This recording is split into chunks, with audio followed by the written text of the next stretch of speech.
the 10 years is not only as compared to the SAVR. If you look into this chart, it's looking into the effective orifice area. On the right side and on the left side is to the mean gradient.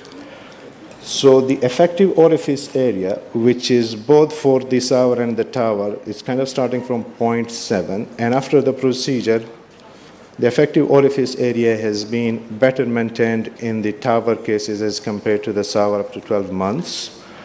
And then the reduction in the mean gradients, which has been from 44, 43 roughly, and after the procedure has been reduced to a figure of less than 12 in both cases, to 12 or less than 12, and has been maintained better in the transcatheter, in the TAVR cases. Again, this is another trial showing the similar results. And these are the other few factors in terms of the length of stay for the TAVR cases, rehabilitation, concentration, return to normal activities of daily life. And 2 slides about the current guidelines. Despite of all these evidences and more evidences, still the EAC recommends to do the TAVI is recommended in older patients when age is 75 years or more, or who are at a high risk or unsuitable for surgery. And the ACCHA, on the other hand, recommends it in patients with 80 or above 80-year-old. But if you look into our mean age of survival here in Pakistan, it is roughly about 67, 68, as compared to UK or other countries where the mean age of survival is 87, 88. So if we are following these guidelines, this means we will never do TAVI in Pakistan. Anyway, to summarize and just to put everything together, the debate is not about whether TAVI is better or surgical aortic valve replacement is better. The debate is about these 2 treatment modalities and options are available. In order to have a best patient-centered approach, the key is to have a good MDT. These cases need to be discussed in the presence of a cardiologist, cardiothoracic surgeons, imaging cardiologist, and anesthesia. And then the best modality should be offered, and it should be available in at least the tertiary centers in Pakistan. And we should optimize it on the individual basis. And also at the end, I would like to say thanks to the surgeons who initially turned down these high-risk patients and who has probed the cunning cardiologist that we need to do something, because these patients will keep coming to our clinics and follow-ups, sometimes repeated hospitalization with a heart failure, sometimes with an angina. So then they started thinking we must do something. And once a cardiologist starts to do something, then he pushed the boundaries, starting from the standard therapy towards the high risk, intermediate risk, lower risk. So guys, be careful in terms of the mitral regurgitation turn-down cases as well. And also I would like to thank the cardiologists, the cardiac surgeons, because any of the transcatheter procedures that we do or the progress that we made is not possible without the cardiac surgeons. Whenever we are starting transcatheter any therapy, we always ask our surgical colleagues to be at the back end to give us a support. When we were starting here in PIC, I remember my surgical colleagues, they would even cancel their OR lists for us so that they should be available. And we are lucky, we're one of the lucky centers here at PIC that we have got the hybrid biplane lab available. So if you need a surgeon, they can be there just within a few minutes if needed. Touch wood, we have never allowed them to come to the hybrid lab so far. And also one of other food of thought is the hybrid operators. In a few of the centers where I have done the TAVI procedures, Canada and elsewhere, it's not only up to the cardiologist to do the TAVI procedures. It's usually there is a cardiac surgeon in the team, and the take-home message is it's the treatment which should be offered both by the cardiologist and the cardiac surgeons, and both of them can do it, can get trained, and should push this therapy forward. Thank you so much.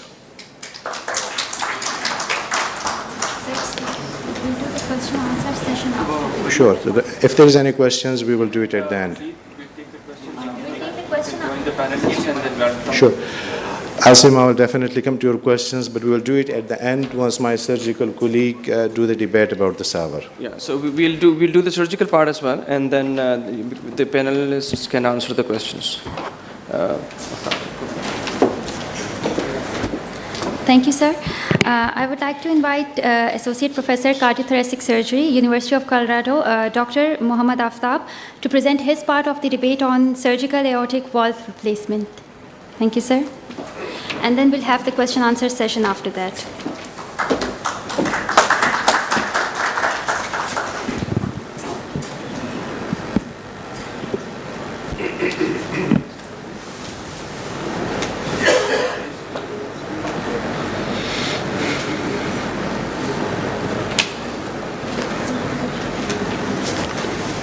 Assalamu alaikum. Good morning, everyone. It's a special pleasure for me to be here, to be back home. I want to thank the organizers, President of Pakistan Society, Dr. Shahkar, Dr. Tariq, Azam Jan, and all of you for the opportunity to come here and meet with you. And thank you, Tariq, for calling me at 11:30 for this assignment, but it's still a pleasure. So this is just like doing a type A dissection when you are about to go home. So this topic is area of my interest, so I gladly accepted this opportunity. And I think I'm going to switch my talks here. This is my second talk.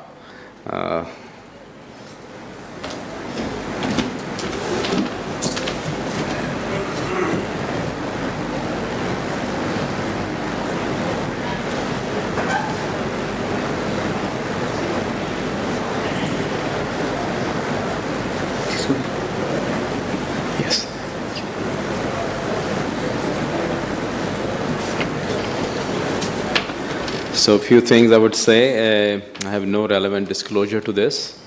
I like very much the presentation by our cardiology colleague. I like TAVR, but also SAVR. So all of us need to understand that we live in a TAVR world. TAVR is not the future, it is the present. So we have to really understand how can these be complementary modalities. So this is a new era of TAVR. This patient is 1 or 2 years old. So, well, you know, if you look into the STS database, back in 2015 when the TAVR was approved for intermediate risk trial, you can see the gray line crossing the light blue line, and the TAVR volume in the United States already exceeded SAVR. And then in 2019 somewhere, TAVR surpassed all forms of SAVR, including Bentall, including AVR, cabbages, and all other procedures where the SAVR was performed. So, based on that, one of the STS president and a great friend of mine, he said, it's no longer a TAVR, just take the T out. So it's the aortic valve replacement, so essentially. So I don't need to go through the details of this. This is a standard of care. For aortic valve replacement, the mortality has been very low in general, 2.2% for AVR, a little bit around 4% for the mitral valve replacement. But the population is aging in the United States, and I think population is also aging in Pakistan. So with the aging population, the disease burden increases, and aortic valve stenosis comes in various shapes and forms. These are some of the factors. I don't really need to go through these at all. I mean, you guys are very, very well versed. Just to break it down, these are the 3 cohorts when we talk about high risk, inoperable, and low intermediate risk from the STS risk calculation standpoint. But as a matter of fact, current FDA approval provides treatment of TAVR for all these cohorts. So we need to understand, and we need to start our debate from this understanding. We are not bashing TAVR. We are accepting, we are understanding, and we have to really see which treatment modality is good for our patients. So this is, I think, our cardiology partners already went over that it was a class 1A indication, then it became class 2A, and then improvement. I have to skip at least 40 slides now. So because fantastic work has been done, all the data of partner A trial, which was, and partner B trial, B cohort, which was non-operable, high-risk cohort, has been discussed already. So I would like to save your time for that. And we can see that how it started with partner 1B, which were like 1B cohort, not operable, to high risk, to intermediate risk, and then to low risk. We're going to keep moving on. These are the two modalities I'm usually familiar with, but this data has been already discussed. And one important point I would like to highlight here when I go through the slides, please pay particular attention to the exclusion criteria. Why patients were excluded for TAVR. And you can see there are anatomical factor and there are physiological factors. Anatomical factors, all these patients are surgical patients, essentially, when they were excluded. All these patients who are having end-stage renal disease, COPD, bad medical issues, which were excluded, frail, they could be potentially surgical patients as well. So we're going to skip that, and I'm going to skip a couple of slides, unfortunately. Rather, we will pay attention to 7 important points at the end. The TAVR and SAVR, when the comparison was made, you certainly, TAVR was able to demonstrate that it's non-inferior. And one thing I would like you to pay attention here, when they looked at the mean gradient in the lower risk trial, the larger size surgical aortic valve were placed. So this is our responsibility as a surgeon for a surgical cohort, that please place a larger valve if you want to serve your patients well. And that was demonstrated by lower mean gradient in patients who had a surgical aortic valve replacement in the low risk trial. This was also demonstrated by the aortic valve area. So essentially, we have to really put every effort to make sure we measure the BSA, we try to avoid the patient prosthesis mismatch. Here you can see that. Just pay attention to the rightmost graph or table. You could see that, in partner 3 trial, the size of the valve, 23, 25, almost 80% of patients had a very good size valve placed. And resultingly, paravalvular leak has already been presented. But, it was obvious that TAVR was able to meet all the favorable endpoints of the trial, but pay attention to the endpoint as well. One of the endpoint was rehospitalization. What is the impact of rehospitalization in the long-term outcomes? It's not as significant, and that just muddies the water a little bit when you look into the outcomes, because most of the previous trials were only looking at the endpoint of mortality or stroke. So we're going to move on to the Evolute trial. Was very similar. I don't really need to go over the data again. It was a direct comparison. They did the Bayesian analysis, just for you to understand the trial. Bayesian analysis is when you have a low-risk cohort and the events rate is so low that you will need a very long time to determine that. Either you can extend the trial duration or you can extend the patient cohort. So the Bayesian analysis gives you a projection over the course of 10 years, for example. So Bayesian analysis demonstrated that the study favored TAVR. TAVR was able to beat SAVR in all endpoints, including mortality and stroke. We're going to keep going on. If you ask your patient based on this data, what would they like to have? Certainly, no one wants to have their chest opened if they have ability to choose between SAVR and TAVR. So this is the current market. Here we're going to start really our presentation. This is our current market in the United States. The TAVR, estimated growth of TAVR is going to be 2.5 times in next 7 years. So there will be expansion, and there will be an adoptability in Pakistan as well. Things are going to change. So what is the role of SAVR in this era? So you have to look into that. And I will take 7 key points to focus for us as surgeons. A lot of data, but you need to know the data. And I'm presenting this in the context that I like TAVR. I perform TAVR. I was a TAVR trained surgeon, and I am still doing TAVR. I did an extra fellowship to learn TAVR. It was 2013 to 2012 when TAVR came in, and we knew that this is the future. So, and I would say that heart team is the key. Every institution in the United States where TAVRs are being performed, no one is being reimbursed if the surgeon is not part of the team. So I would suggest as an association here that if your program or institution is planning to do the TAVR, please be part of it. Don't be the backup. Don't sit in your operating room and wait for something bad to happen and then be, the partner. Be there in the operating room, in the hybrid OR, side by side with your colleagues, and you will learn a lot, and you would develop different programs just based on those skills. So we're going to jump on this too. So essentially, it has been discussed that paravalvular leak was an issue. For low risk or mild paravalvular leak, what will be the outcomes over the long term? In the 10 years, we don't know. It's very obvious that the paravalvular leak was extremely low in surgeons. So essentially, surgeons can do something really good.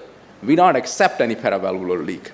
So although it showed that moderate PVL or severe PVL really impacts the mortality, so TAVR community fixed the problem. They put a skirt there.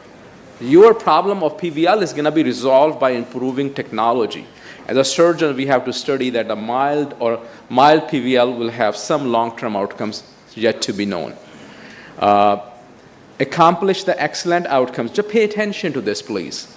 In the trials, the mortality was 0.9%. So surgeons did a great job in performing the surgical aortic valve replacement. Your observed versus expected ratio was less than half, 0.47. So essentially, you have a choice of multiple techniques. Doug Johnston, a good friend of mine from Cleveland Clinic, demonstrated that when they do TAVR, when they do surgical aortic valve replacement, currently their outcomes are much better than observed. So it's our responsibility as a surgeon that we should provide much better outcomes than observed in order for SAVR to stay alive. Third thing, don't forget the concomitant problem. A lot of time, TAVR team starts to just focus on TAVR too much that they forget the coronary artery disease, they forget the concomitant mitral regurgitation, they forget the ascending aortic aneurysm or atrial fibrillation. So you have to address these concomitant problems. Keep in mind the exclusion criteria are the patients you will be operating on. So also the bicuspid aortic valve, I want to show you here, some data showed that the 1 year mortality, stroke, everything was equal and in a surgical aortic valve versus TAVR. But if you look into the details, not every bicuspid aortic valve is similar. Patients who have a significant raphe calcification or the calcification of raphe and excess calcification of leaflets, they have a significantly high mortality. So you have to pay attention in bicuspid aortic valve patients. Some of them really with high calcification would benefit from SAVR than TAVR. Assess your aorta. This is our responsibility to avoid the stroke. Why TAVR was able to beat SAVR? Because of stroke. Study your patient, do a non-con CT scan, see where the landmines are, how can we avoid it? Study your coronary height, LVOT calcium, avoid the patient processes mismatch. We did a great job in the trial from PPM standpoint with the larger valves in the partner 3 patients. And it's obvious that whenever PPM happens, no matter it's a TAVR population or SAVR population, mortality is high. So here's the data. In a partner 1A trial, core valve study, STS registry, meta-analysis, everything shows that PPM is a big problem. It can happen up to 30% patients. Avoid that. What does that mean? We should do the root enlargement. This is our responsibility.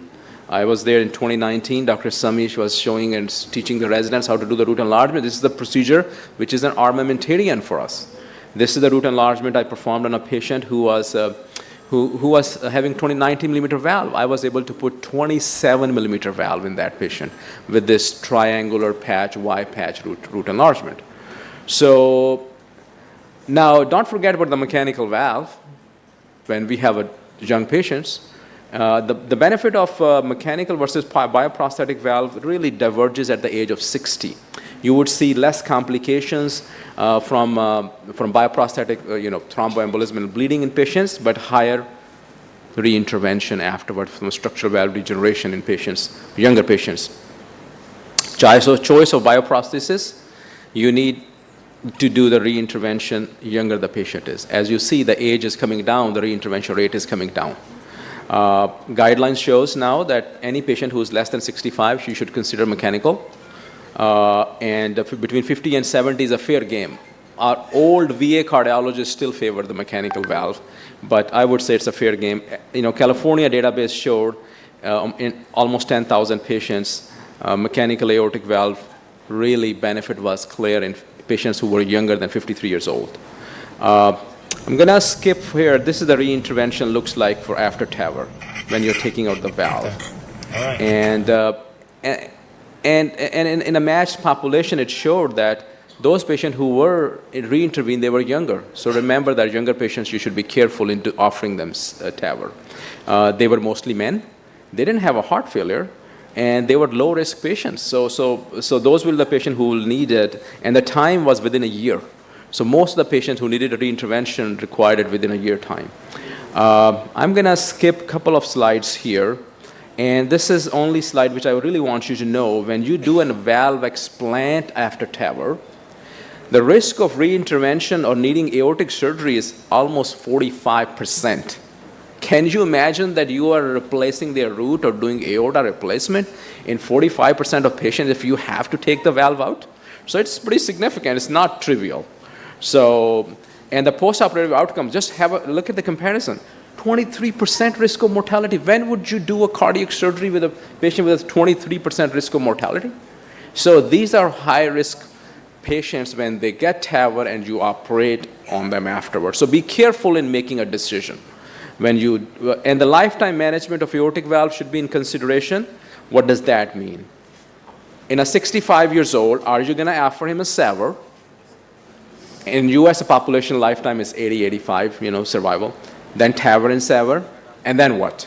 Or a TAVR, then SAVR, or a TAVR, valve and TAVR, then remove the valve. So you have to come up with a whole plan of lifetime when you decide as a heart team what you're going to do. I'm going to skip a couple of more slides and then cut to the chase here. This is a new valve we have been using in the United States a lot. This valve has, you can expand this valve after 10 years. It has a better durability when you need reintervention. 23 millimeter valve can be expanded to 25. You can put a larger valve and valve subsequently. The last point I would tell you, honestly, as a surgeons, we have to really look into it ourselves that know the data well. Don't look at the results of the trial. Don't look at the conclusion slide of a trial or conclusion section. Read the data. Accomplish excellent outcome. This is our responsibility. Treat the concomitant problems. Don't only treat the valve. That's how most of the patients end up getting TAVR. Avoid the patient process mismatch. Put a bigger valve. Don't forget the mechanical valve. That's your strength. Risk of reintervention after TAVR should be considered when you make this decision. And lastly, lifetime management of aortic valve is very, very important when you make these decisions. Bar is very high for surgical aortic valve replacement outcomes. Please maintain the outcomes and keep doing a great job. Thank you very much for your attention.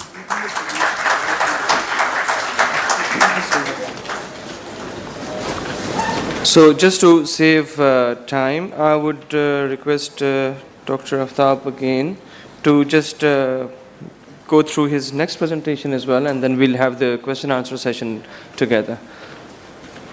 And his topic for that is state-of-the-art hybrid OR and starting aortic endovascular program in Pakistan.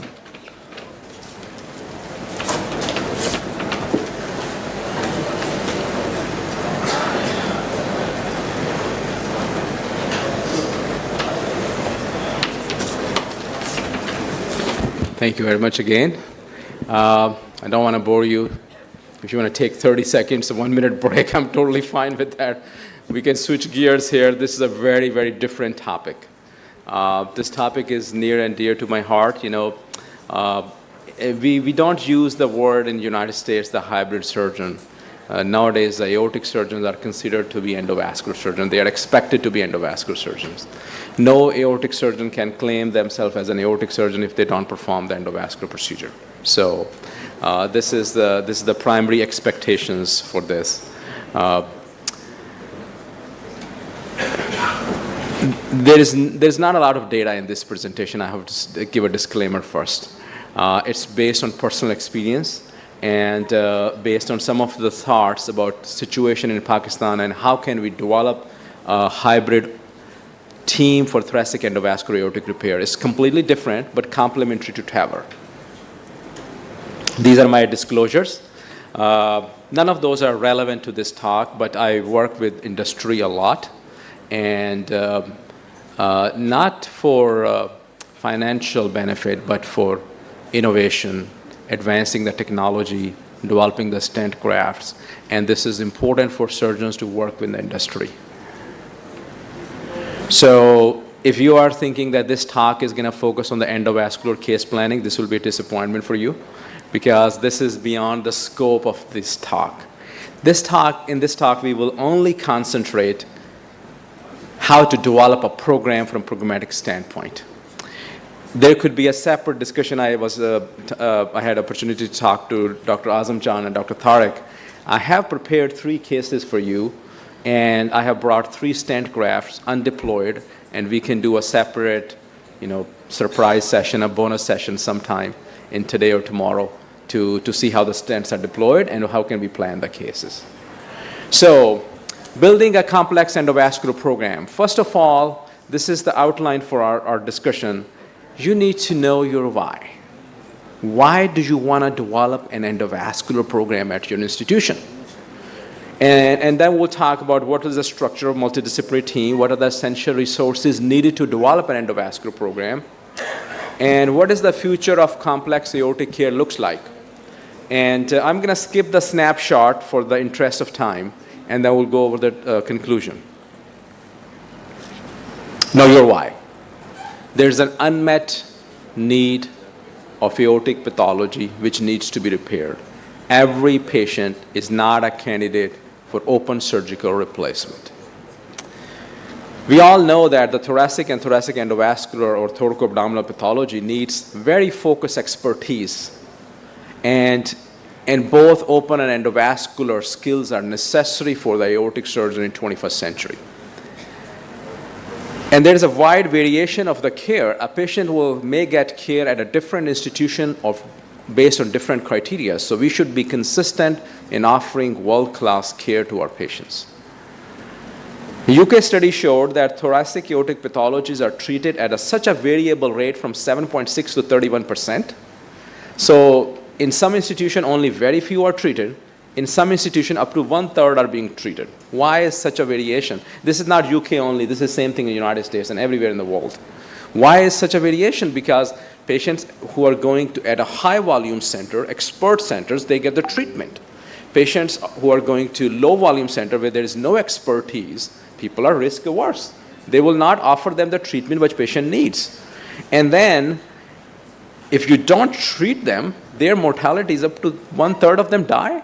So you can leave them non-treated and they could potentially die, up to 1 in every 3 patients. How can you accept this fact? This is the reason, this is the impetus why we should develop an endovascular program in Pakistan. And in every province, I don't see a reason. There are expert aortic surgeons I know in every province there are. In Sindh, in Punjab, in Khyber Pakhtunkhwa, perhaps in Balochistan, I don't know much about that. And then when you talk about why, there's a very linear relationship of high volume center and the outcomes. And that relationship is not just straightforward because surgeons know how to do the cases and then the outcomes will ultimately be better. It's much more complex.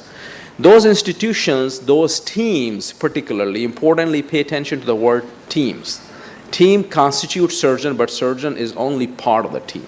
Those teams become really good in developing the clinical pathways to how to take care of this patient. And then they develop the structures and processes for patient care and safety. And then they train surgeons, and then they train teams. So high volume not only trains surgeon, it trains your nurses, it trains your ICU staff, it trains your OR staff as well. So this is just an example how we develop our pathways at the University of Colorado. I don't want to go into the details of that, but I just want to give you a snapshot how pathways are developed in high volume centers. When you have enough volume, you can sit down and start thinking how can you treat a patient with type A dissection with a malperfusion, or how can you treat a patient who has a dissection but a younger patient with consistent chest pain. You are not sending that patient home without a TVAR. So, and the last thing in your why is the thoracic endovascular aortic repair has really revolutionized the care of aortic patients in the United States. Why is that so? Here's the data from the Medicare. Look at the graph. As in the bottom graph in the gray, over the course of time, the TVAR volume went up. What happened was the open repair volume went down a little bit, but the volume of overall total repair went up. So you were offering the aortic surgery to larger population of patients. But that's not the only thing. Here's something to pay attention to. Charleston score is a score of mortality and morbidity. TVAR was offered to sicker patients. In the gray zone, you can see that. Whereas open repair was offered to the less sicker patients. What that resulted into is the outcome. Your mortality went down for TVAR, your mortality went down for the open repair, and your mortality went down for both open repair and surgical repair. What that means is TVAR and open surgery are complementary. You will provide the best care to your patients by doing that. So why build an endovascular aortic surgery program in Pakistan? Because it's the right thing to do, and it's our responsibility to deliver the best care to our patients. So now, we all agree that, okay, we have to develop a TVAR program or endovascular program. What constitutes an endovascular program? Here are the team members. So you have to develop a team. You have to have an aortic surgeon cardiac surgeon with the endovascular expertise. You have to have a vascular surgeon with endovascular expertise. You need to have a general aortic partners who will be treating medically these patients with aneurysm. You need to have an interventional cardiology partner. You need to have an interventional radiology to rescue your patient with a spinal cord drain at the middle of the night when they get paraplegia.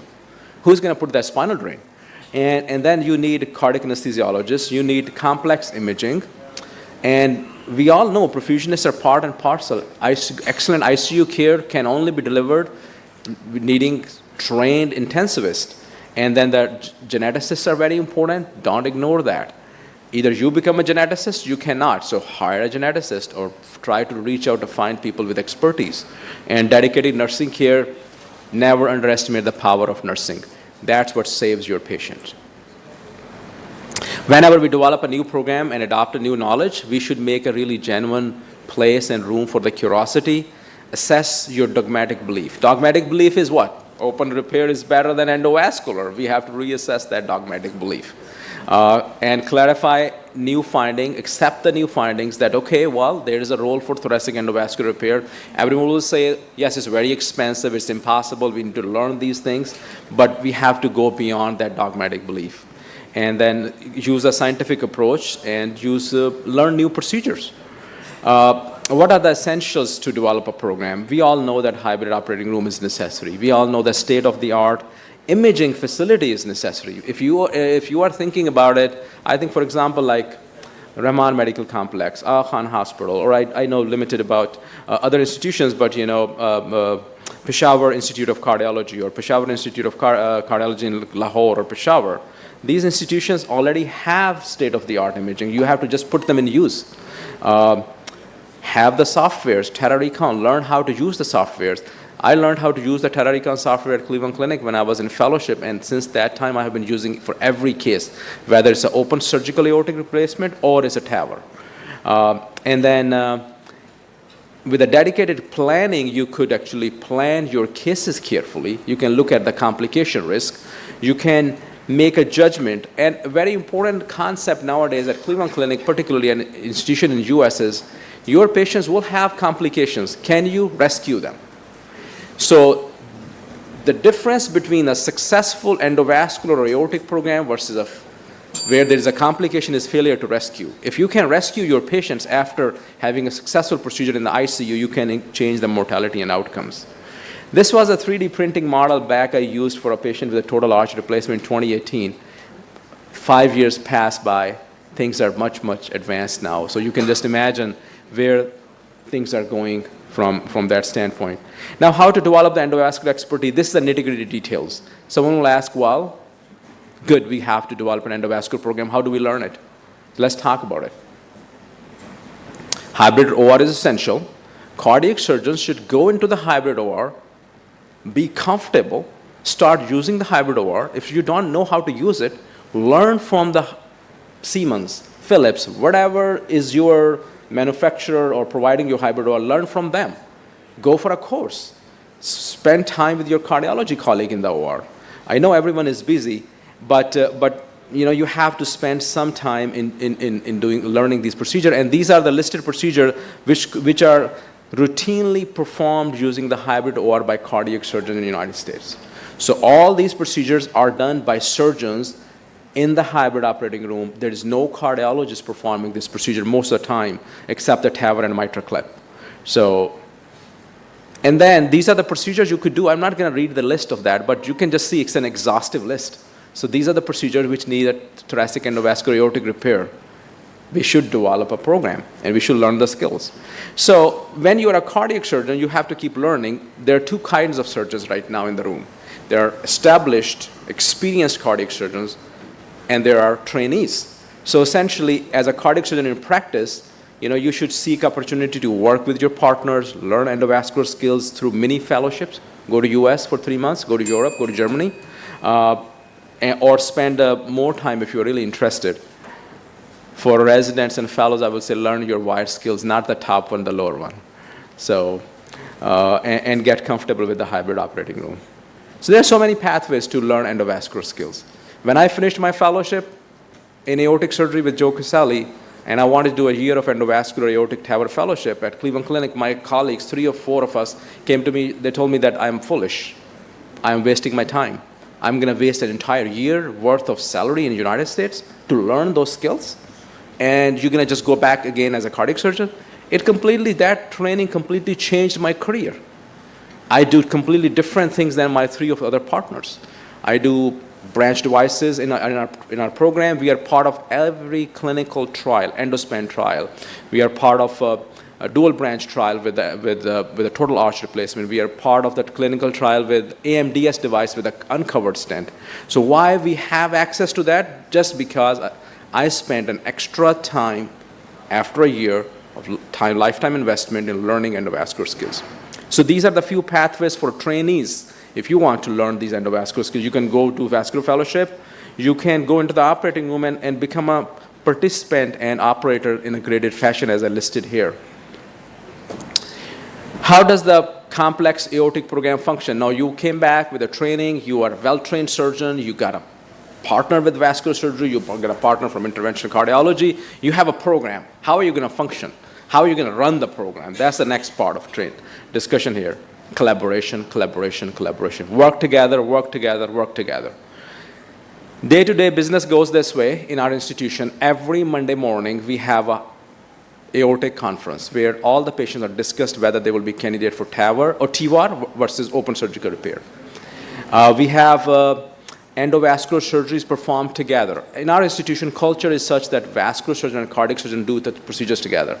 Somehow, we have 80% of referrals, so we perform most of the procedures, but vascular surgeons are part of our team. So we don't perform any TEVAR without a cardiac surgeon or without a vascular surgeon.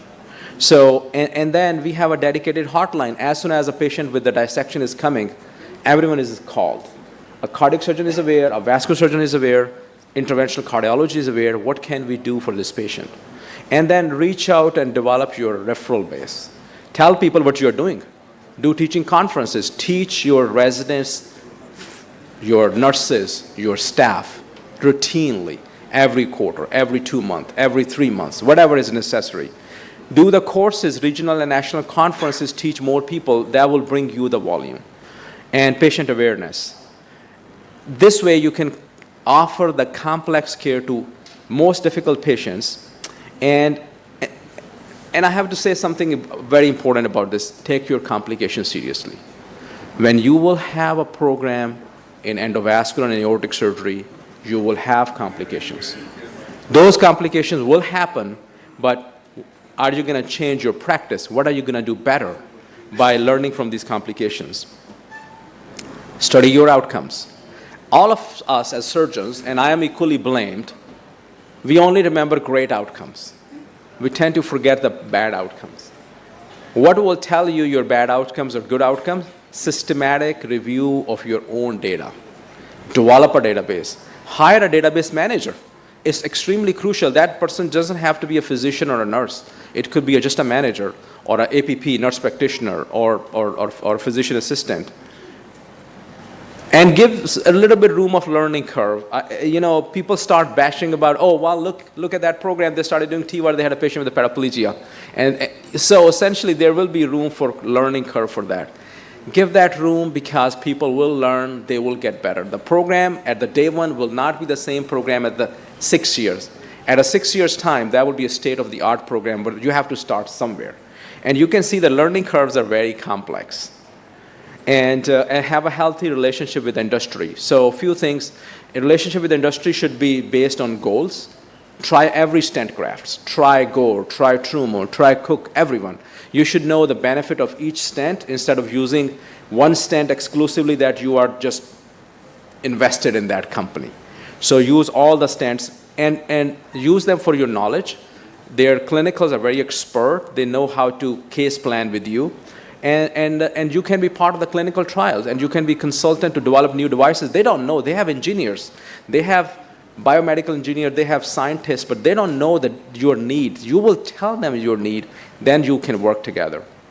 And the last, be able, be available, and be affable. Work together, and understand your institutional landscape. If you have a partner with interventional cardiology instead of vascular surgery, develop that partnership. If you have a partner with interventional radiology instead of vascular surgery, develop that partnership. Whosoever you need to get your institutional politics work. And this is the future of aortic surgery. It's going to be open. It's going to be endovascular. It's going to be hybrid. These are all stent grafts we have currently in our armamentarium. Investment in training is the best investment, I will suggest everyone. Practice does not make someone perfect. A perfect practice makes it perfect.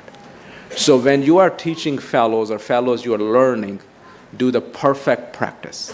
That will make it perfect because your patient wants a perfect outcome.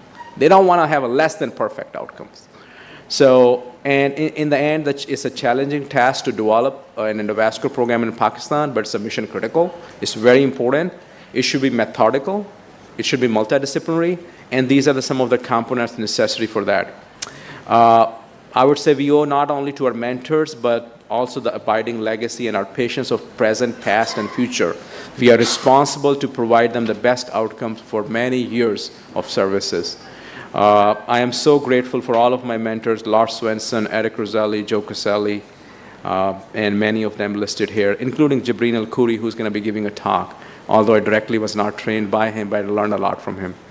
And thank you for my children to teach me the patience. Thank you very much.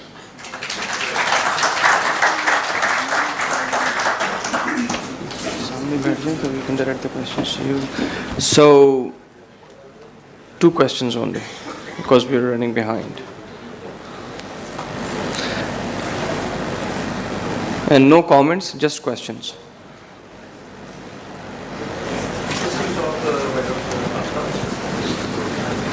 Is your mic on? It's not working. Yeah, that's fine. Yes, I agree, Dr. Aftab, that it takes some time for evaluation. I still remember that when TAVI first time started in UK, and I was the part of that first week TAVI, and provide access to the femoral artery. Then it evaluated to hybrid theatre, and then we remain only to provide the access to the axillary or apical approach.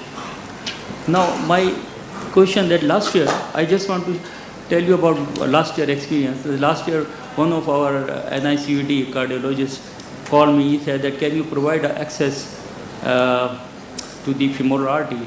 One of the high-profile patient having a TAVI. I said, are you doing? He said, no. We call from American cardiologists, they are visiting. And that patient is paying. He can't go outside because of restriction. So you say that you can see that we have one group of patients who can afford all this type of thing. And on the other spectrum, we are unable to do severe critical aortic stenosis because of unavailability of the valve. So for the TAVI, we have this limitation. And another thing that our population has a lot of rheumatic valve, young population. And I think most of the patients are belong to that group. So TAVI is expensive, plus this group of patients as well. So what is your comment about in Pakistan, role of TAVI with the financial issue and the pathology? Well, thanks very much. It's a complex problem. So bottom line is that, when you are considering TAVI in Pakistan versus TAVR in the United States, mostly the TAVR in the US is degenerative disease. So we have a mixed disease here. We have patients with a rheumatic heart disease, we have patients with a degenerative disease, and we have patients with AI. So essentially, AI is simple, surgical aortic valve replacement. Degenerative disease, this patient perhaps can afford it, they have a choice. Now, younger patients are already out. They will be only candidate for surgical aortic valve replacement. As I said, don't forget mechanical valve. The real complex issue is a patient who can afford. What should we do to that patient? We should still tell them the right thing to do. If the patient is 75 years old, or you think patient is not going to survive the long time duration of TAVR, or he has a lot of comorbidities, then perhaps offer him TAVR. If the patient is affording still, but he is towards the healthier side, and don't put all the Pakistani population in 65, because I know people who live 85 too, and you think his physiology is great, and he should really get a surgical valve. Our cardiologist just called me when I was in the hotel today that, hey, I'm seeing a 72-year-old patient who has a bicuspid aortic valve. I think that patient should go for SAVR, but I'm happy to put him on TAVR list as well if you want to. And I will be seeing him once I return. So can we have just a quick comment from Waleed as well, because they are managing the finances and cost issues within Pakistan as well? Yeah. Just a brief comment. And I'll be very brief. In terms of the costing, the cost is coming down with the TAVI valve. We have to start from somewhere. And now, currently we are using the Evolute R. So the Evolute Pro Plus is going to be launched in a month or two. As you know, once we have launched the recent Evolute Pro Plus, the prices with the Evolute R will further go down, and hopefully it will be around in between somewhere 1 to 2 million. And when we start increasing our volume, and hopefully if you go to one shelf buying, the price will further and further decrease. Number two, I do partially agree with this that we do have rheumatic heart disease. Yes, we do have a concomitant other valve disease, and that's why we have a very open discussion with our surgical colleagues. But we need to know our strengths. Our strength is a bicuspid aortic valve as well. We have a lot more bicuspid aortic valve than the rest of the world. We must be producing our own data about the bicuspid aortic valve and how does the TAVI is doing in a bicuspid aortic valve, rather than 3 countries, European countries, and 4 just producing 100 patients and say, oh, bicuspid aortic valve TAVI is better than the other ones. So you guys are also, let me interrupt here. So you guys are also like, you have completely, waived off the hospital charges for that, the operator fee for that, Absolutely. and then wherever money is left for one procedure, you actually donate that to the other patient who is not making for it, right? So it's just kind of various models that we are using. Yeah. If we get an FOC, which means free of cost for a conference or something, then we can put 2 patients together if they can put the amount if they can buy one valve. And also no operator charges, thanks to Professor Saeed Shakar Saab, no hospital charges. So we try to bring it to as minimum as possible for the patient. The key and the aim as an institution, as a country for the next couple of years is to increase and to offer the service more and more all over the Pakistan. So just a quick question from the audience, please. I would say one thing before we go to please. the next question is that once you develop a relationship with industry, you start using their devices more and more, prices usually come down. Yes. Whenever new technology comes in US, we kind of hold back for 3 months. The new prices our hospital negotiates are much lesser. And within 2 years, you will see prices will drastically go down. Then it creates competition. Absolutely. When you have a higher volume. it applies for TAVR and thoracic endovascular devices as well. The companies will come to you and offer you less price. Medtronic wants to outbeat the Edwards. Yes. Truma will try to outbeat the Gore. So essentially, you will have power in your volume. More cases you do, more you can negotiate. So until and unless all the surgeons and all the surgical centers or all the cardiac centers start doing TAVIs, the cost is not coming down, just like the surgical valve. Assalamualaikum. I'm Dr. Maruk. I'm head of department at Capital Hospital, Islamabad. Thank you very much, Dr. Aftab, Dr. Waleed, for a wonderful debate that you have started. After left main, we have heard a new debate. So I was trained in 2016 in Seoul for a rapid deployment valve. I haven't heard anyone talking about this middle ground that we have between SAVAR and TVAR. So a question put forth to both of you. Have you had any comparative studies between a rapid deployment Edward intuitive valve in surgery with the surgical procedure of this valve with TVAR and a TVAR with the rapid deployment valve? So have you had any experience of this comparison, and did we have anything good to report about that rapid deployment valve? Thank you. Dr. Aftab, you want to comment on that?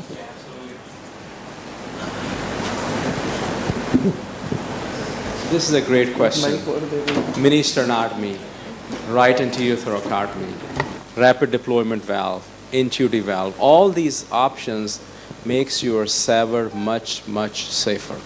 It cuts down your cross-clamp time, it cuts down your cardiopulmonary bypass time, it decreases the risk of complications. Intuitive valve was in our practice since 2017. We had a slightly higher risk of heart block in that group. So I stopped using intuitive valve in 2019. And because that was unacceptable in our institution, that if you have a 20 or 15% heart block rate with a rapid deployment valve, you shouldn't, so essentially we took it off the shelf in our institution. So, however, all these minimal invasive procedures, approaches will give you better outcomes than traditional SAVRs. I think your point is absolutely well taken. We should consider to adopt those. And I know that there's a lot of interest in Pakistan for minimal invasive procedure that will make your procedure safer. Moving on to the next question, Professor Saeed Ashraf wants to.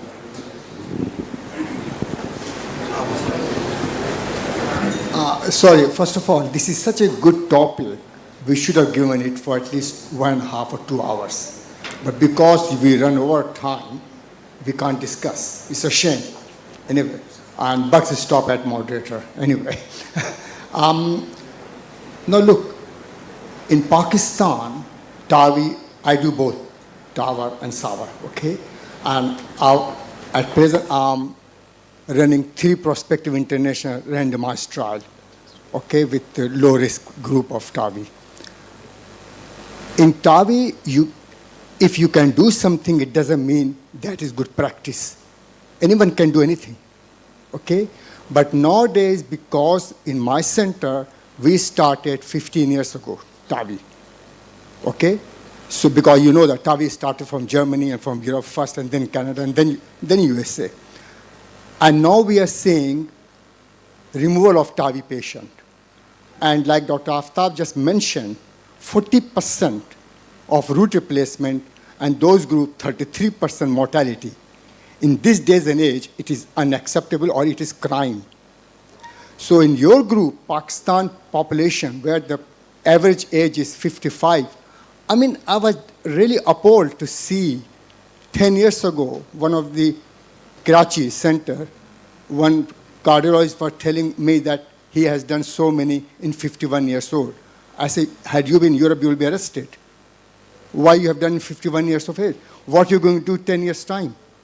The latest result from Notion trial, what you are mentioning, or Freedom trial, or from Germany trial, they're all saying the longest mid-term result have been 6.6 years. That's it. While the SAVR, we are talking about 20 plus. Carpenter-Edward valve can last up to 25 years. And the second thing, if you all those contraindications for TAVI and all those things, if you include your giving size 23 balloon expandable or non-expandable valve, you're stuck. patient gone. If you're putting that valve in 55 years old Pakistani guy, because you can do it, and Dr. Shakar is allowed to do it, what are you going to do when he's 65? Nothing. This is the problem here. So please think, it doesn't mean that name is coming on newspaper is good for that patient or patient relatives. Go for evidence-based. And I will ask you, how do you have in your unit structural heart MDT? I don't see in Pakistan. I've been going to NICVD. I just started over there multidisciplinary structural heart MDT, where there will be six cardiologists, 3 surgeons, intensivists, anesthetists, imaging guys should be there. I cannot do SAVR without discussing that patient in my structural heart meeting, or vice versa. So, you have got limited expenses. Even in Europe, we have got limited money. You have to distribute it evenly. That's it. Thank you very much. So just to Thank you update so much. Professor Saeed Ashraf, there are a lot of institutions which are having multidisciplinary meetings, both for ischemic heart disease and structural heart disease. So Waleed, Sure, can you I'll just comment on that. Thank you so much. These are all genuine concerns, and we are very glad that people are keeping an eye on us. I will just first reassure that at least in PIC, no one has been done in their 50s.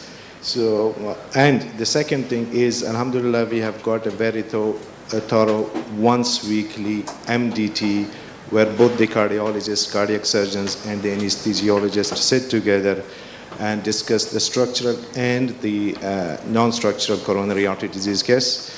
And alhamdulillah, we have already submitted our paper about our MDT as well, and it will be published very soon. The next thing is, as my colleague said rightly, it's not about that I can do things. It's about you have to see the whole path. And that's where one of the beautiful lines was written at the end of this slide. Lifetime aortic valve management. And if you can see, this is one of the in the TAVI group and the Tower group as well. That's why they keep changing the designs, and they're coming with the new and newer generations. And that's why they are debating, can we do in this patient TAVI in future? Can we decrease the frame height? Can we make the cell designs more open? Because it's not only about whether the valve will last or not. We have to think about whether this patient will need to have an access to the coronary arteries in future or not, and a lot of other things.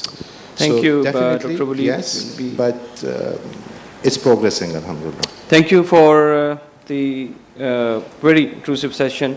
Thank you, Dr. Waleed. Thank you to the panelists. We are switching on to the next session, that is on heart failure. Thank you to the panelists as well. Thank you, everyone. Sir. I'm just going to take 2 seconds. First of all, Aftab, thank you very much. We are honored to have you here.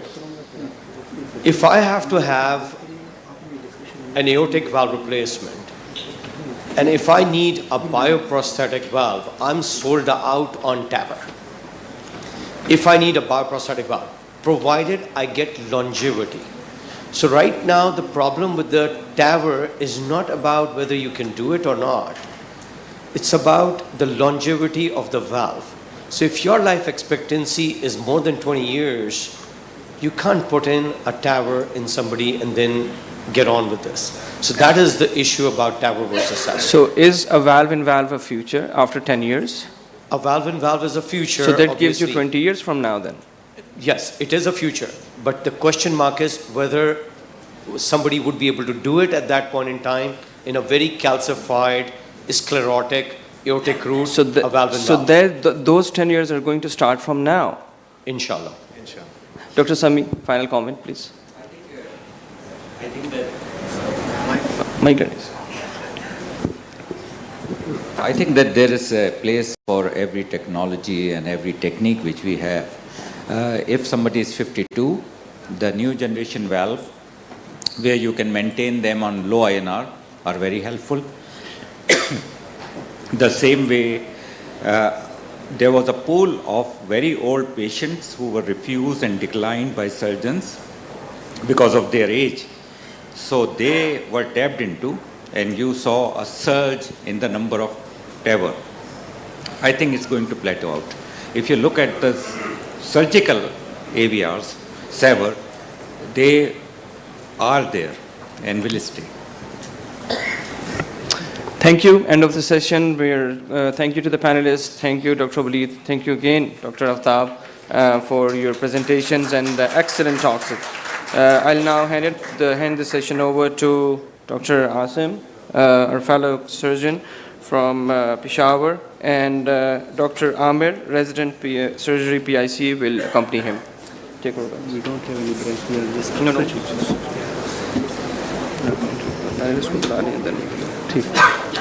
Thank you very much, Dr. Tariq, and it was a very nice discussion. Indeed, age is not a figure, it's actually the physical state, and that has to be kept in mind. We are already running short of time, and I'll be quick in calling the next session panelists. This is a session on heart failure, and I would like to call upon Professor Hassanat Sharif Saab to please come on the stage as panelist. Professor Haider Zaman Saab. Professor Haider Zaman Saab, please come on stage and join us as panelist.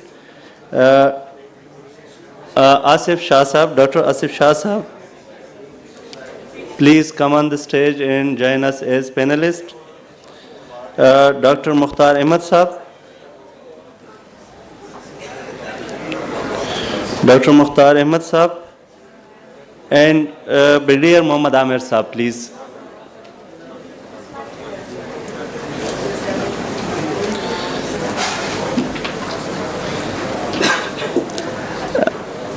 Thank you so much, sir. With your permission, we will start the session, and we will start calling upon the speaker. I am Dr. Amir Iqbal, resident cardiac surgeon in PIC. I would like to invite Professor Dr. Parvez Chaudhary for an expert talk on establishing heart failure and transplant program in Pakistan. Dr. Parvez Chaudhary.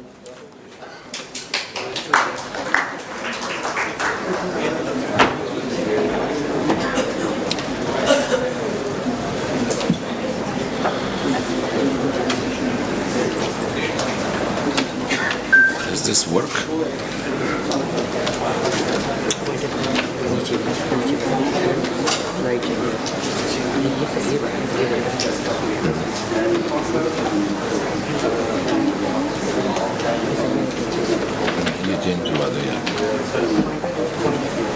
Good morning, and I'm glad we are still in the morning.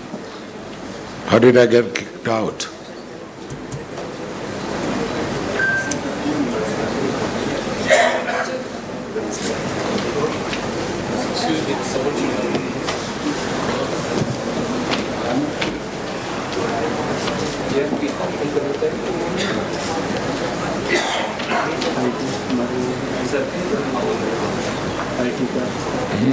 यार इसको करें ना पहले पे लाएं पहली slide पे लाएं तो स्लाइड किससे जाएगी with the computer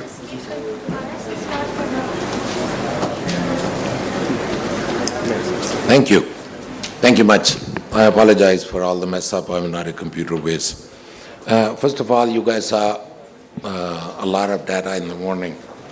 I'm not a factual data collecting type speaker, and I would like to thank the society. The idea and the way I looked at it is about 90% of the talks we have in the societies are the factual, like what is going on with the data and data-oriented. And then about 5 to 10% talks go into how we see it in the future, where we are actually. We cannot compare just ourselves because we have graduated and we are heart surgeons. And we should be producing what Cleveland Clinic is producing. And they are showing their mortality 2%. Yet, they can put an ECMO on a blink. We even struggle if we're doing off pump on a health card. Should we push this patient to on pump? Would we even be able to cost effective? Can we even do it? So I try to look at the topic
I am following patients with LVADs, done in Germany, done in India. I'm following patients with the heart transplants, done in India. Are we completely out of the tournament? And we are just going to play, and people are going to give our examples what not to do?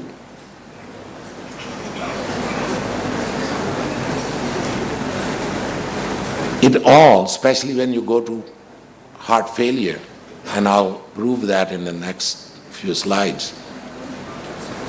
Heart failure is not a cardiologist disease. It's a cardiac surgeon disease. And we haven't developed a single heart failure program to that level that any of colleague can say, yeah, I can do this with AEF of 12%, but I don't have a system. I'll do it. I'll get the patient out of the operating room, but overnight he will struggle. If I need CRT at 3 in the morning, I won't get it. So let's transfer the patient to such and such level. We have some centers, we are close, we are heading there. But coming back to the first example, when I started minimally invasive at NICVD, now I have, at that time the idea was, no, nobody can do it. They cannot even take the memory down. Now I'm proud to say, all of my life has been, if I needed to have my own heart surgery, which mentor, which person, who would I go to America? And I swear I was scared. I have seen our kids doing surgery. They write poetry in the operating room. They deserve the shot equal. We can't decide for them that we shouldn't do this.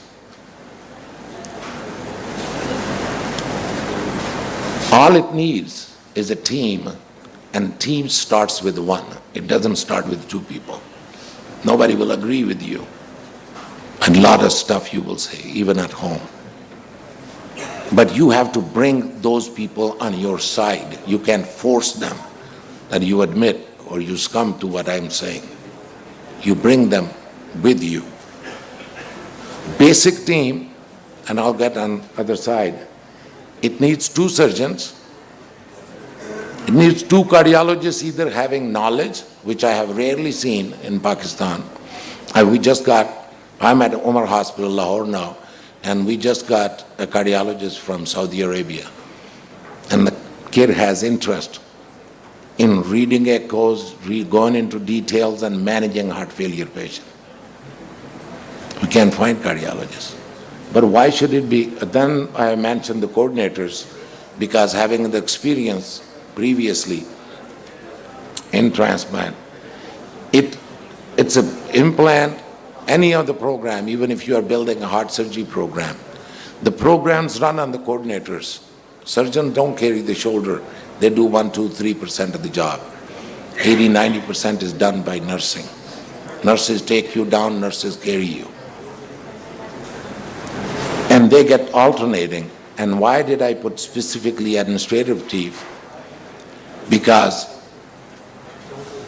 in Pakistan, we still haven't been able to, put it on the paper, what is the brain dead? Who should declare it? The government's books don't have a definition of brain dead. We cannot harvest an organ unless the person is declared brain dead. They can take kidney because heart died, okay, right away you can pull the kidney, which we are not getting much cadaver kidneys or livers.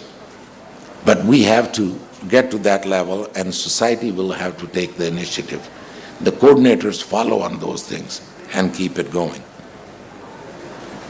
If you look at this slide, I try to keep all the slides. I can put a lot of data. I can talk about this topic for hours.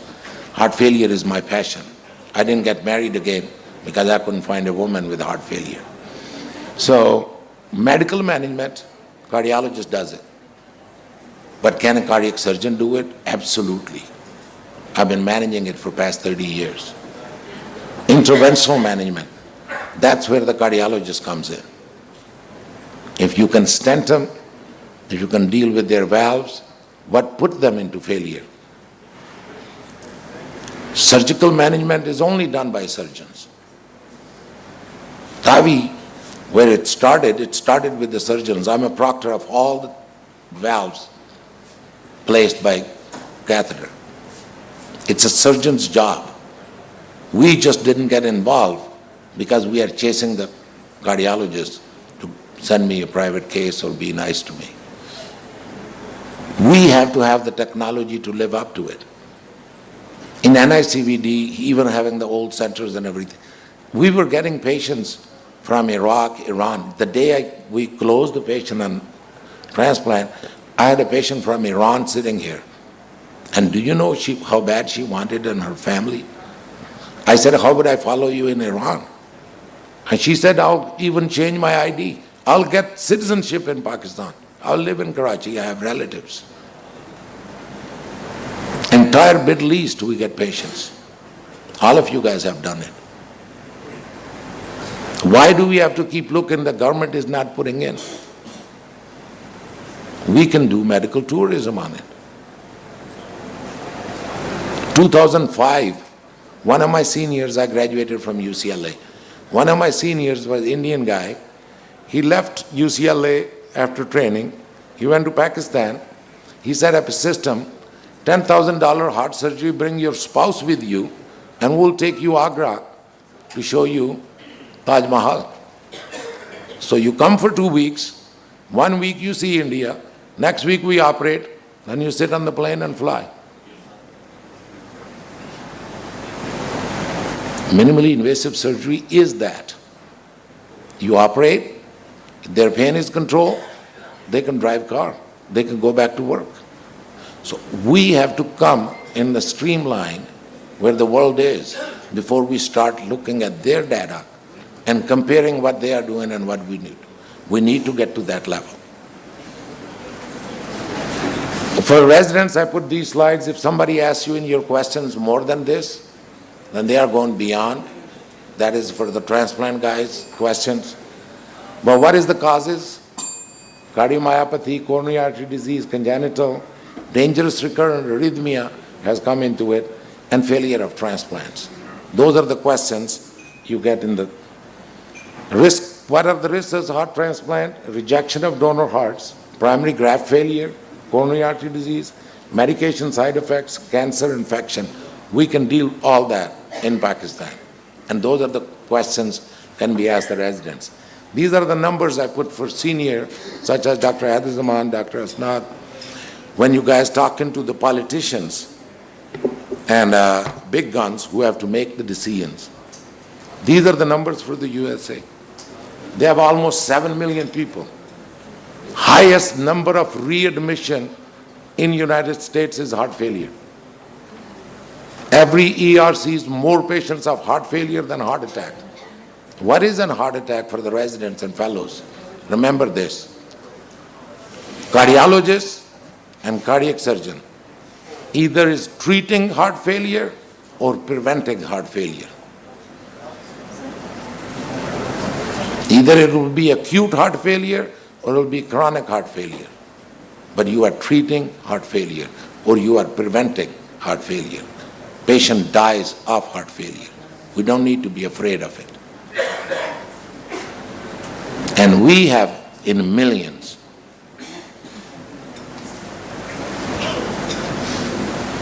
What steps we need to take, what I'll suggest as society, and again, thank you for having me. And we need to, I would request Dr. Asnath to look into it, making a committee of surgeons that how to tackle congestive heart failure in this country and taking it to the, we should have a registry. Like we cannot compare data if we are not even collecting data. So registry of these people, where is heart failure coming, who is doing it, who can do better. What is our law? The politicians need to come in, government needs to decide that. What is a brain dead law? One resident can go and say, make him DNR, make him dead, he's declared. How far we can go, where the world is. And another, as I mentioned earlier, finding a cardiologist, and cardiologists don't know it. Once they start following these patients, They create a lot of studies. They think they become pain. But once you set up a system carries you. One coordinator runs the entire clinic.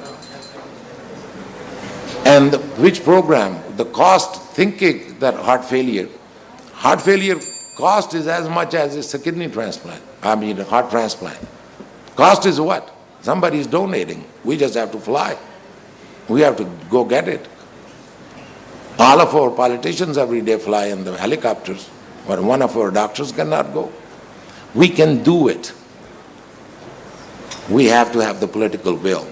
And I kept it short. Again, bringing the question to the panel now. What do you guys think? And you guys are the most experienced out of all of us. Should we do it in Pakistan? And why I say we have to do it, that as the newer technologies are coming, we're going to come up with the total heart now. They will keep coming further because we have no treatment for right-sided failure other than ECMO. So companies who are making, they invest billions on it, they have to show their data, what was our results.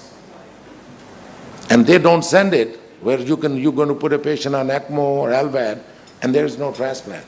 So I don't want the nation to be left behind on data or collection of any of the equipment that nobody is willing to sell us because we don't have a transplant backup. That is the first cause. Second, if somebody can be saved, why shouldn't we? Thank you for having me, and I'll take the questions.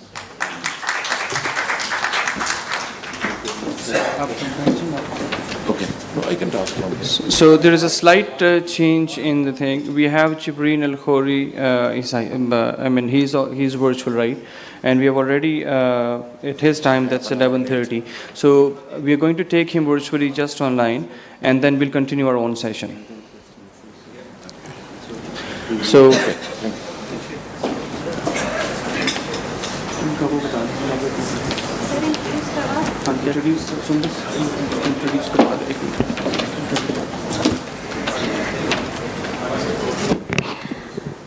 I would now like to invite Dr. Jibreen Al-Khori, Head of Department Cardiovascular and Thoracic Surgery, St. Luke, Belgium, who has joined us virtually for a presentation on severe ischemic mitral regurgitation with CABG repair versus replacement, and to discuss the survival benefit of it. Over to you, sir.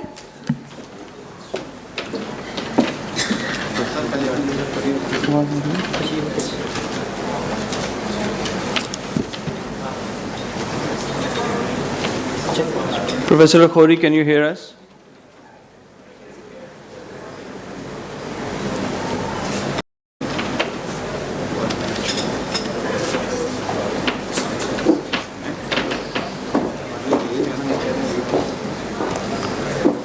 Can you hear me? Yes, we can.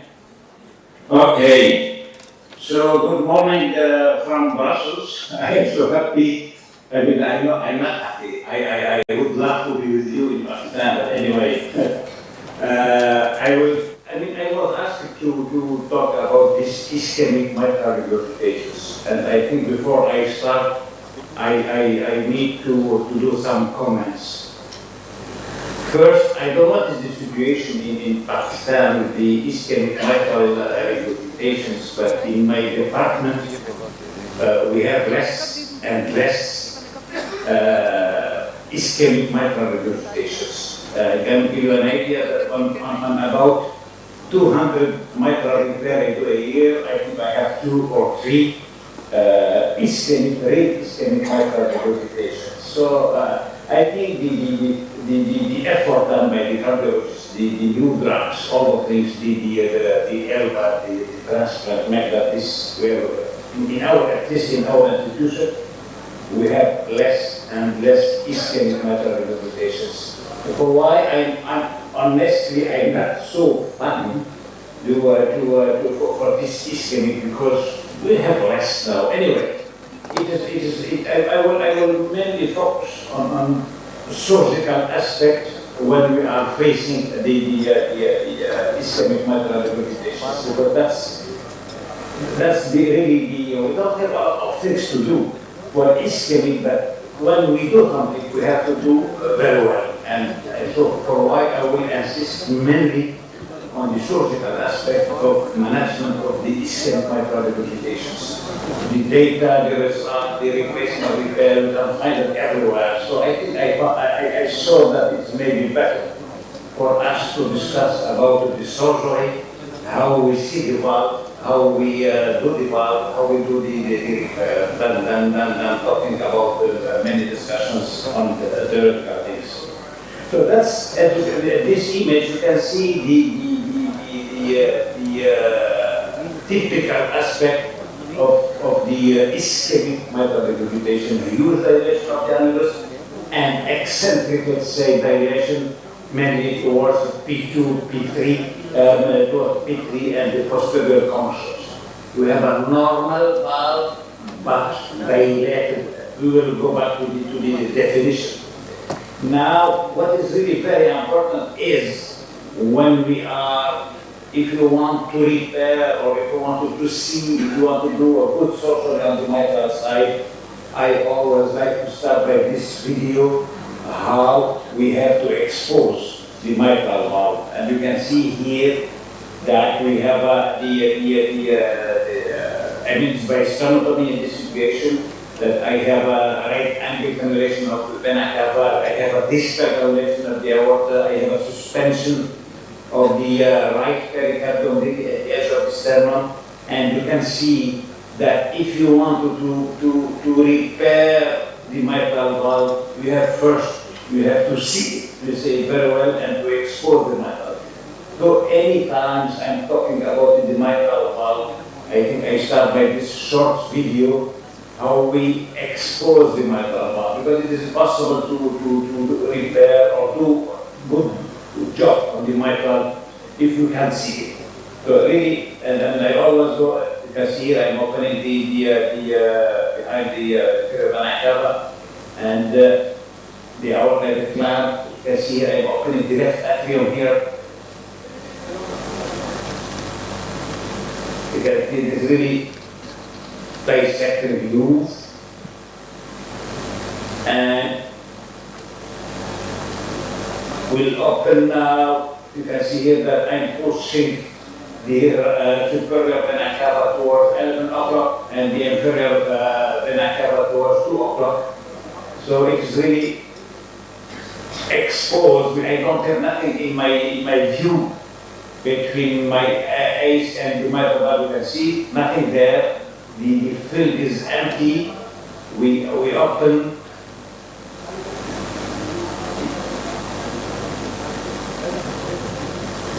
We open this. You can see that now.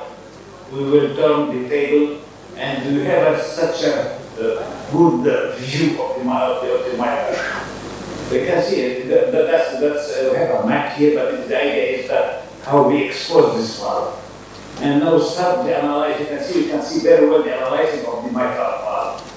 You have we divide the mitral, as you know, in two parts, the right and left, posterior or medial. You can see here I divided the two. So everything on your right hand is coming from the posterior papillary muscle, and everything on your left hand is supported by the anterior papillary muscle. It's really very important to understand this because it will intervene in the way we are managing. We will manage the subvalvular apparatus. You can see that's the anterior papillary muscle, and the other one is the posterior. You can see here the commissural. So when you want to repair the mitral or to do something on the mitral, first you have to really see it very well. And I suspect that many studies done on the mitral was really without a nice exposure, and we can do the surgery is not well done as we hope, as we want to do. So first of all, we have to really see the valve, expose the valve, analyze the valve, and be able to do the nice stuff. You can see that not you only, but the people around you should see this valve. So it is really very important when we will discuss about anything from the mitral, ischemic or degenerative or calcific or endocarditis or whatever. We should expose the mitral valve. We have to insist on that. See the valve first, and after we can talk. You can see here the secondary chorda, you can see everything. You can analyze this valve exactly like if you are really inside the heart. Now we can do also the way you do the stitch for the animal. So again, I'm sorry to be a little bit long, but the exposure of the mitral side of the mitral valve is still fundamental. So having said that, now we go for definition, and maybe I am sure that you know all the things that when we have an ischemic mitral valve, the valve is normal, but the problem is below that, and it's mainly because of the coronary artery disease. And you know that I will not really focus on that. We have the functional, we have the ischemic, and for sure for ischemic we have the chance, the opportunity that sometimes the ejection fraction is quite acceptable, and it's time, and it's important to do this surgery and have a good result and a good survival. That's the problem, it's totally different from the function. And I think also, you know, this physiopathology of mitral regurgitation and this thing of what kind of function of ischemia, I will not again insist on that. As I said, I will mainly insist on the surgical aspect. This also shows you that mitral regurgitation is really very important. It's a promising factor, and we have to treat it whenever we have it. Now, again, one of the things explain to us why we have less and less ischemic mitral regurgitations in Belgium, mainly because we have now new drugs. All categories are so not really aggressive, but really are taking care of those patients, and they are interested by those patients, and they have a lot of things to do. So we have less and less maybe a patient coming to us. Anyway, now when we are talking about ischemic mitral regurgitations, we forget sometimes that we have sometimes acute mitral regurgitations. Let me show you these patients, and we have really, this is patients coming to us, and you can see at the echo that we have a severe mitral regurgitation, and the jet is posterior, means that we have something on the arterial. That's the angio, and you can see here that we have a small, short segment of the PDA, which is we can see it very well here. This is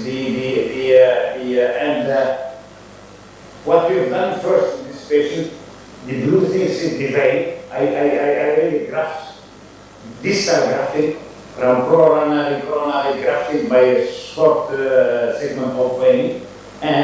But let's see together what was inside of this valve, this patient. You can see here I'm inside, and we have one papillary muscle ruptured, and the other one is about to rupture. And you can see here that the damage are again on the posterior papillary muscle. So that's one technique you can do. I cut the fragilized papillary muscle head, which is the conventional one, and we have the head going to A2, A3 also with what rupture, explaining why the jet was posterior. So now we can discuss in acute phase what to do, replace the valve or repair this valve. So in some situation, in acute, I think there is a place to repair this valve. So the way I've done here, so I join the posterior conversion to A3. You will see here, and cut the papillary muscle to almost papillary head, let's say. So I close A3 to the posterior conversion, as you can see here, and in my head that we have two heads. I didn't know that on the posterior papillary muscle we have three heads. So we have two diseases, and I think the posterior one is normal. So for why I will anchor now the fibrous part of this, because you know the necrosis is of the muscle. The fibrous head is still acceptable. So I will attach this head to the normal, as you will see, to the normal posterior one, going to P3. Can see that? It is really normal, this papillary head. So for why sometimes it's possible to choose the normal papillary head to anchor on. Now, in many cases, what I do is when I finish this anastomosis, I will support it with the Gore-Tex CD5 going from this attachment to the free edge. You can see that. So you have this Gore-Tex support or the decrease the stress on the papillary muscle anastomosis, which is really help you to retain the stress on that, and you put a ring, and you have the echo, and you can see that we have a proof. So this video show you that, or explain why in the ischemic situation, the major problem is always, let's say, towards the posterior papillary muscle. And we don't have to forget that sometimes we have the active. Now we have the opposite. The papillary muscle, which is really diseased or attached, is the head going to P3. The commercial and the A3 is normal. So we don't hesitate in this situation to also, you can see here the partial detachment of the papillary muscle. We have still a bridge of muscle attaching, let's say, this head to the peritotal dental rupture. You can see here that's a P3 and a part of the goblet going to P2. So that's the interest of what I showed in the first video. We have to understand the distribution of the carpet. Papillary muscle give the half of the body. You can see here that it's the indentation between P2 and the P3. So we have to cross this again and suspend it. So really we should understand it's not only a P3, it's always P2 and P3 and half of P2. That's the part coming from the, so it's really very, very important to understand the anatomy of the native distribution of the gota in order to imagine and anticipate the surgery in the setting of chronic mitral regurgitation. So I showed those two videos in acute and the damage done in order really to understand that in chronic, although in chronic ischemic, the problem is more general, bigger, let's say, than what we can imagine. If we have a problem of the head, of the posterior head, of the posterior papillary muscle, it is always P3 and the part of P2. You don't have to forget P2. And the same on the anterior, we've seen if you have a problem on the head going to the anterior. It's A3 and the part of A2. And if you have a problem with the commercial also you can have it. So it's really very important to understand this distribution of the order in order to adapt our technique or to be complete. Because if you are not complete in the management of the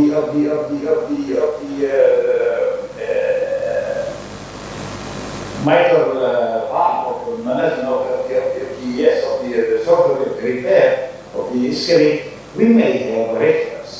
So look here at the chronic ischemic here. You can see here that the tissue is acceptable. The papillary muscles are separated, are far from each other, but the tissue is okay. We have some thickening. Now, that's the ischemic. So it's really totally different from. I will go back again to this video and show you how we can do how we have to manage it. So something, you know, what is the dilation type 1 plus type 3, that I will know that. I will not really insist on this. And there are several methods explaining the mitral regurgitation in chronic. In acute, we've seen that it's always P3, it's always, let's say, type 2, because we don't have time to dilate the mitral aneurysm. Anyway, we have to add some aneurysm at the end. But the problem in acute is mainly 2, in in chronic combination of several mechanisms. So when we are in front of this chemical, what we do not have regurgitation, have many questions. What about the viability? What is this chemical or this cardiomyopathy? What are the mechanisms? What degree of iron can be ignored during the caps? And all those questions we have to have it. Which repair can it? Which type of ring is the valvular repair? That the main question we have to have in mind. What are the limits of the ring? Is the repair better than matter of the patient? Also, we can discuss all that during the discussions. Should we focus on the MD and forget the matter? All those questions should be in our mind. But as a third one, we have to focus on the techniques we have. So because you can see that we have a lot of techniques. We have a lot of techniques described to repair the ischemic mitral regurgitation, and this number explains why we have, no one is efficient, let's say. We have to combine, and why if you replace, maybe you have only one critical technique, it's much more easier. So I'm not saying that we have to repair all the time. Sometimes it's really much better for the patients to replace if we don't know how to repair, and it's always in our mind this phrase that good valve replacement is better than bad repair. That's true. So we should really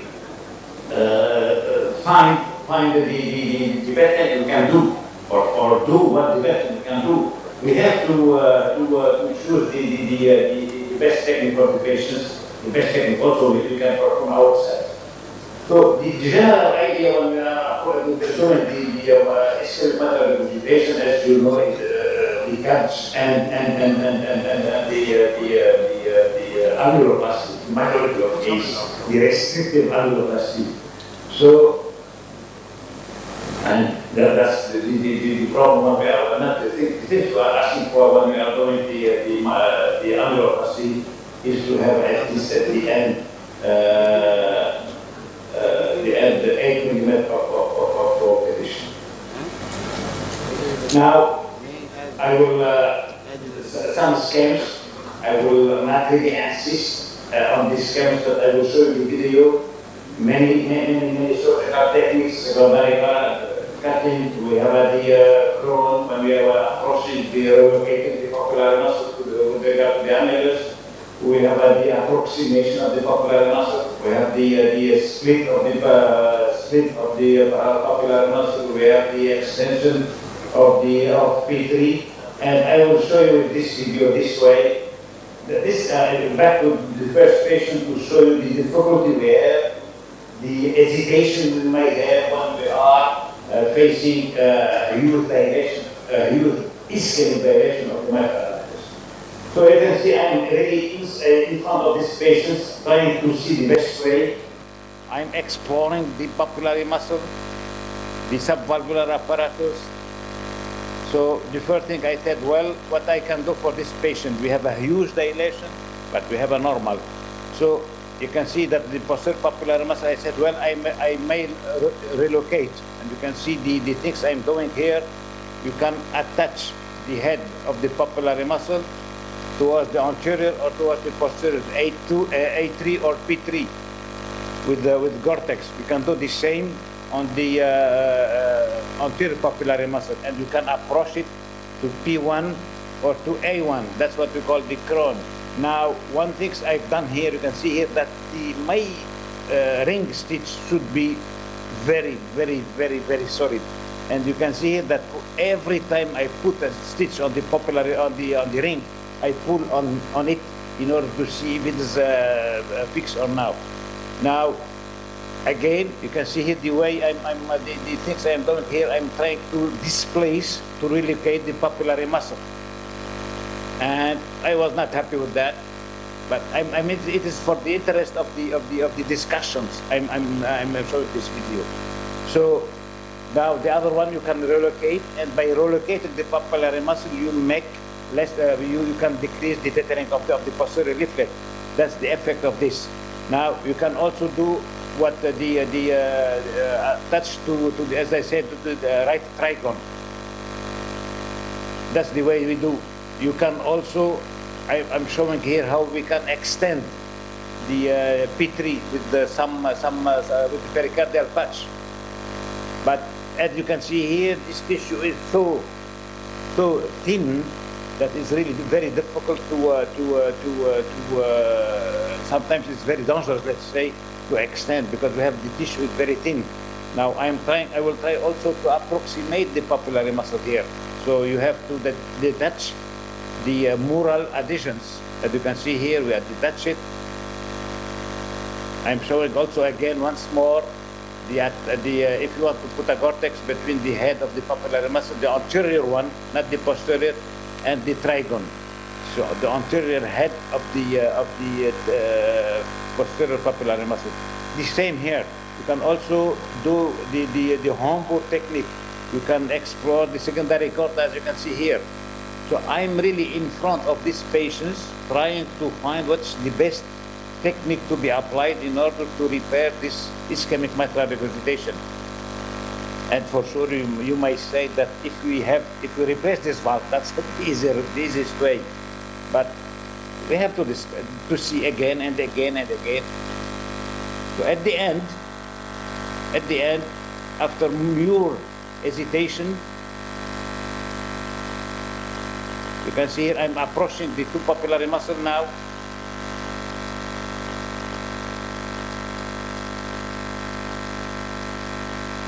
The two of that you can approximate with the slit or with some stitches.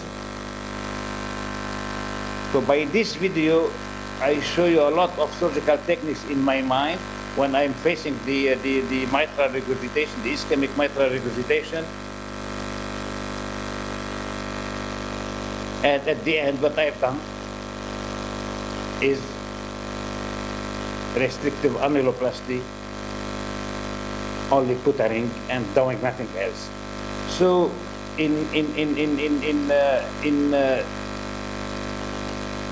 the complexity of the surgical techniques in mitral regurgitation, ischemic mitral regurgitations, is an example to illustrate that no one technique is enough, and we have to combine. At the end, if you put a very well ring, I think sometimes it's really enough for the patient, and it is less risky for him. So I will not go again to all those literature. You know that.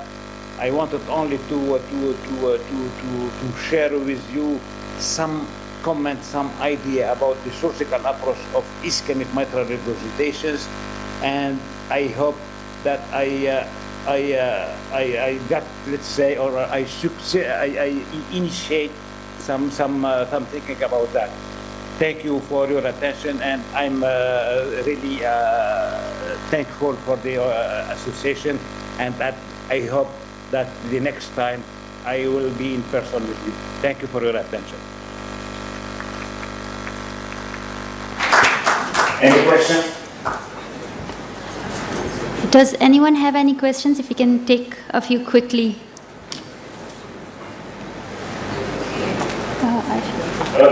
Okay. One second, sir. We have a question.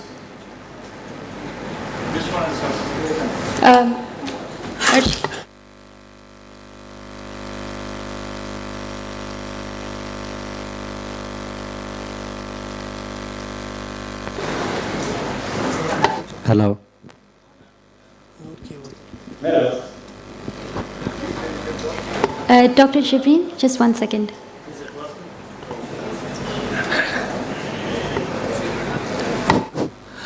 Good morning, Jibreen. It's Dr. Rashid from Islamabad. I've had the privilege and honor of attending a lot of your academy workshops and know what you can do. You are indeed a magician. The case that you showed to us, in which you have approximated the papillary muscles, The one thing that I could see was that this was a patient who truly had a chronic, a very chronic ischemic MR, if you can call that, for years. What I am asking you is that when we here sometimes see severe ischemic MR, you look at the leaflets and they are extremely thin and absolutely normal, and it is only a combination of type 1 and type 3B, i.e. a dilatation of the annulus, as well as the P2, P3 tethering, in which generally just a restrictive annuloplasty does the trick. But I'm sure that I agree with you that if you do some subvalvular repair as well, in addition to what you do to the annulus, i.e. by approximating the papillary muscles, then your repair will last longer. And I agree totally with you.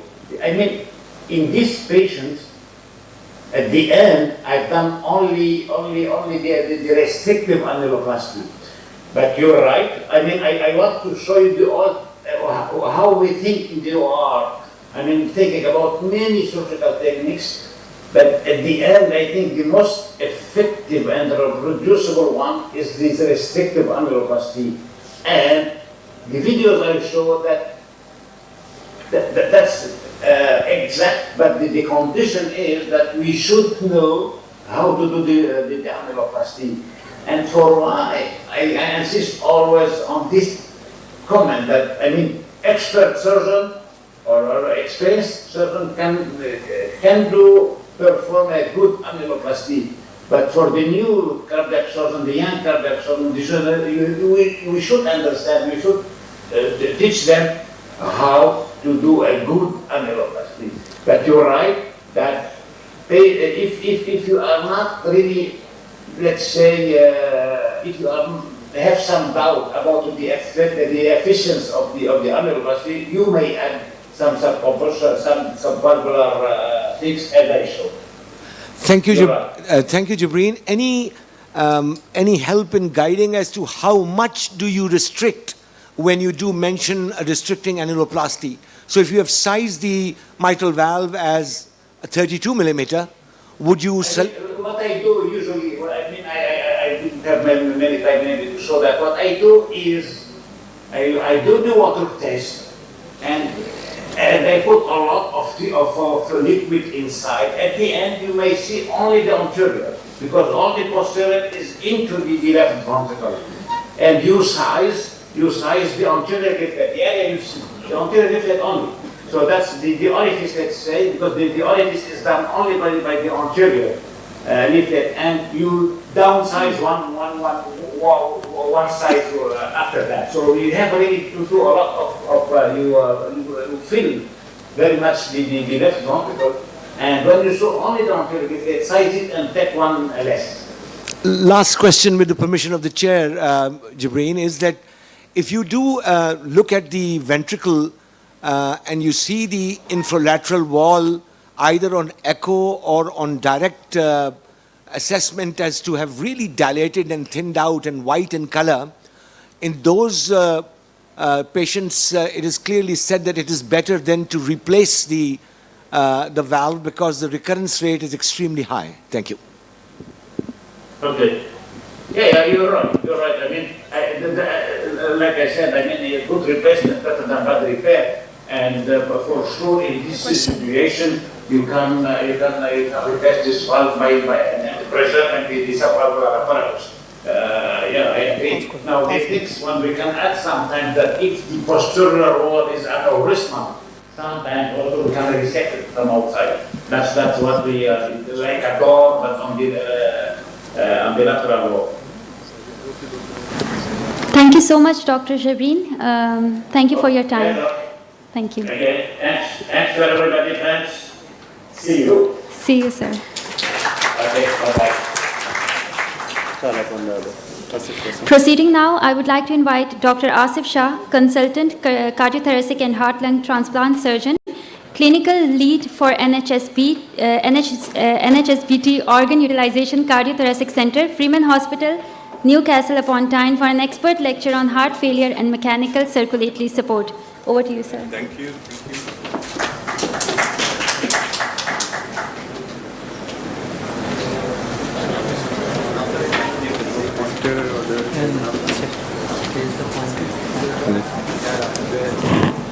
And the slide on the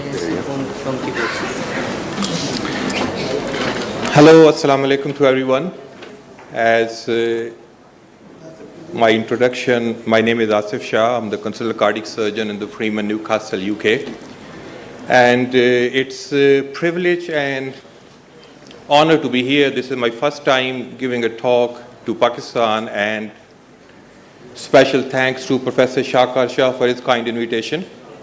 And before I start my own topic, I have my special interest in the mitral repair surgery. Can I ask all the surgeons in the house, anyone who can raise the hand who will attempt to repair ischemic mitral regurgitation? 1, 2, 3, 4. So rest, I presume they won't attempt repair, yeah? Correct. So I'm with the rest here. The evidence is terribly, terribly disappointing in mitral valve repair, ischemic MR. But anyway, that's not the topic today, maybe some other time. So let's start. The picture I put on my slide, that's one of the landmark in the northeast of the England. It's called the Angel of the North. So I thought I will put that slide. So that's where I'm based, Newcastle upon Tyne. And what the city of Newcastle looks like. It's based right on the river Tyne, where the name comes from, Newcastle upon Tyne. That's my institution, Freeman Hospital, which corporates the whole Institute of Transplantation.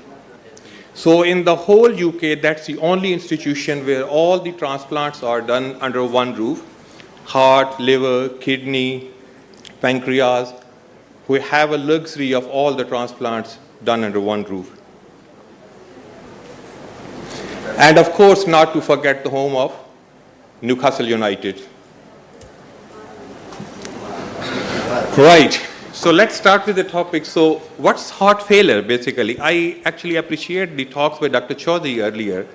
We have left this disease up to the management of our cardiologist. In fact, heart failure is a surgical disease. There's a lot of residents, a lot of trainees here. So just a bit of background. So primarily component what's the heart failure is the reduction of the cardiac output.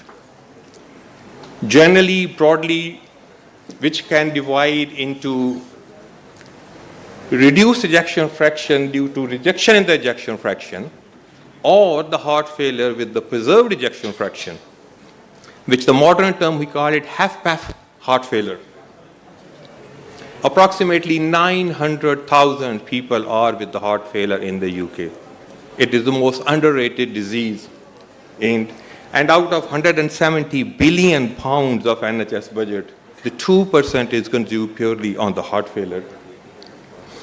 Of course, the symptoms, shortness of breath, peripheral edema, and fatigue. So the first time in the 19th century, the concept came from the heart failure by Sir William Osler.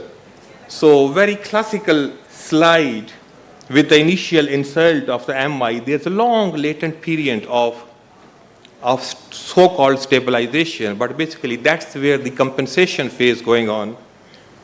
And that's the wrongly get impression, the initial phase of ischemic heart, the heart is stable, but in fact, it's not long when you reach into this dangerous territory, which we can call chronic heart failure or advanced heart failure. That's where the terminal decline starts. As you already earlier slide, Dr. Chaudhary, the common causes ischemic, hypertension, valvular, dilated cardiomyopathy. That is the most common cause we come across.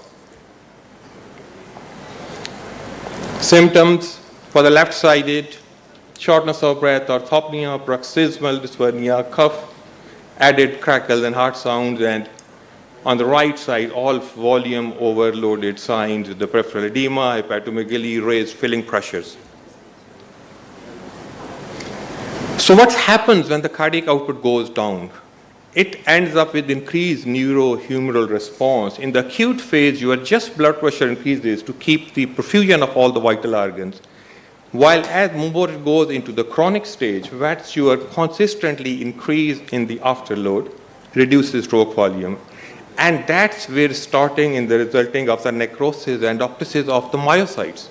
And with the continuous volume, person becoming a volume bag with persistent retention of the sodium. So again, a classical way to describe it, persistent increase in humoral response, your normal myocardium, to compensate the extra volume, started to apoptosis, necrosis, and your myocardium is just slowly and slowly becoming a bag. Again, same slide by Sir Oslam. So, for the surgeon's point of view, a very simple method to understand the heart failure: increased neurohumoral response, increased beta receptor activity, renin conversion to angiotensin, and aldosterone retention, all working in a vicious cycle. And what the conventional management is, to decrease the beta activity, we add the beta blocker, add the AC inhibitors to prevent the renin from angiotensin 1 conversion to angiotensin 2, addition of the receptor blockers, and of course the addition of aldosterone blockers. So that's the conventional treatment of the heart failure, to keep that latent phase a bit longer. But it does not cure the heart failure. So as I said, it's a continuous vicious cycle. The primary culprit, reduced LV function, resulting in increased neurohumoral response, and going in cycle, increased peripheral resistance and LV remodeling. Another classical slide I picked up, typical course. The more your clinical course prolongs, the more intensity of the care increases. Palliation care increases. After initial onset, there could be some fraction of the patient get a sudden death, but if you survive, episode of compensation before you enter in this territory where there is a rapid decline. So here are certain statistics according to the NICE guidance on the chronic heart failure. 67,000 cases per year in the United Kingdom.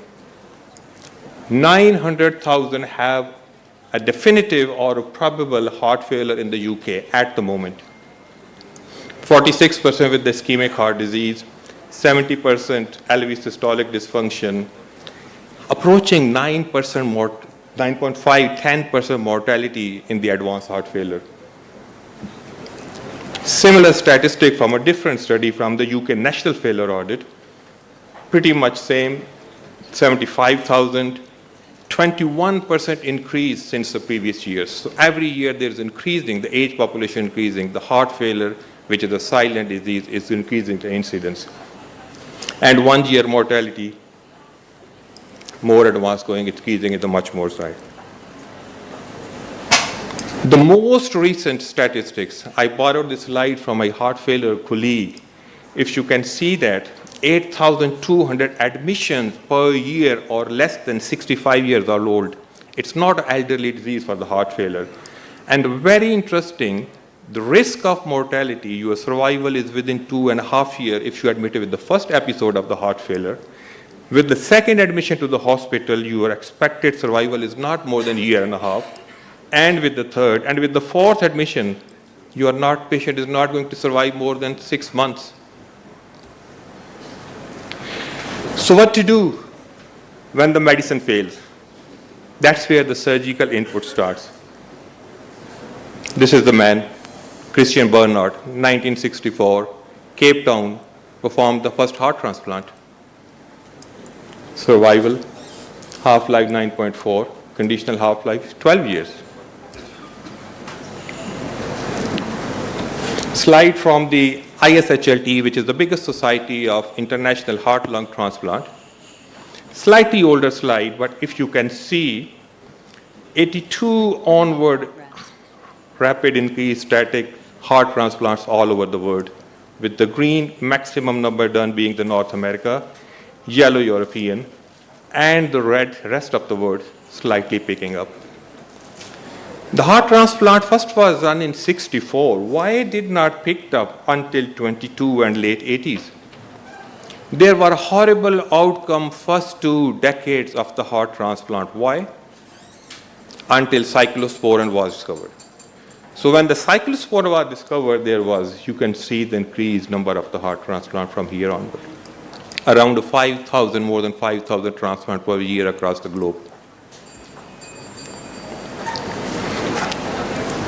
Look at the number of the heart transplants being done per million population all over the world.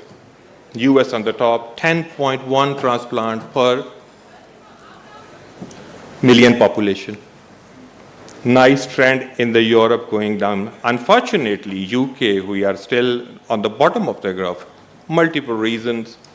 Croatia, France, Spain, a very good long while back they introduced the opt-out. So you are presumed consent. Everyone is a potential organ donor until he opts out, which United Kingdom have put the implication in the recent couple of years, and we are hoping that number should go up.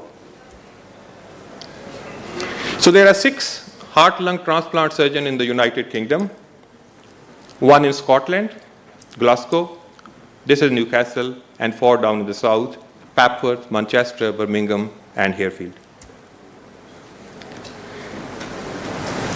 That's the latest registry of NHSBT heart-lung transplant of the United Kingdom. The blue are the hearts, light blue, and the dark ones are the lungs. So average number of the heart and lungs performed per year over the last 10 years. This dip is a pandemic related, which is worstly hit the lungs transplant, but heart was still able to hold 179. So still average around 200 heart transplant per year in the United Kingdom. Now, how the heart allocation is, if you can see, the maximum numbers of the organs are used. The dark gray, these are the super urgent patients. Light blue, these are the urgent patients. And bottom blue, they are the elective patients. So the way the patients put on the heart transplant waiting list, the super urgent are the most critical patient who need intensive care unit, and they are in form of some circulatory support.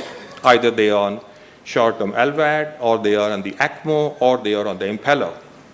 So the way the central networking work, if the organ heart becomes available in the Aberdeen and the super urgent patient is down in the London, super urgent patient will get the number 1 priority of that heart.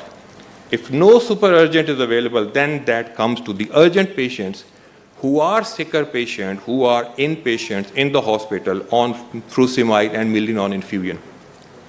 Rest comes the advanced heart failure, but somehow they're able to manage the home. So you can see that 75% of the organs which becomes available will go only to the very high sick patients who are either in intensive care unit or in the in-house hospital patients with advanced heart failure. Recent outcome registry by the ISHLT. So if you see, with every decade, there is increasing outcome survival of the heart transplant. If you look at the era between the 80s and the 90s, the 10-year survival was 50%, which has increased to 60% in the next era of 2001. And if you're looking at the most 2002 to 2009, that survival is approaching a 65% 10-year survival in a heart transplant.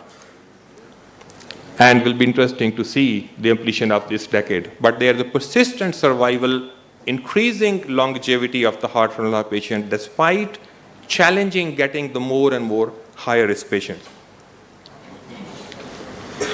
Another interesting slide by the ISHLT. So 5 years outcome on the heart transplant in terms of the etiology of the patient.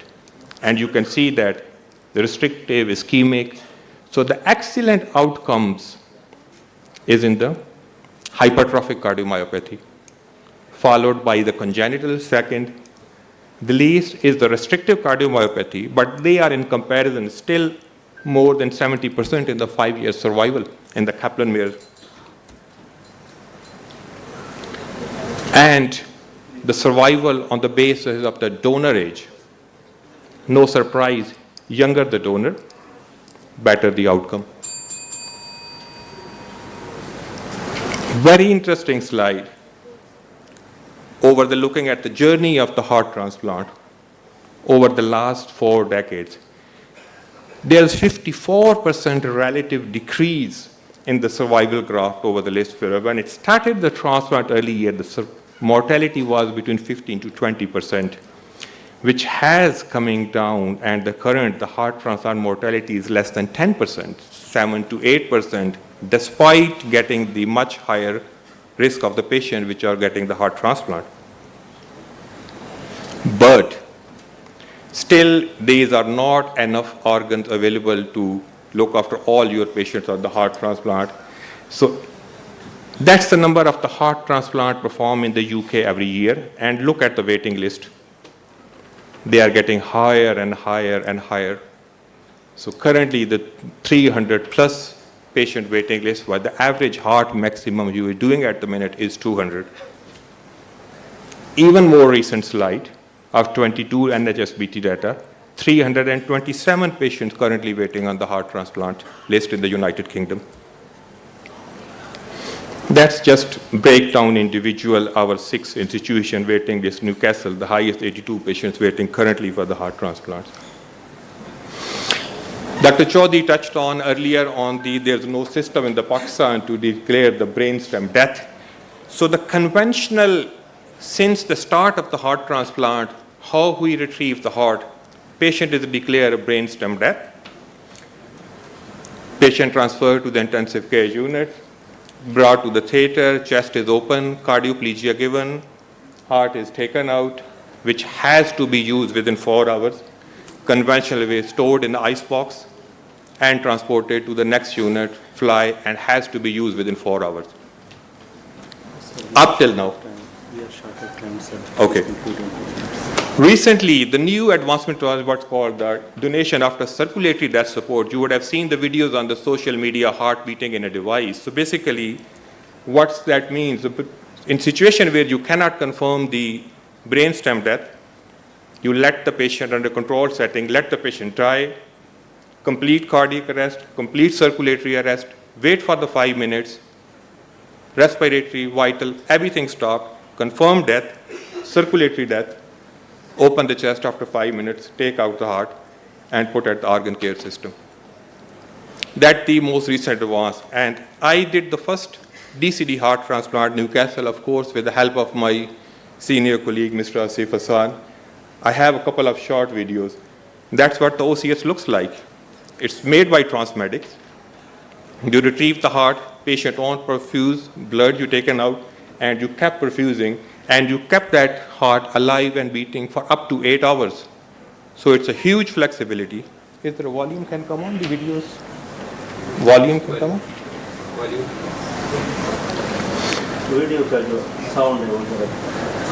That's the first transplant we did in Freeman, DCD heart transplant. That's what it looks like, Transmedics. And when we are ready to the chest to put the heart transplant, that's we open the box with the same which is being perfused, the cardioplegia is administered to arrest the heart and bring it onto the table for implantation. You're showing the cardioplegia is going in and to achieve the full cardiac arrest.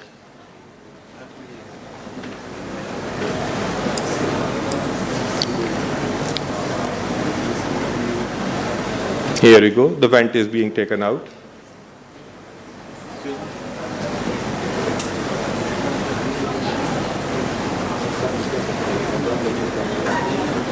It's called the organ care system, Transmedics. Here you get the complete heart rest.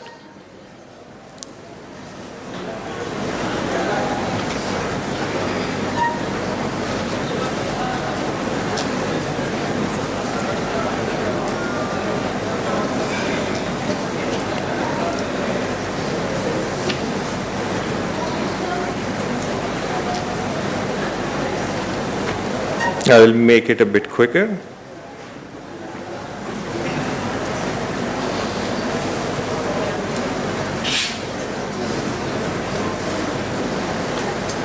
achieve the full cardiac arrest. Connection should be disconnected and the heart should be brought over to the table for implantation.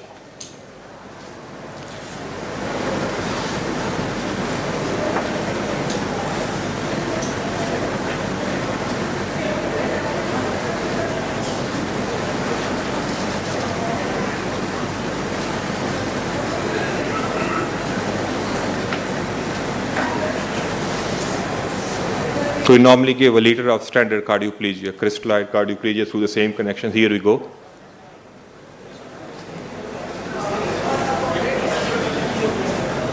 Yeah. Sometimes you have to put the temporary pacing wires if the heart is bradycardic, just to keep it pacing on the OCS machine.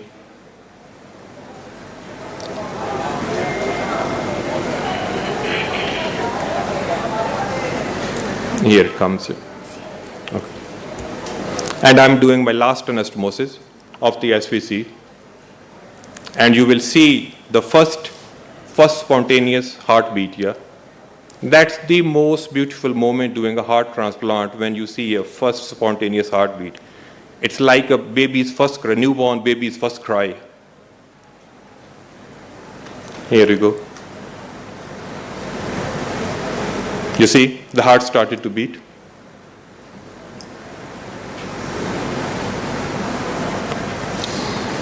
I will keep skipping here. Okay, here's the heart. It's beating at so on. We are off bypass. The arterial cannula is still going. We are at the stage of the protamine.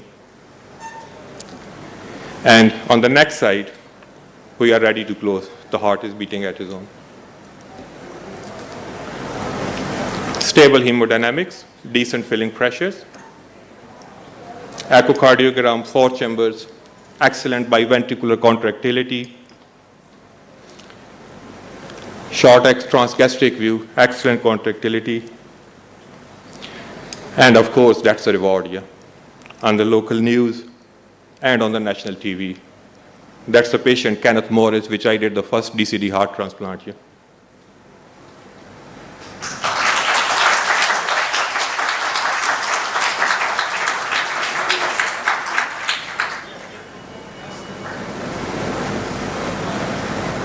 I wish if you could have played the sound of it, but no. I think the audio cable is not okay. connected and it's not supported. It's just a short video, so on the ITV news.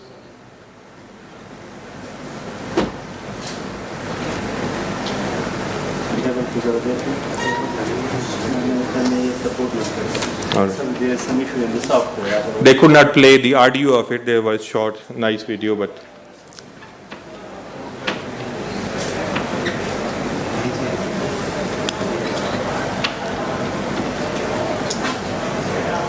patient from Cumbria, northwest of England here.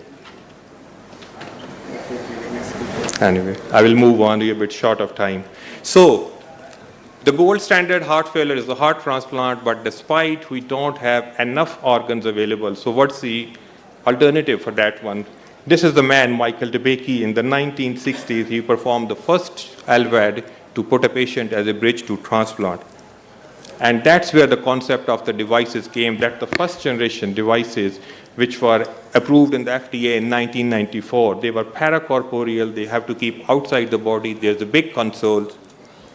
And that's some of our patients which we put it at historically first generation. You can see that device is outside with the big consoles. And they were put on there just as a bridge to the transplant until the organs gets available. Total artificial heart, similar concept, pneumatically driven. You can see the size of the console in the first generation LVADs.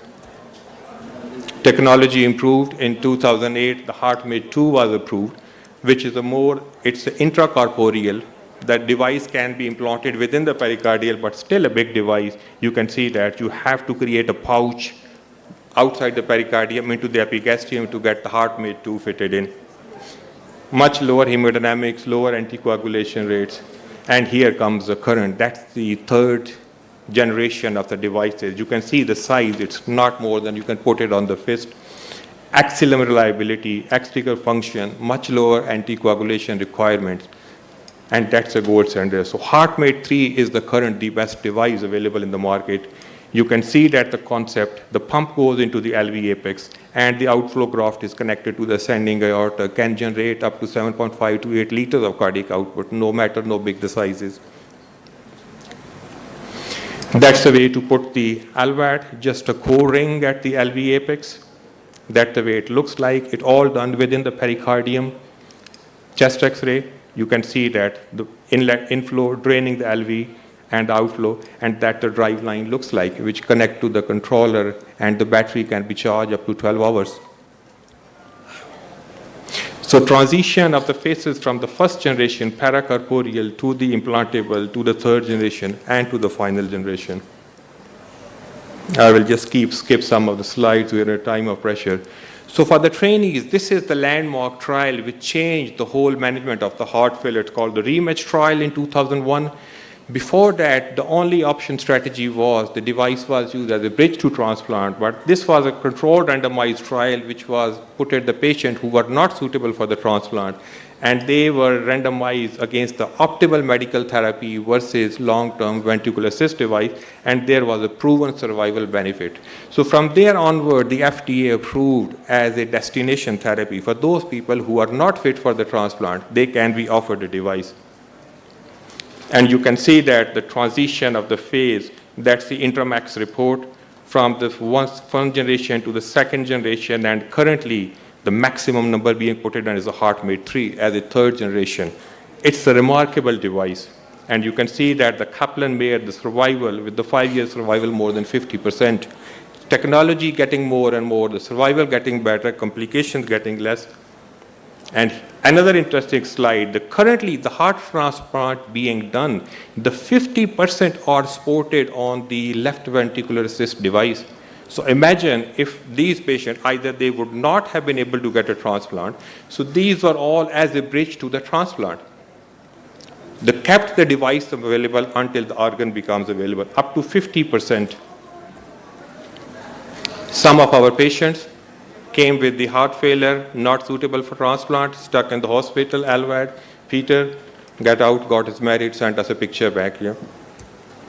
Another one of our patients having good time in Santa Barbara, San Francisco. So that gives you complete flexibility of the life and mobility. And not to forget our young transplant in the congenital population. Our longest survival patient of the Freeman, 14 years on the device. He didn't want a transplant, presented in 2009 with the MI. He is alive, our longest survival, 14 years. No pulse, no problem. The pump will keep you alive. You can see the ECG persistent VT, VF, but the pump will keep you alive. Age is not a problem either. 22-year survival of 50% of 70 years plus onward. If you are too old, not fit for transplant, LVAD is the answer. And another spectrum of the patient with acute myocarditis after the device, there is a potential recovery. So you can see that the echo pre-implant of the device and the post-implant device. And with the continuous surveillance, they were decommissioned. The device can be taken out. They are back to normality in that certain group of the patient. Either it can be demissioned percutaneously or the whole device can be removed with the normal life expectancy back to there. Of course, nothing without price, potential complication, bleeding, tamponade, arrhythmia. They are more perioperative complications. Long-term right heart failure, infection of the drive line, the main problem, hemolysis, thrombolysis, and stroke. But this is the state-of-the-art device, the modern one. The target INR for this HeartMate 3 is like your aortic or mitral mechanical valve, 75 milligram of aspirin and INR between 2 to 3. Active lifestyle and very easy to manage that. Okay, so I would like to conclude. So it doesn't stop here. That's the future concept. Future concept of the LVAD is completely implantable. There's no drive line like an iPhone 15, newer version. The battery can be charged remote with the contact, and that's the concept of there. So that's the concept. You will have a device, but there's no drive line coming out. That a charging belt, you can put it on, charging for 2 hours, and that will keep you going for the next 12 hours. And that the first fully implantable device was done in Kazakhstan. It's not improved, sorry.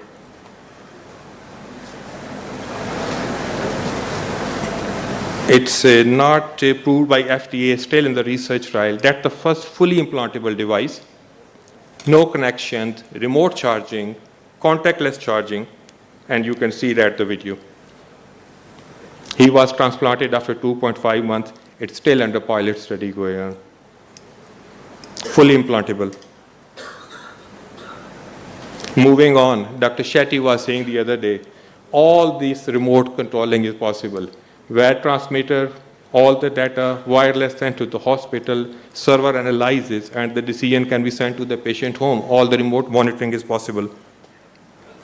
And another aspect of the Azure trial, we are involved, Freeman, in that trial as well. So that's a totally different concept. An external sleeve is created according to the minimal MRI reconstruction of the size, and that's connected to the device with the ECG synchronized. I will give you, so it's no contact with the blood. The compressor is outside, and here are the certain animal models. You can see that the top slide, no augmentation. And here you can see on the top second left slide, the LV augmentation from external compression after 3 months. These are the animal models. These are the pig models. Biventricular augmentation. Sorry.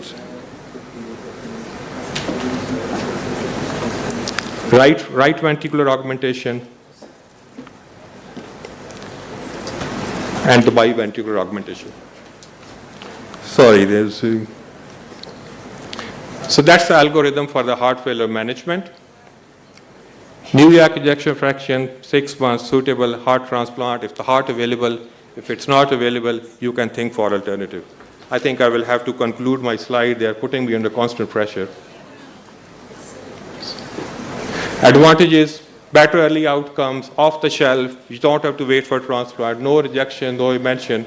One of my colleagues said just a piece of metal. And the newer generation, that's the future of it. That's me and my family with my boys having a Eid in Newcastle. Yeah. Thank you very much. Yeah. Thank you very much, sir. Sorry, we are very short of time and I have to play the bad guy. It was really interesting, and we are having one speaker awaiting online, Dr. Mustafa Guden. But before that is actually the next session, and we have indented into the next session too far. I would like to take questions just for 5 minutes, not more than 5 minutes, and the panel discussion. Please, sir. Audiovisual different.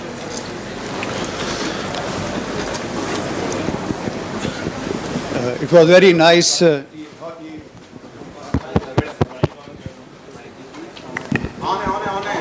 Hello. It was absolutely very nice views given by the two people. I am one of the surgeons who have been working at the Institute of Cardiology, Multan. And I am one of the persons who have really worked at the Freeman Hospital at one stage of my life. And after we built up the center to a certain level, we wanted to have a transplant program started there. And what I did first was that it got recognized by the Human Organ Transplant Act, that is HOTA.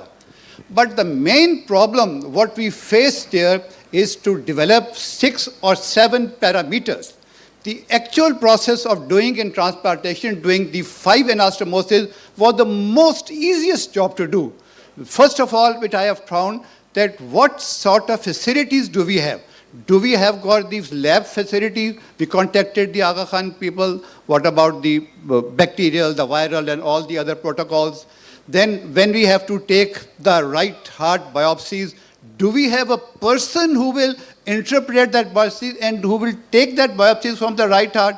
Because a lot of management, the results are absolutely dramatic. I know that about 1 year survival is over at 80 to 90% in the transplant people. And then I found a person, because there's a lot of disparity between 2 people of 2 pathologists interpreting those lists. Then another important thing which we have to on that aspect is how to form a legislation. We interpreted our own rules, that how we find the coroner, how we can find, and what should we expect from a surgeon to certify a brain death. Because a lot of those patients in our city, what was called Multan, they were all unknown bodies there. And how to put them legally for that? So we did a couple of things. And after doing those couple of the things, we actually decided that these people, after doing the legal problems, we will bring them to our own hospital, because as you said, because when I used to be in Freeman, it has a radius of about 500 meters. They're from Paris or from Ireland, or you can retrieve the hearts and bring them back. The main thing was the ischemic time. And obviously, we accept the ischemia time of around 4 hours, but we wanted to keep the ischemia time to keep the results in the optimal level or in the best possible value to the minimum level, say about hardly 60 minutes. We bring the patient to the next table and transplant from theater to table, and that will decrease the ischemic time. And then after doing these formalities, another very important aspect was from the religious people, what to do. So I invited a group of the religious people to come to my institution and made a meeting with them and gave them a talk. But when they started the talk, that what is the role of organ transplantation in the Islam is, they absolutely had a diverse idea. And then I have to stop the talk in the middle of, and then to show the results of the Al-Azhar University and many things that how the transplant is legal. Having said all these parameters, then I invited the human organ and formulated my own rules that what should be the parameters for the donor, what should be the parameters for the recipient. Because the recipient for the panel reactive... Thank you, sir. Thank you, sir. It's going very broad, and I think if we can think. And but the main the things what about the panel reactive, all those, then I contact the people, the cost I calculated. But in the end, I think the main donors were not only the people from the those who were after neurosurgery, but I even tried to contact the Chief Justice, that those who were on the death row, why can't they be given a chance to come to our department and we can take their organs, not 1 but 7 organs. Please. No, there is very wonderful and practical aspects of it. The purpose of my talk was just what we are doing at the minute, And then Dr. Chaudhary was saying whether potentially it's viable in Pakistan or transplant. There's a lot to start, even from the brainstem death onward, there's the logistic. So just to re-emphasize the point, transplant, it's not a one-person job. Surgeon is a one small aspect. It's all a multidisciplinary teamwork. There's a national collaboration or at least a regional or provisional cooperation. You need a surgeon, you need transplant physician, you need immunologists, you need microbiologists, you need VAD coordination, transportation, a massive infrastructure required for the transplant. However, the way things are going, from my point of view, from the developing world like Pakistan, VADs is a more practical options. Right. Yes, correct. Coming back, correct. You cannot make that price. Correct. If you compare it against a transplant program, transporting a one organ on the plane from one London down to the south, that costs over 10,000 pounds. If you put all the price together, having a transplant program and the LVADs program, left ventricular assist-wise is much cheaper. You have to make a comparative. That's again like a discussion of the heavy valve and thing. It's a longer discussion, but that's just the way, some food for the thoughts, just to think about it and for the future. Thank you, sir. Thank you, sir. It's a very interesting session, and I know it will take the whole day. I'll just take one comment from Mukhtar Saab, Brigadier Amir Saab, and Hassanaz Saab. One each, and after that we are closing this session and we are calling the next panel of experts. We will give a very brief comment. We also started our heart failure program at PIC, and we also had all these steps taken from permission from HOTA and that. But we still, till now, we were unable to perform that. And we all, as a society, should work on this and get it registered from the HOTA and from the government, get our legislation done so that all the Pakistan people should be registered as registered donors. That that is the way forward, what I think. Thank you, sir. Mukhtar Saab, please be brief, sir. I thought this was a discussion about congestive heart failure, but I'm glad to hear.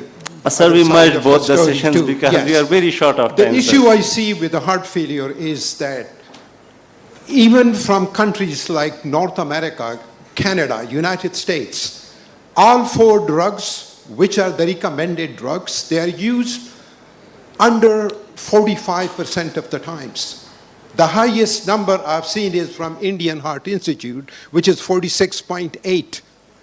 With each drug implementation, you can bring down mortality, morbidity by somewhere from 25 to 35%. Add up all 4 drugs, you will reduce the mortality by close to 60 to 67%. So this long, beautiful journey going from medical treatment to transplant, most of our patients, they can't afford a dual chamber pacemaker. When you ask for a pacemaker, the best they can do is a single chamber pacemaker, leave alone CRT, AICD, LVAD, RVAD, or transplant. Thank you, sir. So the limiting thing is resources, and that will stay with us. Sir, Professor Hasanaz Sharif, sir. So I have a major concern, and that concern revolves around the donation of the organ. We have a problem with our social structure. There are villages in Punjab where half of the people are walking around with 1 kidney, and it just takes an unscrupulous person to take a heart out of a person who's not brain dead. And I don't think I can live with that on my conscience. So I think we need to... That's the big problem, sir. And that is very valid point for this society. Thank you so much, sir. With this, we will conclude this session, and I'll call upon the next panel of experts. Already, Professor Gudain Saab is online with us on the Zoom. He will be starting. Professor Gudain Saab, thank you for staying with us. I'm calling upon the next panel of experts, Professor Riaz Anwar Saab, Professor Taib Pasha Saab, Professor Arifur Rahman Saab, Professor Ali Mangi Saab, Dr. Abdul Malik Saab, and Dr. Khalid Rashid Saab, and Dr. Hena Inam Saab. Please come on the stage and have the seats for panel of experts. Yes, yes.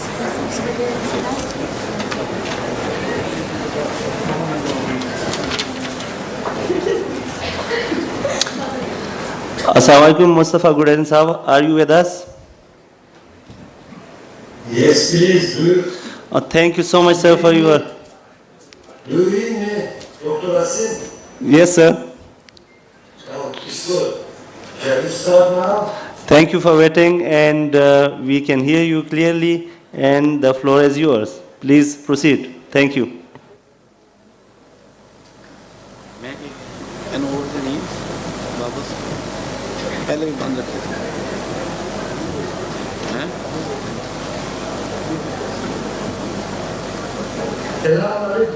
ठीक है मैंने पहले भी बंद किया अरे doctor Asim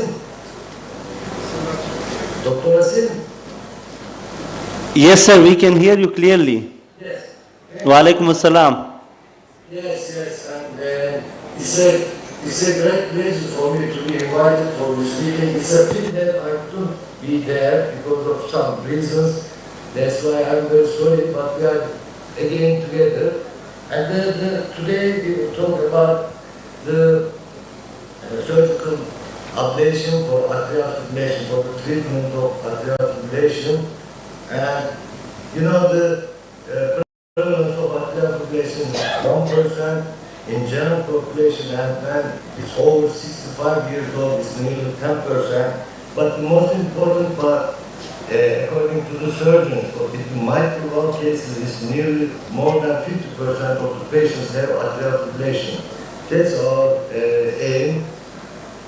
And normally, most of the surgeons, they were killing that for many years. It's an innocent arrhythmia, but it's not. Everybody knows that you can have thrombembolism complications, congestive heart failure, even by time in 10, 15 years later, most of the patients have mitral valve regurgitation or tissue valve regurgitation, and they can have a lot of side effects of the antiarrhythmic drugs, and we can have reduced quality of life because of the shortness of breath and palpitations, fatigue. It's not a normal lifestyle. That's why the patients have a high morbidity and mortality with this arrhythmia. It's not an innocent arrhythmia. And the major goals in atrial fibrillation treatment is to have sinus rhythm and restoring the AV synchronization and restoring, if possible, atrial transport function. And the best is that, the surgical MACE procedure is the gold standard, but it's relatively invasive procedure. Even I have never performed a MACE procedure.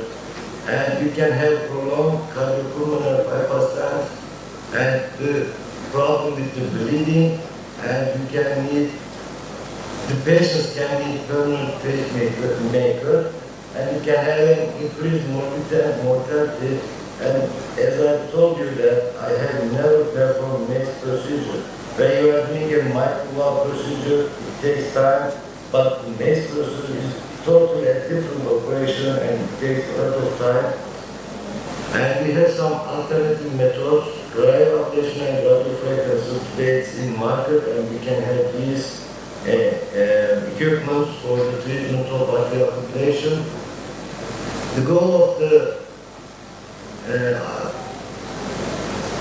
ablation is to reduce, with these instruments, to reduce some of the incisions and to reduce the cardiopulmonary bypass time and improve safety, and especially we can increase the accessibility of treatment for larger number of patients, atrial fibrillation patients, because most of the surgeons, we are hesitating to do MACE procedure. That's why the surgical ablation, it can be cryo or radiofrequency, whatever it is, we can have more patients to treat with atrial fibrillation. And the indication is the patient that will undergo open heart surgery. It can be mitral valve or coronary bypass, aortic valve procedures. The time frame is not important. It can be proximal, persistent, or permanent atrial fibrillation. And for the preoperative risk factors for the success of restoring sinus rhythm, the size of the left atrium, the old age, and duration of atrial fibrillation. If this function is better, if it's a permanent atrial fibrillation, the success rate will be reduced. Low ejection fraction and renal dysfunction. And for the complementary implications, we do not perform ablation, surgical ablation for severely depressed reproductive function. If there is atrial valve calcification, endocarditis, or severe lesions for the reoperation, and if the patient has renal failure, we do not prefer to do surgical ablation, and we do not perform surgical ablation for the patients in poor condition. These are the lesion patterns for the MACE procedure. And we encircle the left pulmonary veins here,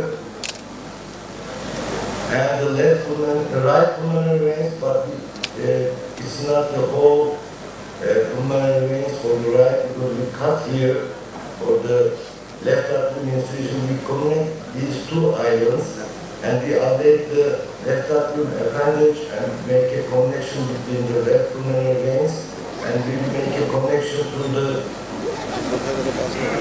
mitral valve here, and another valve for the coronary sinus. And this is the lesion pattern for the right side. And here is the most important lesion pattern for the atrial flutter especially, and that one. We learned from the electrophysiologist. And for if we do cryoablation, we have this lesion pattern. And here's the video for how we do the ablation. It's the pen of the ablation is monopolar probe, for radiofrequency, it's irrigated, and in the tube you see the water, saline is coming, and we oscillate the pen over 1 centimeter for 10 seconds, and we know that 1 centimeter with 30 watts, we can get a 4 millimeter depth for transmorality, and you must take your time because most of the failure is because of the surgeons. They do it in a few minutes. It must at least for the full left atrium at least 5 minutes for energy source. And you see, just oscillate over 1 centimeter and afterwards the second 1 centimeter, not to we overlap the 1 centimeters, not to have a gap between these ablation lines and make a connection of pulmonary veins. But the most important is an experience. Never put a suture, whatever it is, for the left side, the left atrium appendage closure, or the mitral valve repair or replacement, because your suture can be broken because of the ablation with the radiofrequency. No suture before the ablation. First the ablation and afterwards the suture. That's very important. We had an experience with that. We closed the left atrium appendage and afterwards we ablate, and we had a huge bleeding because the suture was broken.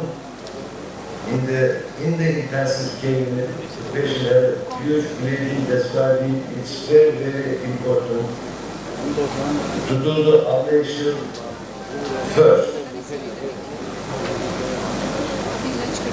You see how we do it. And for the surgeons, it's like the pottery, the pen of the radiofrequency is like the pen is surgeon friendly. We know how to use the coagulation pen. That's why it's similar to say it's not difficult to use,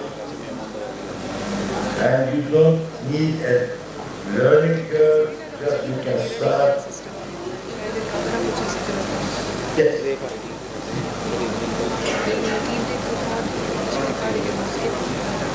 And the resistance studies after the operation is mostly we have success rate nearly to 90% after the operation. Most they are not in sinus routine, but it's free of arterial fibrillation, and after 1 year it's nearly 80 to 70%. After 2 years it's nearly 70% the results are, and after 3 years it's nearly 60 to 50% the patients are in sinus routine. And the biatrial on the left side, only the left atrium, there is not so much difference between the two ablation. And the atrial transport function is important. In ECG, it can be seen like sinus routine, but some of the patients doesn't have atrial transport function. You can have this with the echocardiograph. The cardiologist check with E and A waves. For the left or biatrial maze, which one will be preferred? For the left side or biatrial, if the patient has atrial flutter, or if you open the right side, then we do the biatrial. Otherwise, we do only the left side, the left atrium, because we have study for that. We couldn't find that statistic difference between the left-sided maze and biatrial maze. If you do not ablate the patient, for example, if you repair the valve, mitral valve, or replacement after 2 years, only 25% of the patients are in sinus routine without ablation. That's why it's better to ablate the patients for a better result for sinus routine. And in guidelines, in guidelines for concomitant procedures like mitral valve and atrial fibrillation, the ablation is in class 2A indication.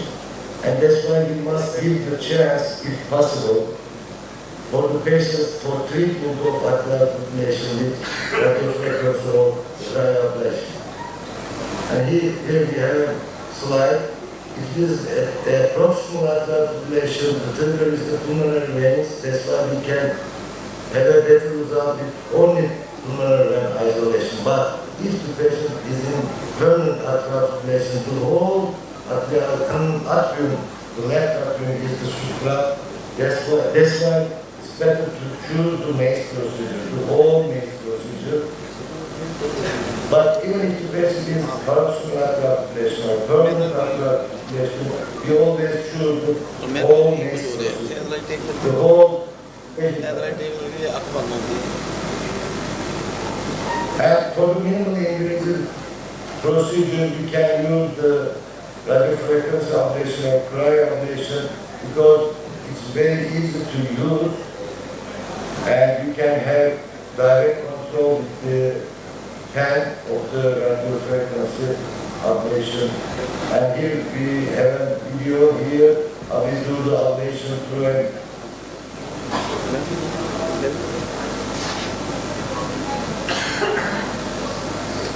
the method produced the long shafted ones also, and you can use this with direct vision or with the endoscope, both of them. It's not so difficult to use it. And after the operation, you can go for the mitral valve, whatever it is, replacement or repair.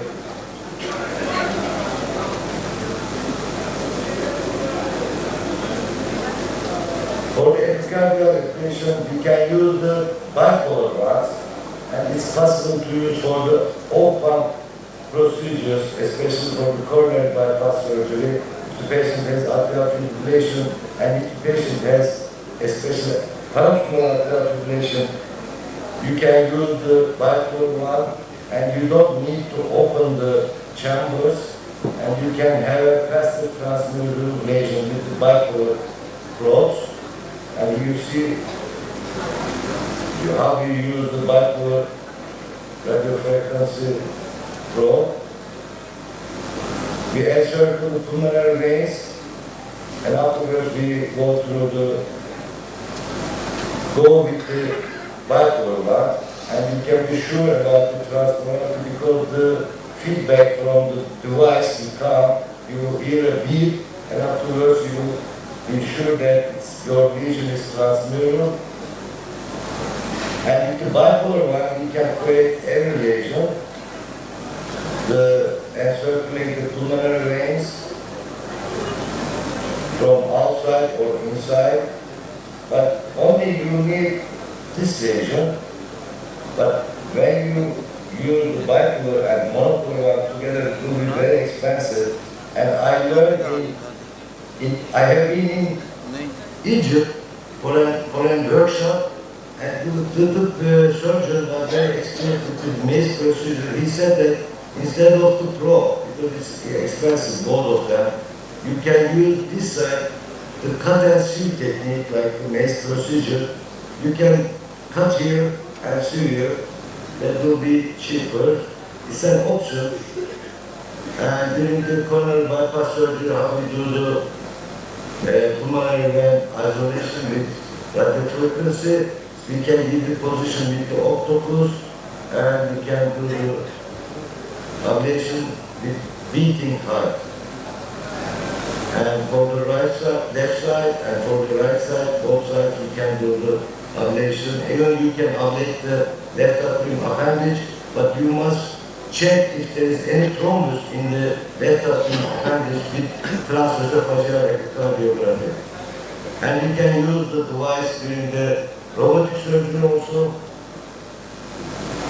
The patient side surgeon can use this from this port, you see here, and you can go through the port and do the ablation with the endoscope of the robot, and the console side patient, surgeon can help to have a better vision. Here you see the arm of the robot. And for the closure of the left atrium appendage, the reason for the emboli for atrial fibrillation is 90% is in the appendage, but for the rheumatic patient is 50%. But even if we do not perform ablation for atrial fibrillation, because of some reasons, as I told you before, we close the appendage for every patient with atrial fibrillation. And we do not use the technique to encircle like a pursing suture. We do not use it because in most of the leg operation I saw that the left atrium appendage is open. That's why we close from the inside the suture with double layer suture. First, horizontal marker suture, like you see here, and afterwards we go for sacral suture and with over and over technique. You must be very careful here not to take a very big bites, so you can do harm to the coronary arteries. Thank you very much, sir. The same techniques we are using now, learning from you. So we are getting a bit of short on time, so if we can conclude then. Yes, it doesn't take so much time, but always I use the suture with backhand. If you go with the forehand, it's very difficult, really. But if you go like that, you see, if you go with backhand, it doesn't take time and it's not so difficult to close the left atrial appendage.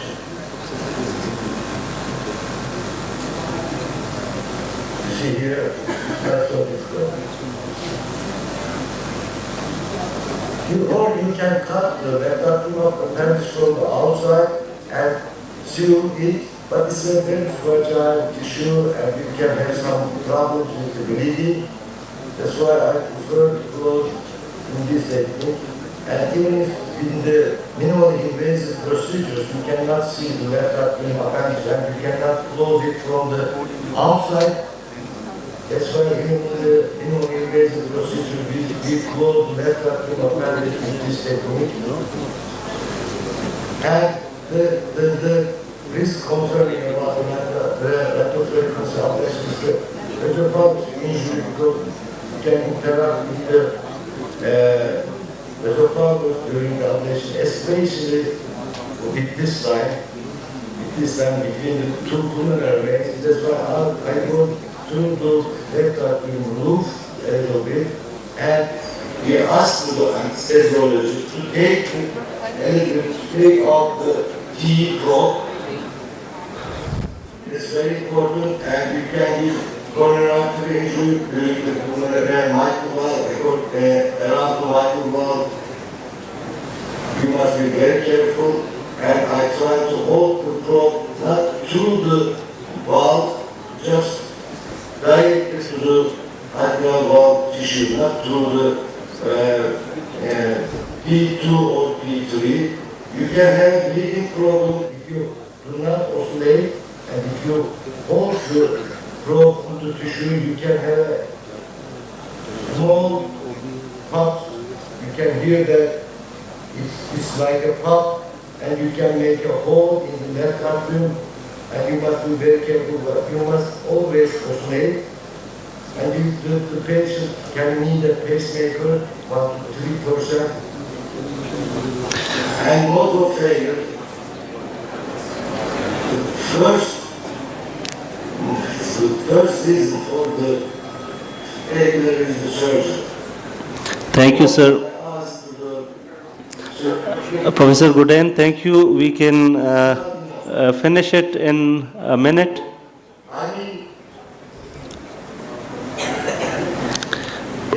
not enough 1 minute to hold that optimization. No, my point is we are a bit short on time and we are having 2 more presentations. So if we can make it brief, sir. Yeah. Yeah. Pardon? Thank you, sir. Dr. Asim, I couldn't hear you. Sir, I'm saying we can clearly hear you, but we are very short on time and we are having 2 more presenters. Can we go quickly over it? Thank you. Surgeons must take their time and be patient to have a good result. If the left atrial diameter is more than 65, then the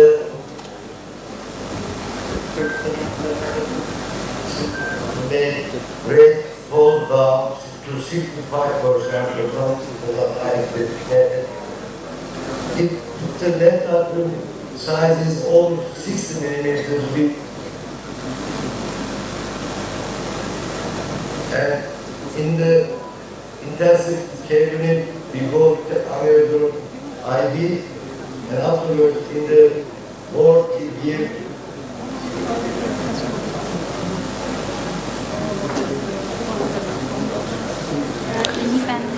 Thank you very much, sir. With this, we will. Thank you very much, sir. We have been listening to you, but probably there is some issue in the media as well.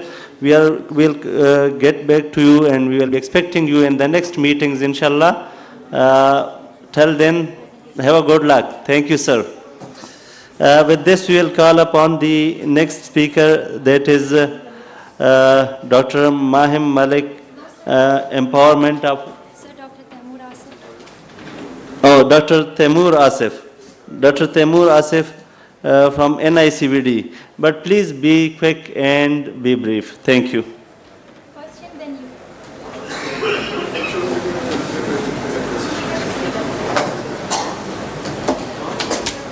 Pointer.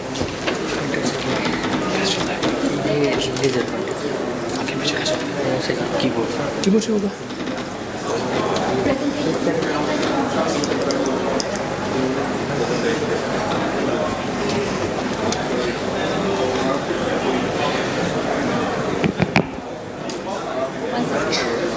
okay that's not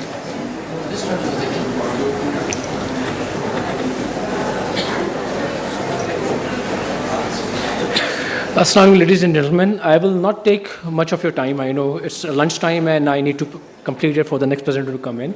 So I am Dr. Taimur Asif. I'm coming from NICVD in Karachi. And I'm here to basically sell you a case, sell you a procedure. As a cardiac surgeon, this is the first time I'm doing it, but this is a very important thing which is very close to my heart. I learned it at different techniques at my own institute and another institute. So I'm here for you to open up your minds and to learn and sell this procedure with me. So we are talking about a severe tricuspid regurgitation in a concomitant mitral valve surgery. What should be the best option?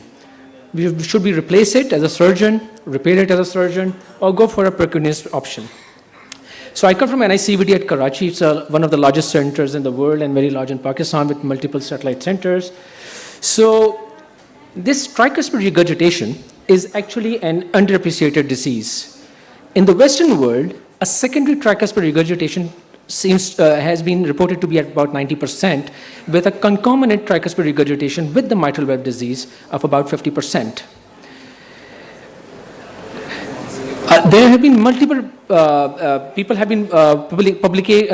multiple publications coming in, which basically shows that there's a challenge and a long-held misconception that a functional tricuspid regurgitation, which is moderate to severe, will resolve once successful treatment of mitral regurgitation or mitral stenosis has been carried out. So this is what we have all learned, and a lot of our surgeons do that. However, 70% of the patients with more than moderate tricuspid regurgitation before a mitral valve repair or a surgery still had moderate to severe tricuspid regurgitation, which was not taken care of by any procedure after 2 years of follow-up. So how frequent do we see a tricuspid regurgitation?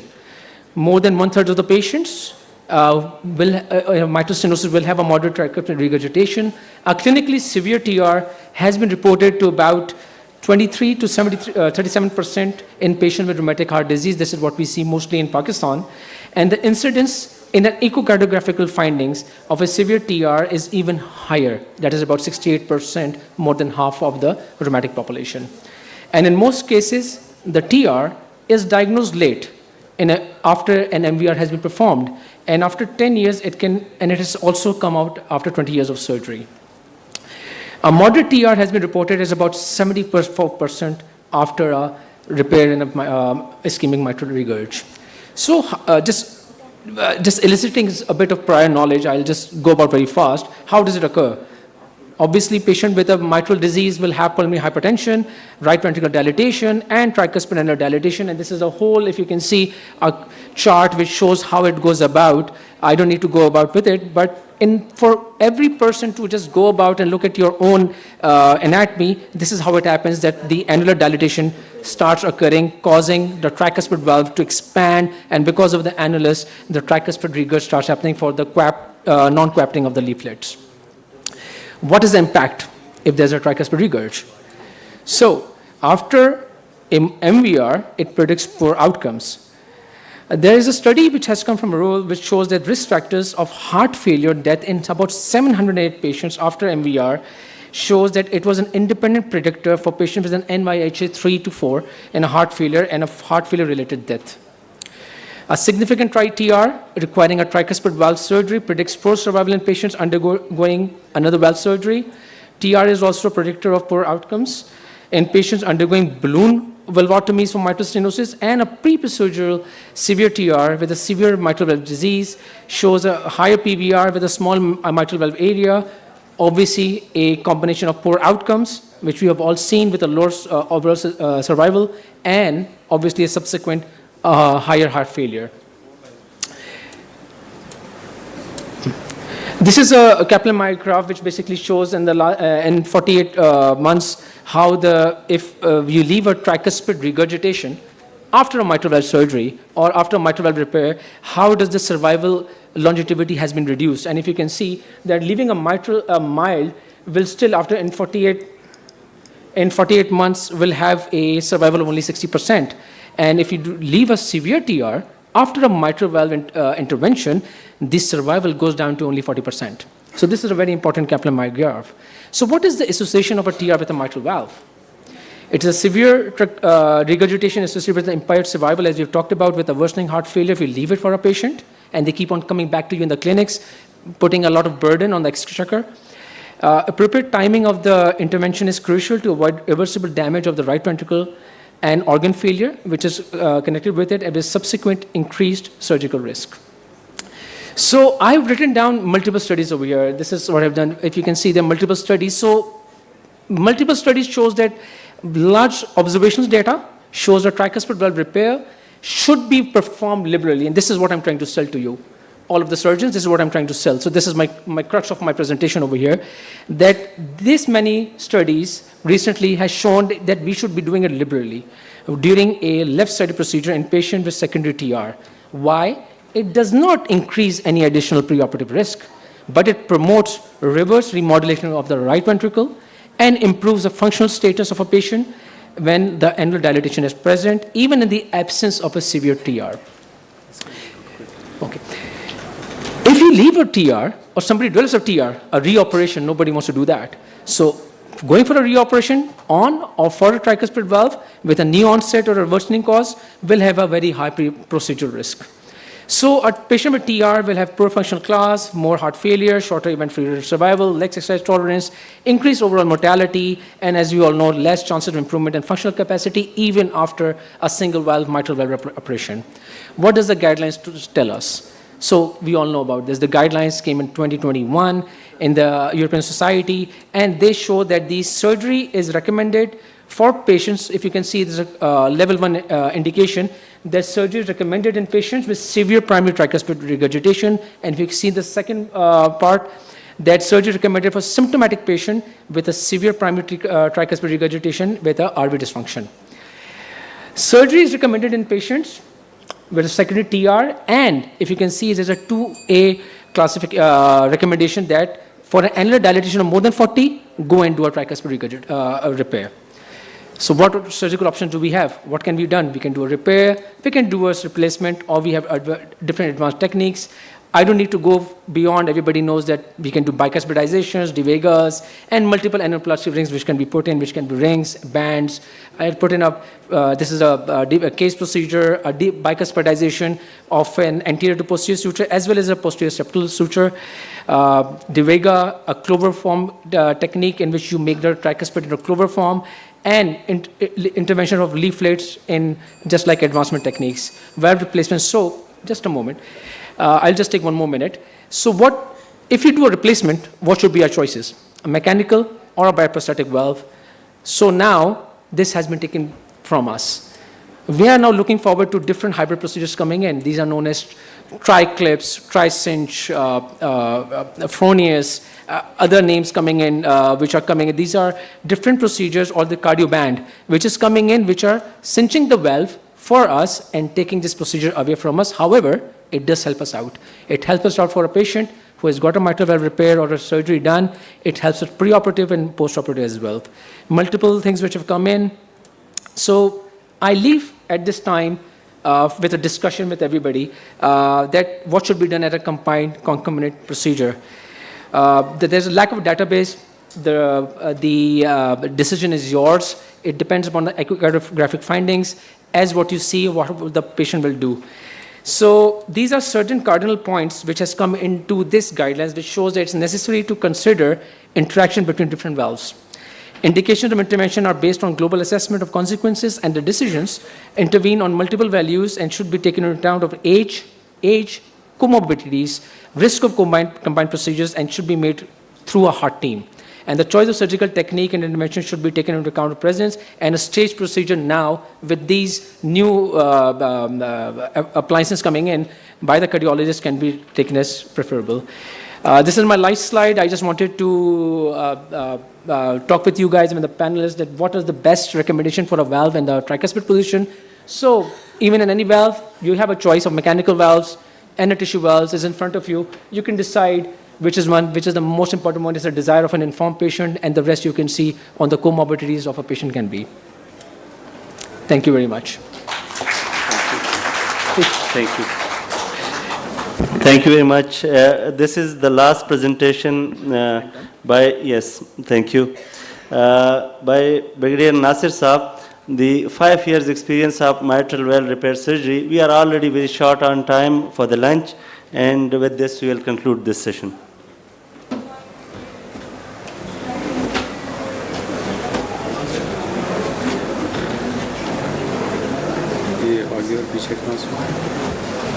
Sir keyboard से अच्छा और ये sir laser point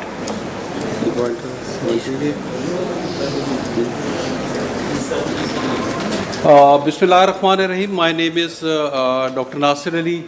I graduated from Khyber Medical College back in 1990. Presently, I am serving as head of department of cardiac surgery and professor of cardiac surgery at Armed Forces Institute of Cardiology. We started mitral valve repair program more than 10 years ago at Armed Forces Institute of Cardiology. With time, slowly and gradually, our confidence in valve repair surgery improved, and now we have our own indigenous, or I can say innovative techniques for valve repair surgery. So mitral valve repair is a gold standard in patient with mitral regurgitation of virtually all etiologies, including mitral valve disease. Earlier the better is a new concept in severe mitral valve regurgitant lesions. Whether the patient is symptomatic or asymptomatic, they should benefit from the surgery. Enhanced preservation of this leads to enhanced preservation of the valvular structures and LV function, and in the long term there is no complication related to anticoagulation therapy. There are less thromboembolic complication and lesser risk of endocarditis. Concept of core team is a paramount important in mitral valve repair surgery. Our core team includes a cardiac surgeon and a cardiac anesthetist with special interest in valve repair and echocardiography. This study is based on an article which was published last year in PFMJ, and this included 75 patients, 55 were female and 20 were male patients. Our inclusion criteria included all patients with severe mitral regurgitation, including myxomatous ischemic and rheumatic heart disease. Exclusion criteria included patients with multiple valve diseases and those having mixed mitral valve disease, especially with having significant mitral stenosis. So with this pie chart, you can see majority of our patients were having rheumatic etiology.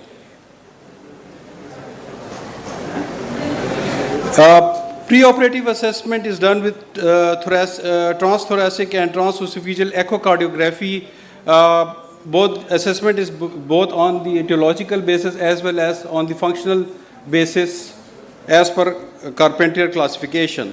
So type 1 lesion are those with the normal mobility of the mitral valve leaflet. Type 2 is the one with the excessive mobility, and type 3 is having the restricted leaflet mobility, including the rheumatic as well as the ischemic.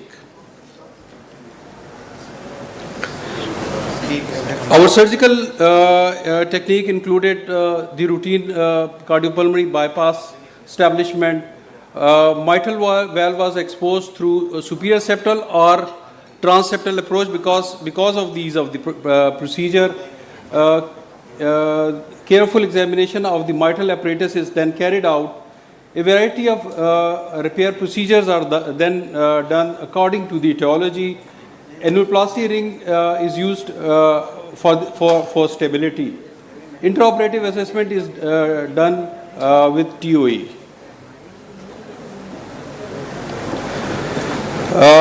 In our patient, 60% of the patient underwent anterior leaflet repair, which included cusp shortening, resuspension either with PTFE, new Cordy or Cordy transfer from the posterior leaflet. Posterior leaflet repair with quadrangular or triangular resection was carried out depending upon the extent of the lesion, and in some patient we did reduction ring annuloplasty, those having the central jet, mostly in myxomatous patients. This picture shows resuspension of the flail anterior mitral leaflet, which is resuspended by mean of new Cordy. You can see these are the PTFE sutures going through the edges of the anterior mitral leaflet. The same concept again.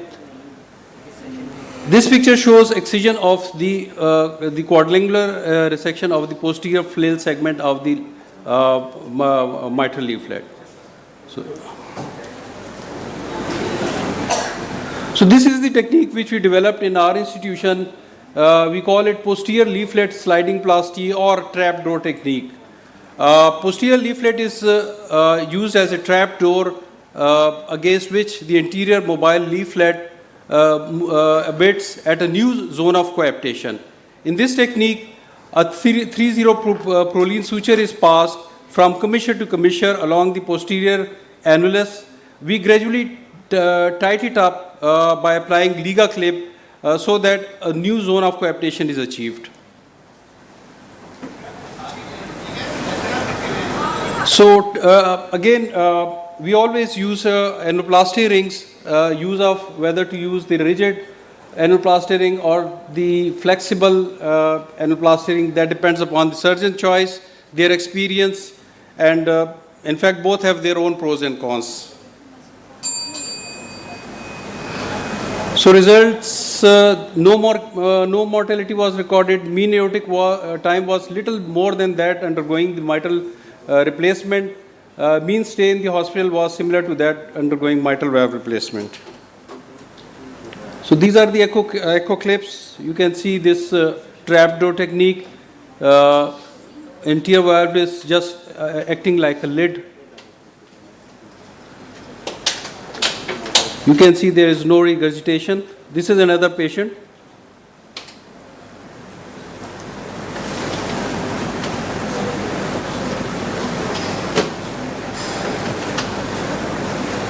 You can see the thickly calcific mitral valve.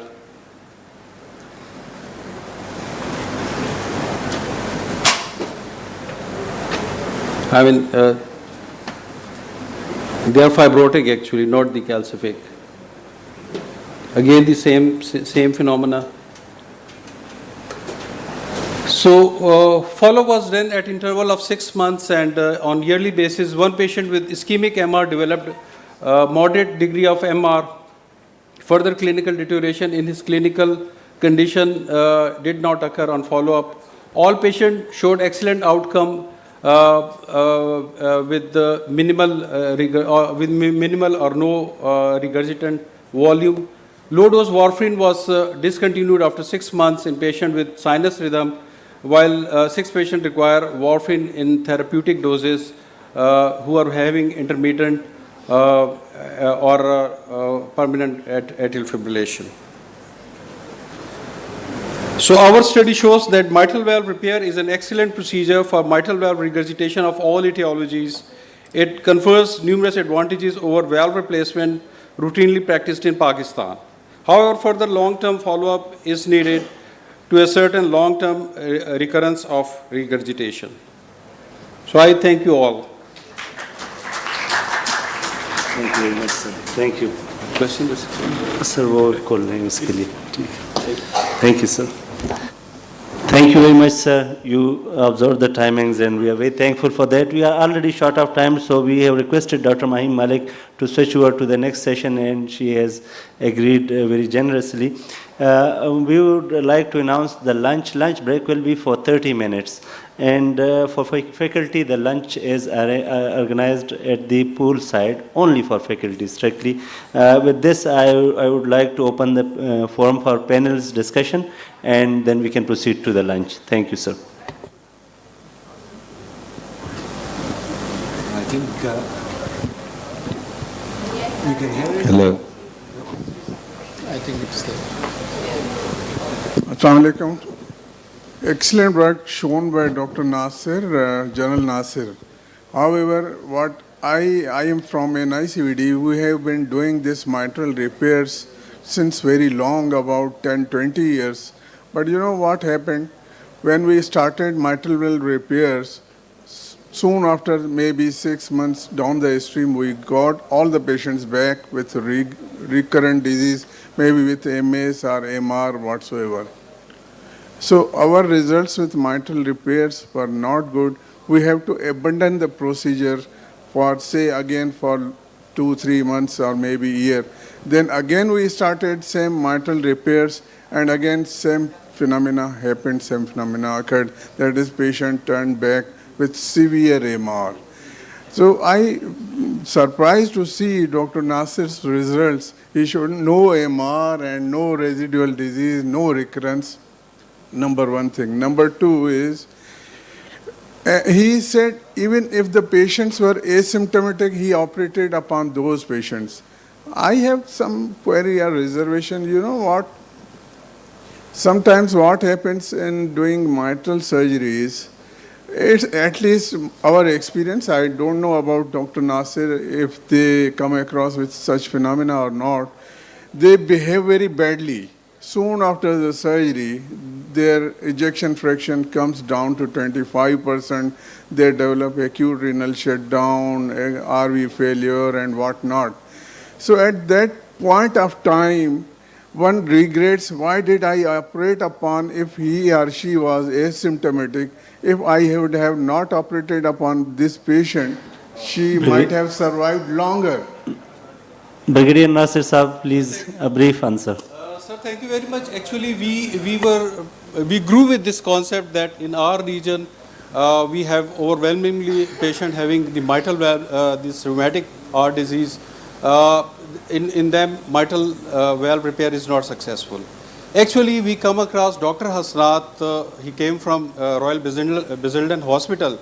he demonstrated us that yes, this is possible. We have a proper registry with us. We have been following our patient on regularly basis. Yes, your case selection matters a lot. Do not, these are all the patients, you see the age. In most of these patients, the disease is burned out. That means we are doing, being adult cardiac surgeon, I am doing in those patients in which the disease has already gone. The rheumatic disease is no more there, practically. So, other thing, sir was saying whether symptomatic or not symptomatic.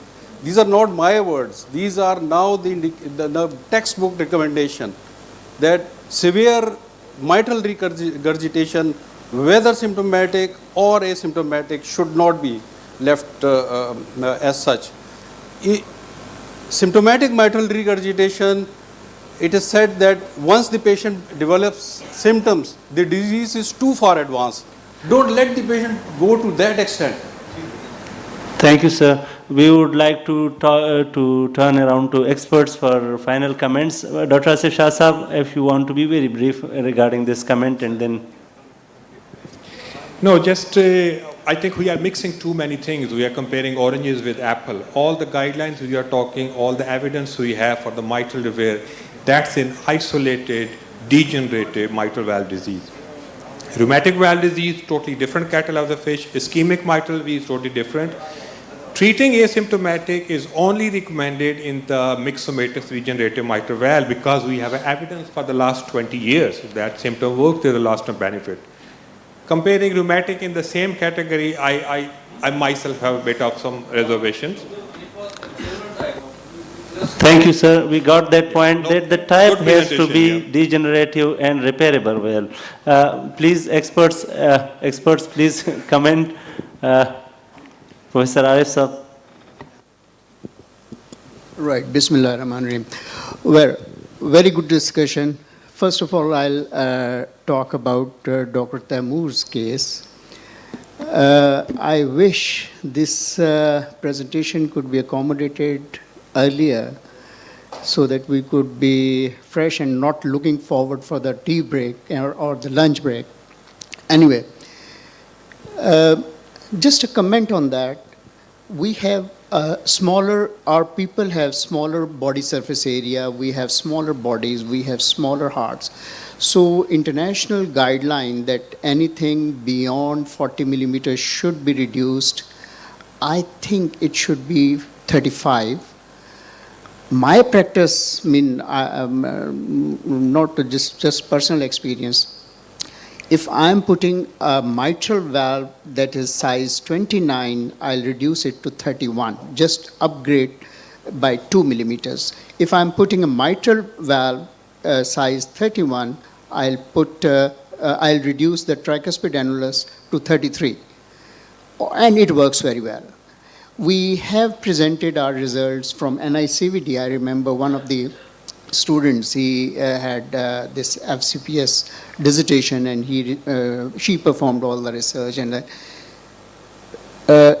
people coming for mitral tricuspid regurgitation post-operatively was less than 2%. So whether you have tricuspid regurgitation or not, if you see a larger annulus, just reduce it to 2 millimeter plus the aortic annulus you have already evaluated. Second talk, I fully agree that repairing in myxomatous, repairing in ischemic heart disease is entirely a different thing than repairing mitral rheumatic heart disease. We had a long learning curve, as Sohaib rightly pointed out, but then we reached a stage when, alhamdulillah, even today we are following those patients and doing very well beyond 15 years. But the only problem today remains the cost of the ring is same as the cost of the valve. Now the surgeons are reluctant. If I use this ring and turns out to be a malfunctioning repair, I have to switch over to the prosthetic valve, then I'll be adding maybe 4 lakhs to the patient, which is sometimes not possible. Second limitation in my practice would be at NICVD, of course. That was availability of neocordi. Gore-Tex sutures were not available. I remember importing them through one of my students from Russia because they were not available in Pakistan. It's still, sir, the 10 years, problem, and 15 it's years still back. not And it's available. most probably still. Dr. Khalid, Professor Khalid Rashid Saab, your comment, please. I thought of not commenting, but I think he's right. The thing that Taimur came to sell, it's already been sold. I think the tricuspid valve must be repaired. And whenever you're doing mitral, you're only a couple of centimeters away. There are only 7 or 8 sutures required and a ring. So you please do repair the tricuspid valve. Agreed, and better to go for transeptal approach and opening the RA to assess it. Professor Mangi Saab, please. Nothing new, but I'm adding this thing that the repair is feasible, but we have some limitations of cost and limitation of selection of the patient. Yes, repair is good in degenerative and is, but it is not as much good in rheumatic in our region. Thank you so much. Thank you. Dr. Hena Inam, your comment, please. And that will conclude the session. Thank you. Just on the repair, I think he was right that yes, we were always told that rheumatics cannot be repaired. Yes, they can be repaired. Feasibility, yes, that's an issue being in a low middle income country. But I think he's doing an amazing job. But calling 1 year a long-term follow-up is not right. I think we would require a longer follow-up. No, 5 years And then, what they are mentioning. Dr. Taimur, he started strong. I was almost sold when he started that we should do a repair, but at the end, his conclusion gave us a lot of other comments saying that, a heart team approach is required, a patient's, perceptive is required. We need to know what the patient's coming in with. So mild, no repairs. Moderate, maybe. Severe, yes, we will repair. Thank you. Thank you so much. So we agree, and we will proceed to lunch. It's actually cutting on our lunch, just 30 minutes, and after 30 minutes, sharp 2 we will be back. Thank you. Faculty to the pool side, please. Only faculty to the pool side. Thank you.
Hello.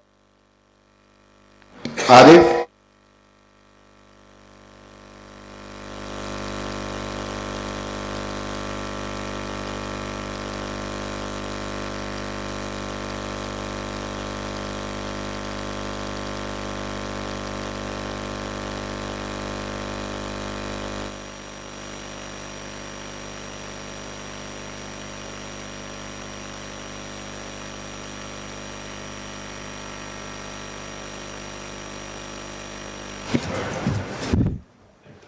Hello.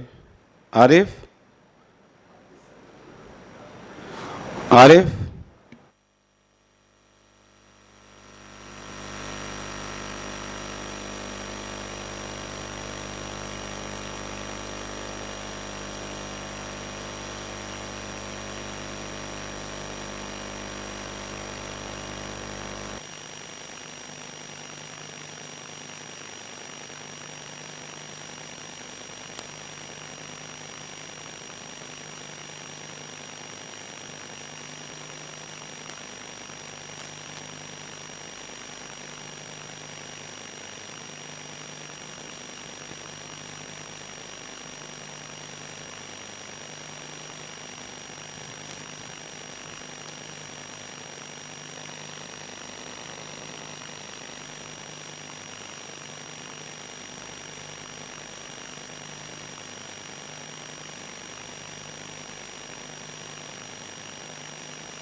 Hello.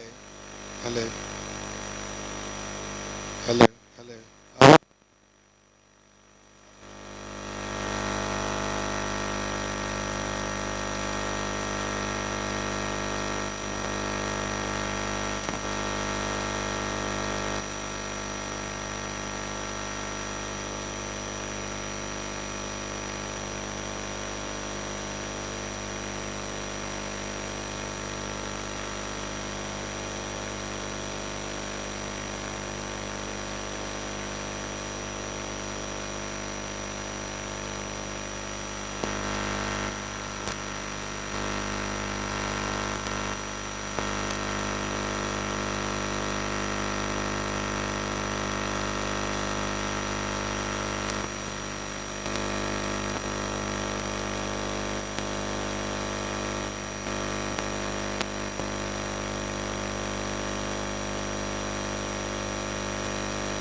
Hello. Hello. Hello. Hello. Hello. Hello. Hello. Hello. Hello.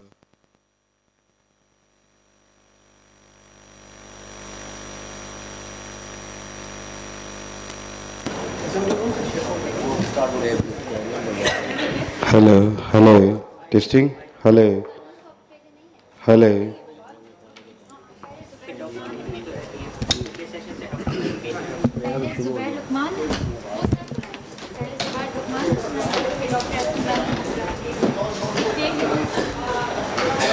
देखिए 14 पे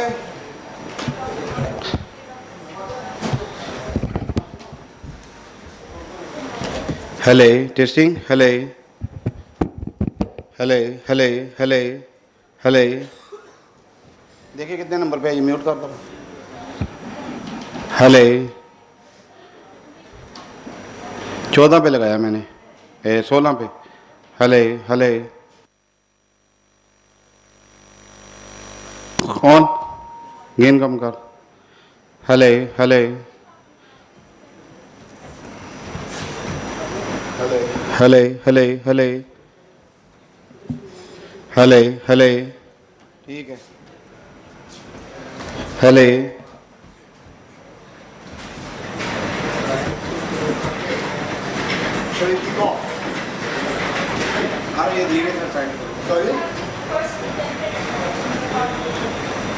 Second presenter is here.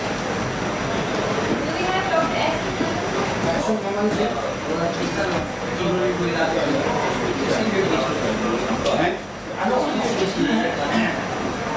I call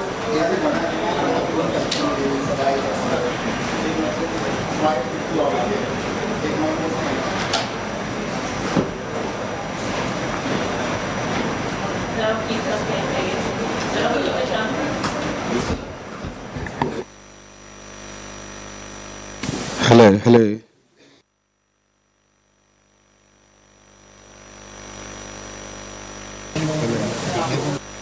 hello hello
Hello.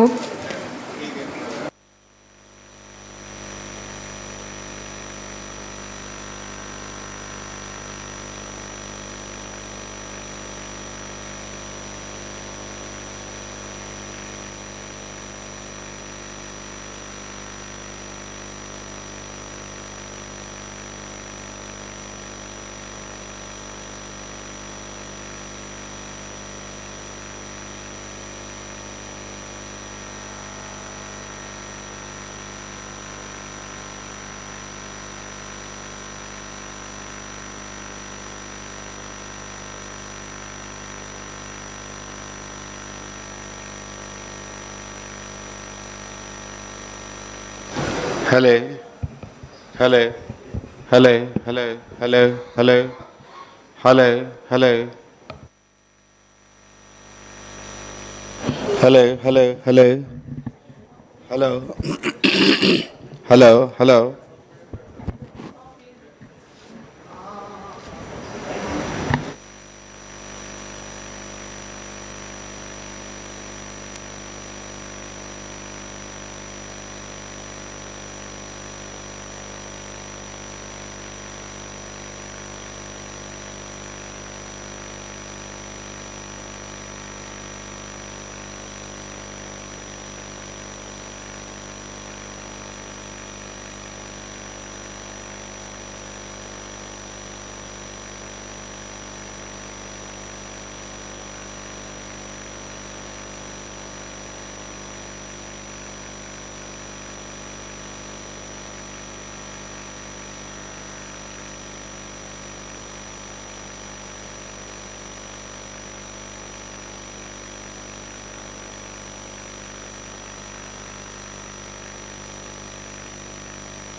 Bismillah.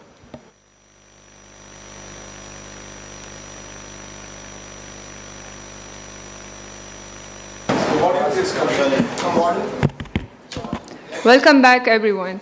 Now, proceeding further, we have the panelists Dr. Shakar, Dr. Aftab Yunus, Dr. Shahid Malik, and Madam Maruf. Please come on stage.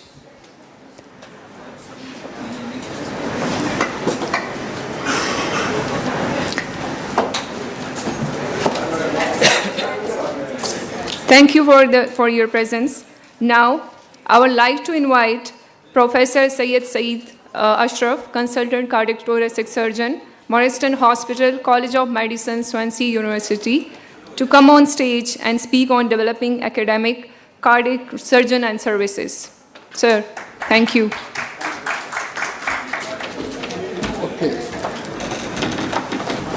Hello. Where is it that? Okay, thank you very much. To be honest, it is an ongoing issue here about lack of timing, okay? We saw this morning, and we want to carry on like that, but I can't tolerate. I'm from that part of the world where people watch you for not more than 5 minutes. And if you don't come, they take over. Okay, so my talk was, I'm moderating this session, and I'll be very, very strict with time, okay? Because I believe your presentation doesn't carry much weight. Discussion carries weight. We are here to learn from each other from discussion, okay? We can read all those in a book, but discussion, it takes you up, all right? So please don't embarrass me by taking your time over, okay? So I was given this task to say something about how to build and sustain. So there are two parts, build and then sustain academic unit. These are my disclosure. Like I said earlier this morning, these are 3 TAVI and SAVR prospective randomized study, 10 center involved, 6 from USA, 3 from Europe, and 1 from Australia. And recently, last one, post-cabbage pacing with respiratory input, I secured NIH grant 2.6 million. And part of that study, I will carry on NICVD. So, start from build or sustain.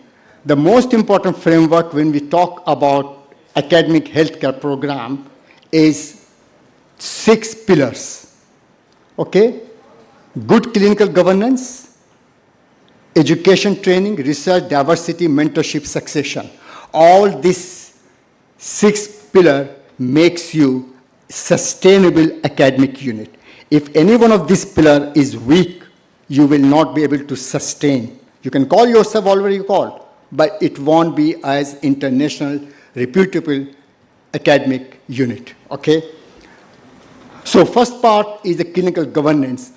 Clinical governance is a process, we all know that, where an institution is obliged to make assurance that it is providing a service and progressing according to the need.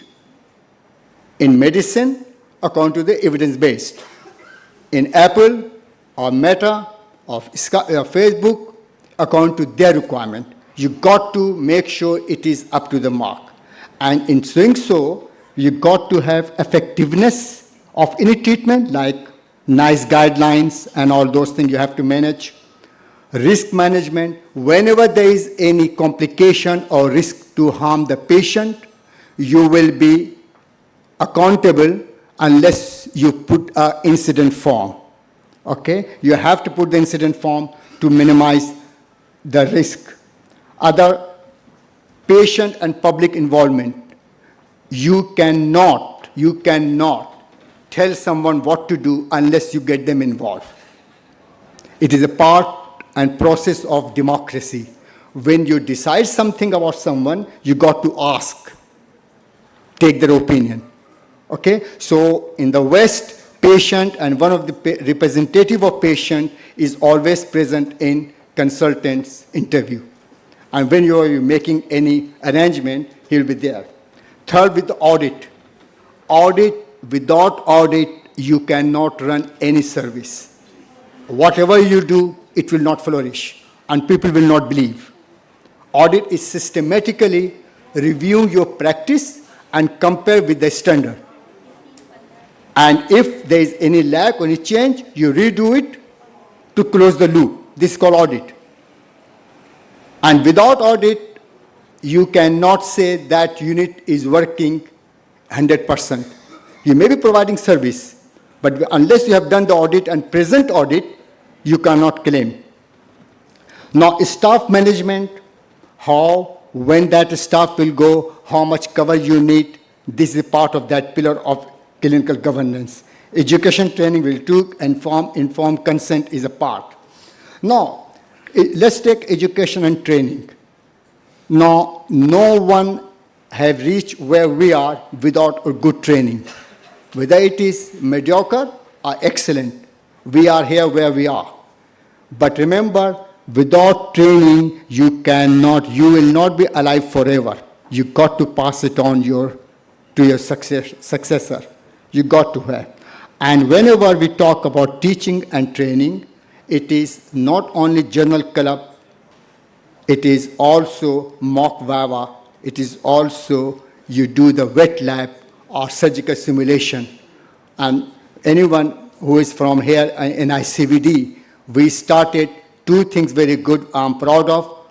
Proper auditing every Monday, apart from Clinical Governance Day, and wet lab and simulation.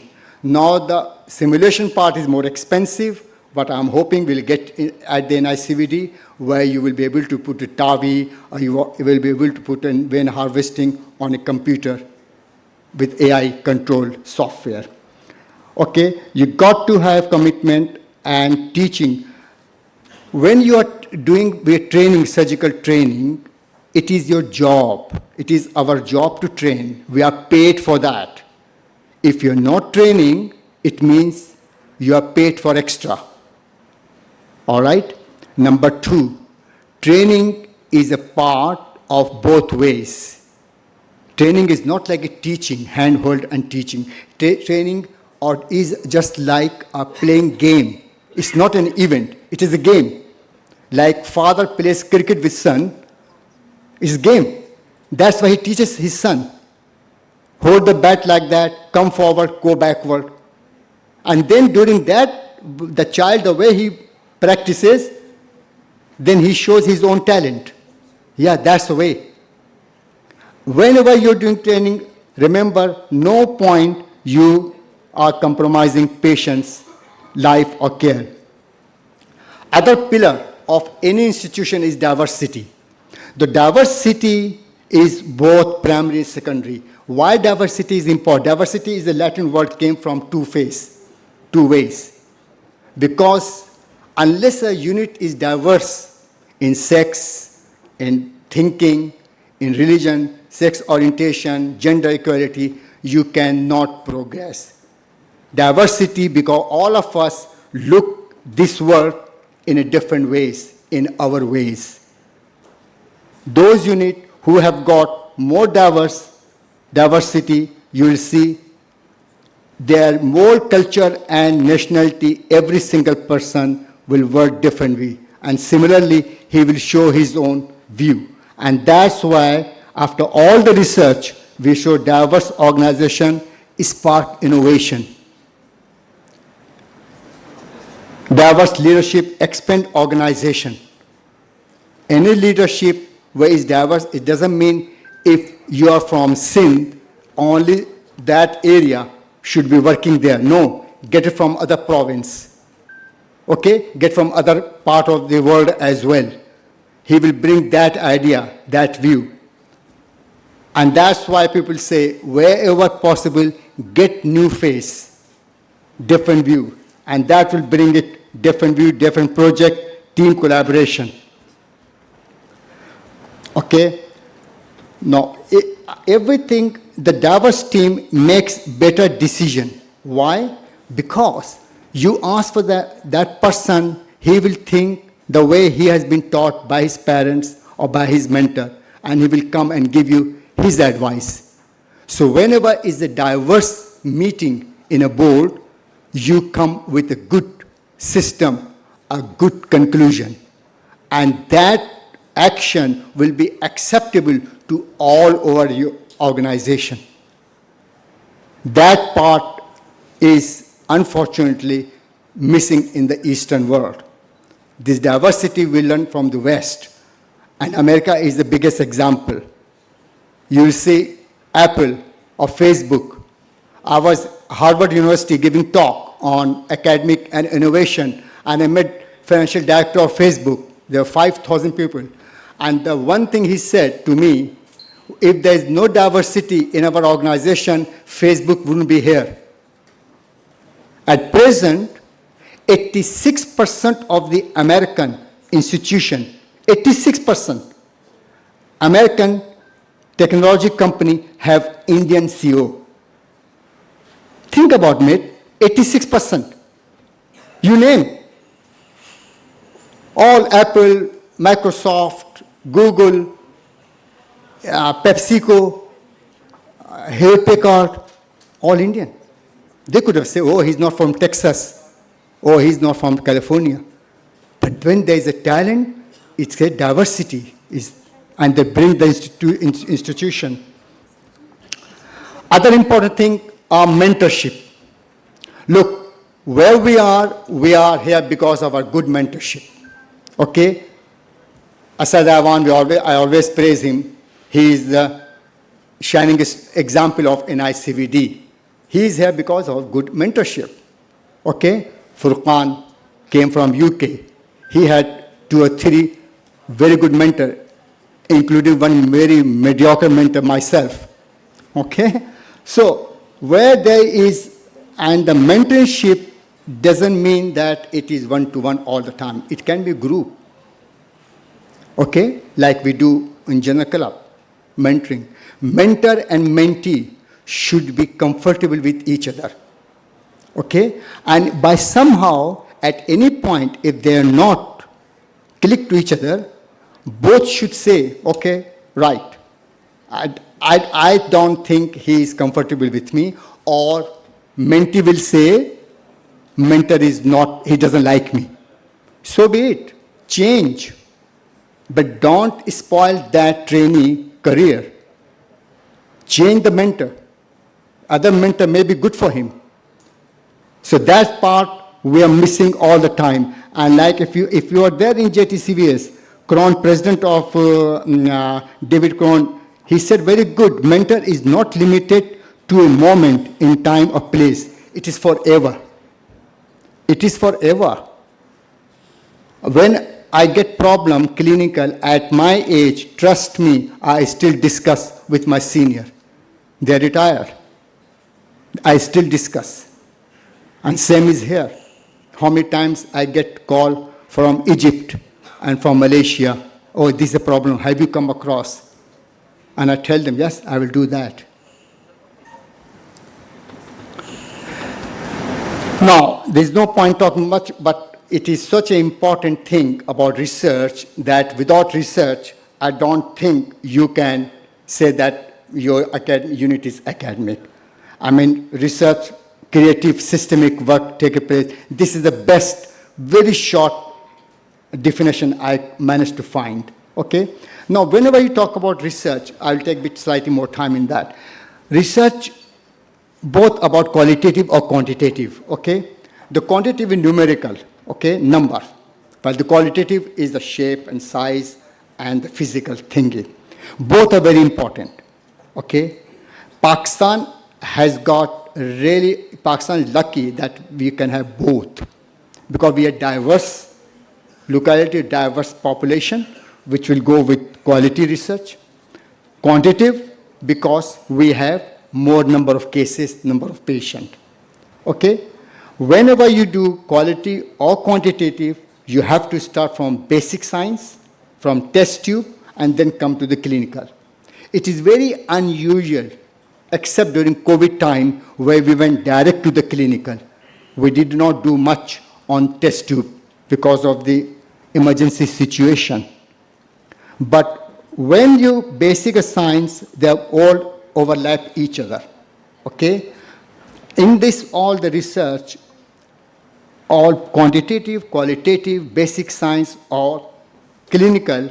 One recent thing which is making a lot of noise is amalgamated in that under one umbrella, that is AI, artificial intelligence. All four are within in that, and more. Okay? This artificial intelligence will be the next 20, 25 years. It started in 50s, 52, 50. Okay? And now we are seeing about more and more AI. But that is the future. Okay? And this is all the field of combined computer science, robust data. Like yesterday I was talking about data. Without correct and revalidated data, AI will be paralyzed. However, we thought about that. But nowadays, I'll tell you what, next, any smart learning or locomotor language will be not dependent on data.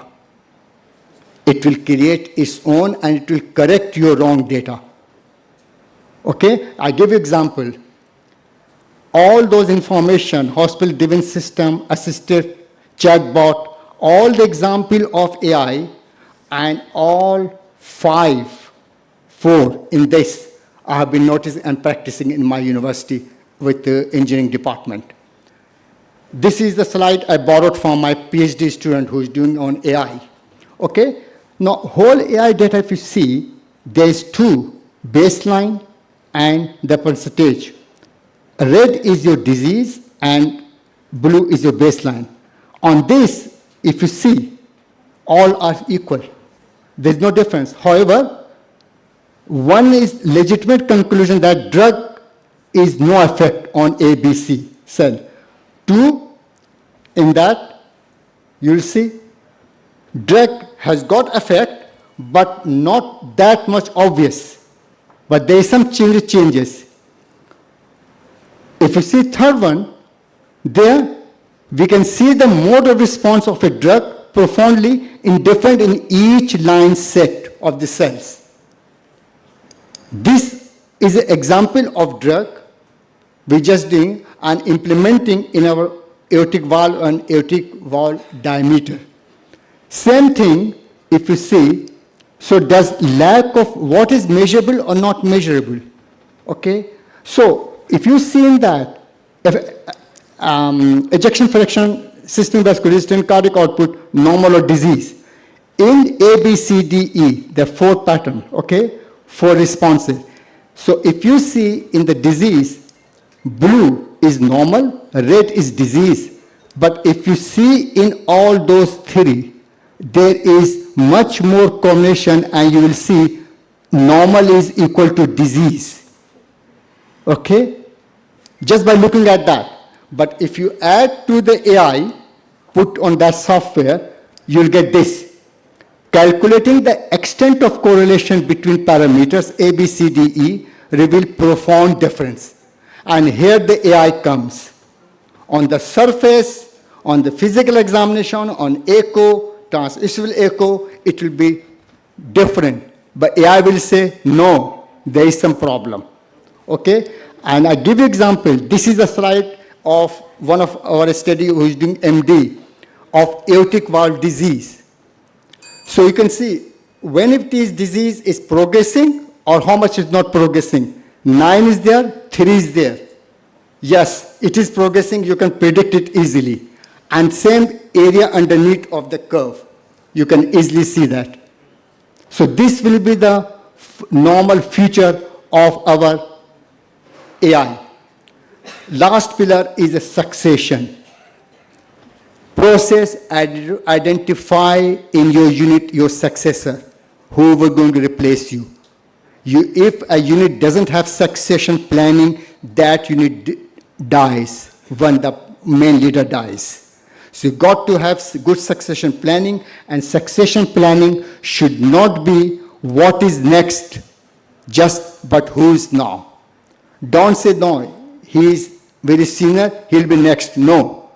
Find what are you going to do for the unit. If you're going for robot, just get someone who is going to get training in robot.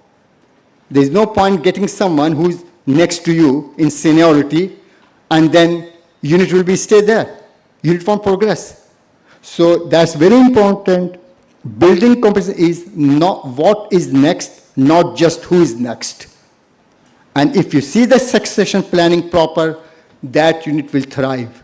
Successor and successee both are such that even, when you leave a unit, retired, left the job, we call them Greek goddess.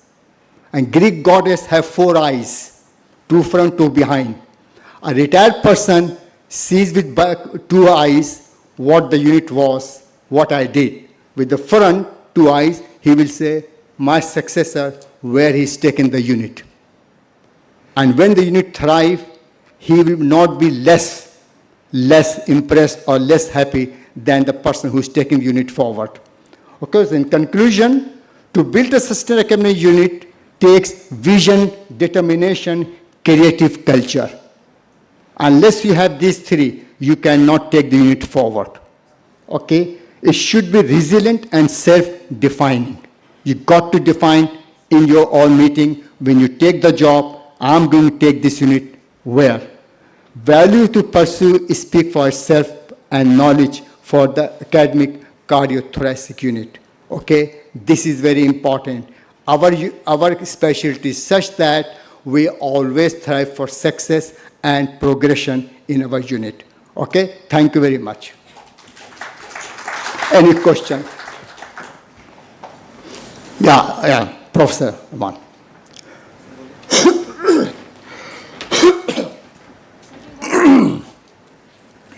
Dr. Saeed Ashraf, thank you very much. Very nice presentation. I always argue with you most of the time. I can accept that I am not a surgeon, I am an academic surgeon. But what's this artificial intelligence is going to, how it's going to benefit my patients? My first question is this. And second question is this, that you said that diversity will improve the institutions. But here in Pakistan, we have laws that if you are in Peshawar Institute of Cardiology, they will take all the persons who have the domiciles of KPK. And the same is from Punjab and Sindh. What do you say? How can the diversity can improve the institutions? And how can we change our laws? Thank you. Very good question, very good. And I'm glad you started. I mean, you have got interest, you and Furqan both have interest in artificial intelligence, and we are going to do this work with you. Hope, inshallah. Look, artificial intelligence is the future, okay? Now, we are doing 2 experimental study on aortic valve progression. A lot of time you got aortic valve, mild disease, moderate disease. Oh, yes, or patient has got symptom. How to do it? Okay, do the calcium scoring, do the BP, what you call, natriuretic factor, BMP. Artificial intelligence will tell you this valve disease is severe for this BMI. This disease is not, his life is that much. Nowadays we say any stenotic symptomatic valve, aortic valve, within 2 years mortality 50%. Okay? That's we operate quickly. But artificial intelligence will tell you timing and the reason of that. And you will have now in your nice guidelines about the severity of disease. Or second example I give, which I've got another PhD student, is working on artificial intelligence telling you the dilatation of the aortic aneurysm. Is it 4.5? Non-Marfan, non-aortic pathology, we can wait. And you'll see suddenly they're dissected. They're dissected. I've done quite a few. 4.4 dissected in the middle of night. Artificial intelligence will dictate you the because of the stentility and dilatation progression. Answer your second question, diversity. Very important question. That is a malignant problem of this country and the reason, and you can see the result of this malignancy where we are today. That is enough answer for you. Okay? Professor Saeed Ashraf, very nice talk about that. Yesterday, Dr. Shetty from India, he said that they are planning to implement that for every management plan, in future they have to take a consultation from the artificial intelligence until unless they approve it, they won't progress. Just like we do MBT meeting here, heart team, wall team type of thing. What do you think, that will spread into the other countries as well, or it is only possible in India? No, but look, if anything, if I can do anything, you can also do it. She can also do. I believe in that. Trust me. When I was showing you the commandos procedure, when Taron David showed us on ATS in 2004, and I thought, I will never be able to do it. But I did it.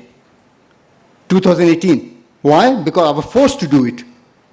And then since then I've done 5 with 0% mortality. So anything, if India will do artificial intelligence, yes, India may be the first, but there's no harm in being second. Believe me, I don't feel, if I sit on third row, I don't feel less than sitting in front. I'm still the Professor Ashraf. Okay? Wherever I always teach my children 3 things. If you want to be academic, when you see something, what you think artificial intelligence, you see what? How? Just watch me. What? How? Why not? Why not comes from you. It started how? When Apple went down, Sir Isaac Newton was sitting in his sitting room in 1664 because of plague lockdown. He just saw Apple falling. He said, what? Fell again. Why? Why didn't it go up? And from there it started. Einstein was standing in Vienna in rail track, and train went past. And from there he thought about special theory of relativity. So artificial intelligence or anything science, it starts from how, why, what, how, why not? And why not comes from a researcher. So we are, in artificial intelligence, we are working on why not. What happened, how happened? No, we are working on why not. That's why everyone is working. Why not? Do this, manipulate this software. It is all machine learning, deep learning, and third thing has come recently, you will hear more and more, smart learning. Smart learning. Smart learning is that learning of part of the computer where all the noise of megapixel of computer is negated. And you get very good, clear result.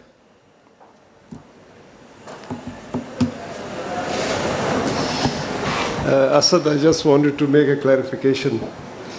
You know, we have the medical teaching institute systems, and all the 7 teaching institutions are governed by the Board of Governors. So the government has, except for giving money, 0 decision-making input into it. Our institutions take employees from all the 4 provinces, and we have several employees from Punjab, Balochistan, and Sindh as well.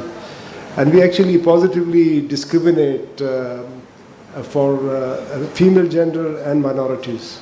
Actually, when we advertise a job, it is written over there that the minorities will be given preference. So we have employees from all the religions. And I actually second you with the benefits of diversity. We have diversity in terms of taking Afghans and people from Punjab, and we have patients coming from different areas, and they have language problems and all that. And we know the employees who will come and help us out with, and that increases the trust of the patients in the hospital. So I think it's a fantastic presentation. Couple of things. Sorry, I've probably, we have time? Okay. We have been practicing 2 or 3 things without actually making them part of, the chain that you just described.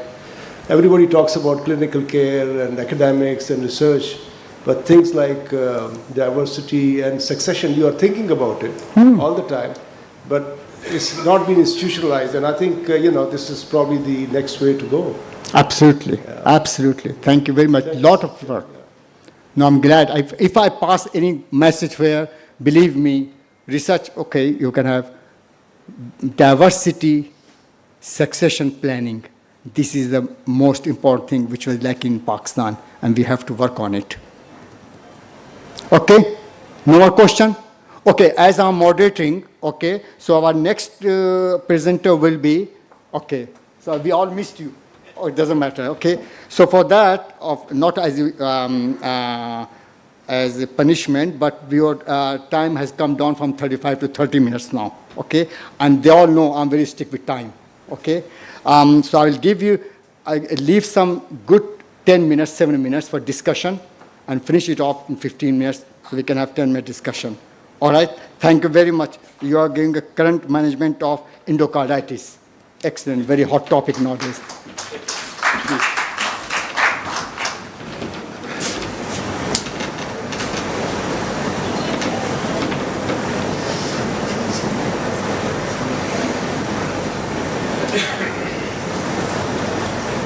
Take this out? जी sir.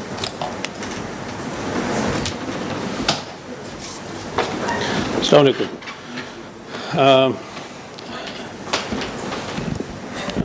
Thank you. I think everybody can hear me now. The talk that I was asked to give is something which is quite close, and I have been practicing it for some years since I have started my practice in Winnipeg. It's about the management of infective endocarditis.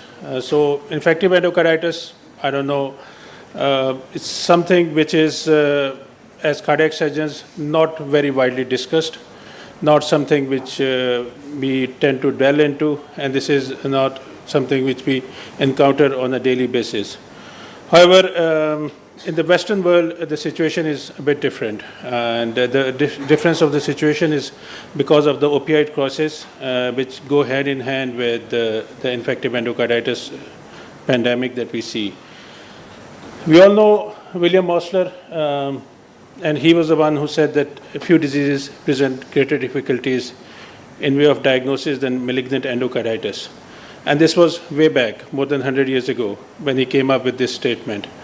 But after 100 years, this is what still is said. Endocarditis is still alive and well, and unfortunately, it's still thriving, especially in the Western communities.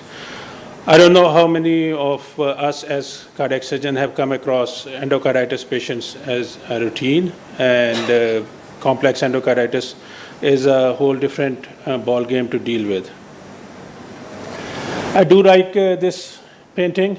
It kind of shows the anguish, the preparedness, the mental thing that is needed before going into a complex case. It truly depicts the thing that surgeon thinks about going before into a complex case. So the overview would be about, I would introduce about the subject of infective endocarditis, surgical outcome management and outcomes, challenges in the postoperative management, and the concept of the endocarditis team. So before we talk about it, I will just briefly touch in a minute about the drug dependence crisis. We in the Western world have been facing it quite a lot. Opioid crisis, everybody has heard about it, everybody knows about it, but the figures are really horrifying. The CDC data says that 115 Americans die every day from an opiate overdose. A lot of them actually end up with endocarditis and in the hospitals. The meth epidemic is not something which is new. And meth has now, since I have started my practice, I can see the pattern change. And the pattern has actually changed. And meth, just because it is cheaper, people do it more often, and they can smoke it, they can snort it, they can inject it. And that is right now the drug of choice. And this is the healthcare burden, which is due to the endocarditis in the North America, and especially the American US stats show that 504 billion was the total bill which was footed by endocarditis or opioids into the health system. This is the data from the Canadian Health Institute. It shows that the rate per 100,000 population, and it is more in British Columbia and other provinces where the endocarditis is more prevalent. The gravity of the problem is underestimated by cardiac surgery. I know the situation is a bit different. When I was practicing here in Pakistan, we didn't see a whole lot of endocarditis because those patients would actually not make it to the hospital. They would not come. But in Canada, because it's a more of a socialized healthcare system, so every patient ends up in the hospital and you have to find a reason not to treat them or not to operate upon them. So that's a... But there has been a rising incidence of endocarditis. It has a significant utilization of the healthcare resource, and there is a lot of healthcare dollar which is spent on that. And the results are not very promising, not only in the immediate post-operative period, but also in the long term, because these patients, and we'll talk about it, they have a lot of recalcitrant disease. They end up with recidivism, using drugs again, and there are hard ethical choices which have to be made. Now, in terms of microbiology, so Staph aureus, we all know about Staph aureus, but when we talk of endocarditis, Staph aureus is a different animal. It's something which I think as cardiac surgeons and endocarditis surgeons, we treat with special care and respect, because it can make the patient go bad to worse or worst very quickly. I've seen patients deteriorate within like a couple of days from a malignant staph or a disseminated staph infection. Now, in terms of imaging, in terms of current trends and I was especially asked by Tariq to talk about it, we all know the role of TTE in endocarditis imaging. Then comes the TE, then is the WBC scanning. MDCTA is something which is new and has got very good results. PET also in cases where you cannot decide whether the patient has got endocarditis or not, and then cardiac MRI. Just a bit busy slides, but basically they list all the advantages and the limitations of these studies. As you will see, that the advantages of TTE are, of course, it's non-invasive, it's readily available, can be done, but has got lower sensitivity and specificity. Increases in terms of TE, but you have to combine it with multi-detector CTA to get good results. So most of the times we end up doing different imaging. So it has, sometimes it's just TT and we go to CT, or sometimes it's in sequence where we end up doing a TT, TE, and then doing CT as well. Not so much, most of the times we don't end up doing WBC scanning or FTG PET. FTG PET is still not very readily available for us, so that's why we don't end up doing that. In terms of surgical management, it's one of the most severe and complicating diseases that a heart can encounter. You will encounter, and I have encountered, all sorts of lesions. You can have fistulas which have developed in the heart, you can have regurgitant lesions, you can have vegetations, you can have regurgitant lesions with embolizations, so all those things. So successfully managing endocarditis actually requires prompt diagnosis, early institution of antimicrobial treatment, and decision making related to the complications. And that also includes the risk of managing all the embolic complications. There has been a paradigm shift, and the old days of saying that treat them with 6 weeks and then we'll bring to surgery are pretty much gone. So the paradigm now is to treat as early as possible to avoid the development of complications and to avoid different other complications, including embolic complications, which are very common. The current management strategy is of involving other teams as soon as you have a diagnosis, especially infectious diseases, to promptly manage these patients, institute their treatment, and go ahead with their surgical management. Current guidelines, the most recent one are 2023 ESC guidelines for the management of infective endocarditis, and then the other guidelines which are very readily available are the 2017 AHA guidelines with the 2020 update and the 2016 guidelines from AATS. And actually, I'll be briefly touching on the AATS guidelines. These are very good because these guidelines actually go by saying what a surgeon needs to know and how these patients should be dealt with. So, for example, what should be known and what the surgeon needs to know is that whether they are already on an antimicrobial therapy, causative microorganism, and then what kind of imaging is available. So that is something which is vital. Second thing is that who should be caring for the patient of infective endocarditis. So when we started our BICOfficial program, we kind of did this thing that we developed an endocarditis team and we identified 1 or 2 surgeons. So I'm the only one who's doing most of the work in the province. So that's why the reason is just to make sure that the patient get a certain level of care, and the surgeons are also very well versed in treating with endocarditis. We all know these indications and when the surgery is indicated in these patients. So what's the most important is that once you have an established indication for surgery, the patient should have surgery done. That means that once you have identified that the patient has a regurgitant endocarditis lesion, has got other indications to undergo surgery, then the surgery should not be delayed for 4 weeks or 6 weeks or 2 weeks. There's no point in doing that. It doesn't help the patient a lot. In terms of, this is one of the most commonly asked questions, that when the patients have neurological complications, when they should be operated. So the current guidelines are, and especially the newer 2023 guidelines from ESC, so the patients who have got embolic complications, they can be operated within 7 days or even less than that. And they have showed enough data is there to show that those endocarditis patients, when they are operated early, they do not have a whole lot of problems. And with a hemorrhagic stroke, it's better to wait for 3 to 4 weeks. So this is a graph showing what should be the management pathway for these patients. This is one of my patients with prostatic valve endocarditis. This is another one with the aortic valve endocarditis. This is one had infected aortic graft. And then this is what we regard as a simple endocarditis case in which there is mitral valve endocarditis.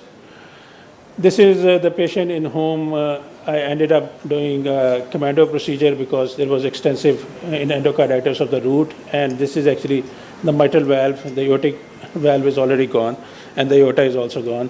This is one of the patients who had an aortic root abscess.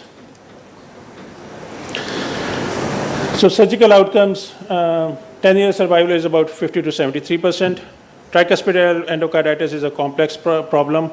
20% requires surgery. Sometimes we can get away with valvectomy, especially if they have normal PVR. This is one of the patients who had tricuspid endocarditis. Special problems are in terms of neurological guidelines, neurological complications. These patients require multidisciplinary team management. Infective endocarditis IDU patients, that's intravenous drug use patients, are a unique patient population.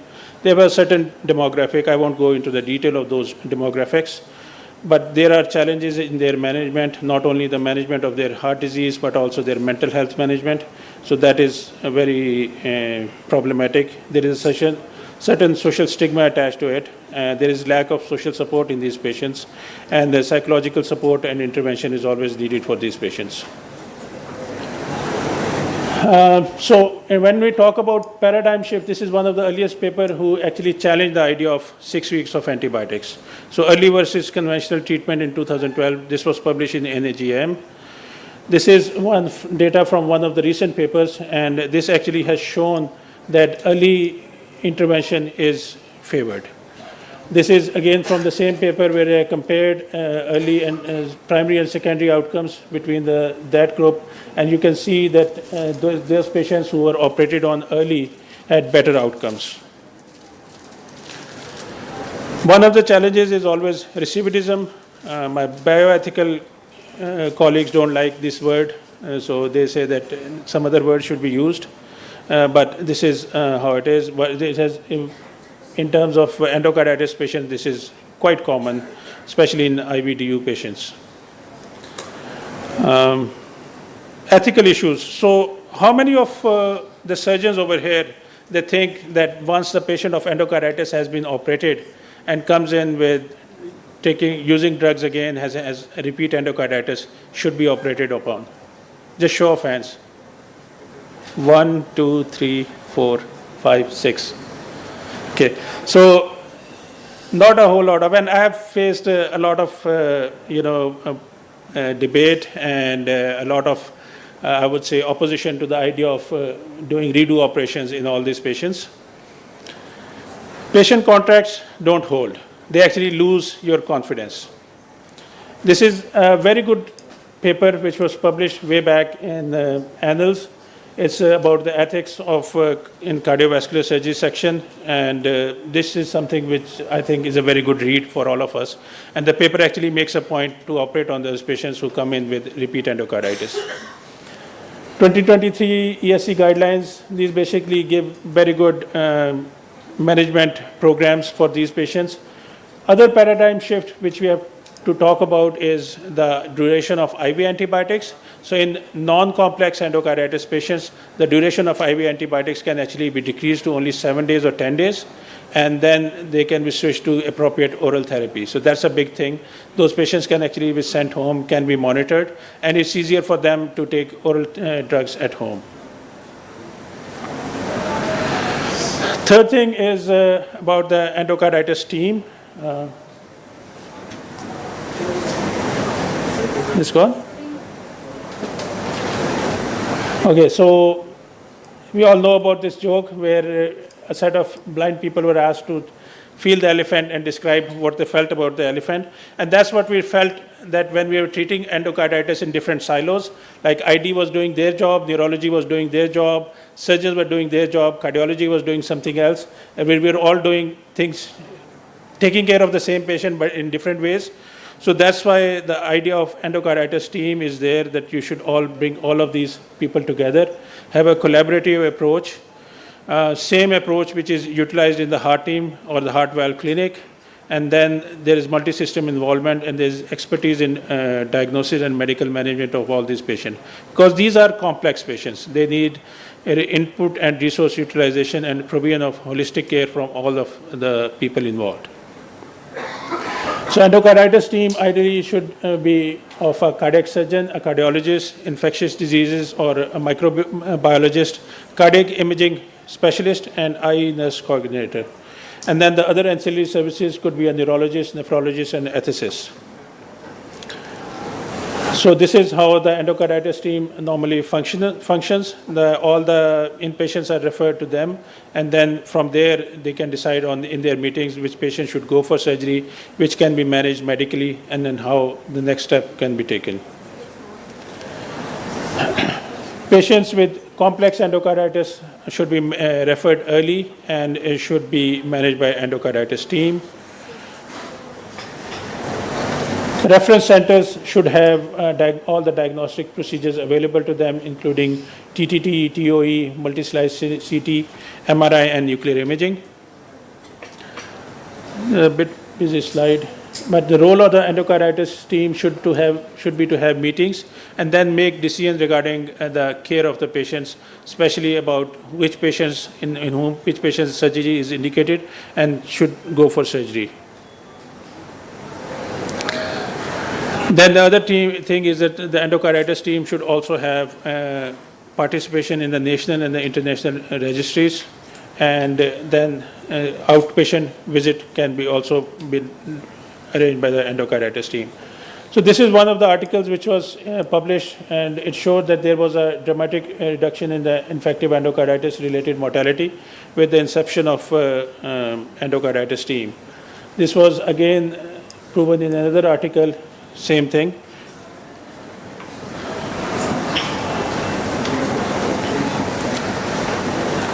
So in terms of endocarditis team, I think this is the way to go forward, and this is what the current management trend is in management of infective endocarditis patients. So ET over here is for endocarditis team rather than the other ET. And I would be happy to take any more questions. Yes, Dr. Saul.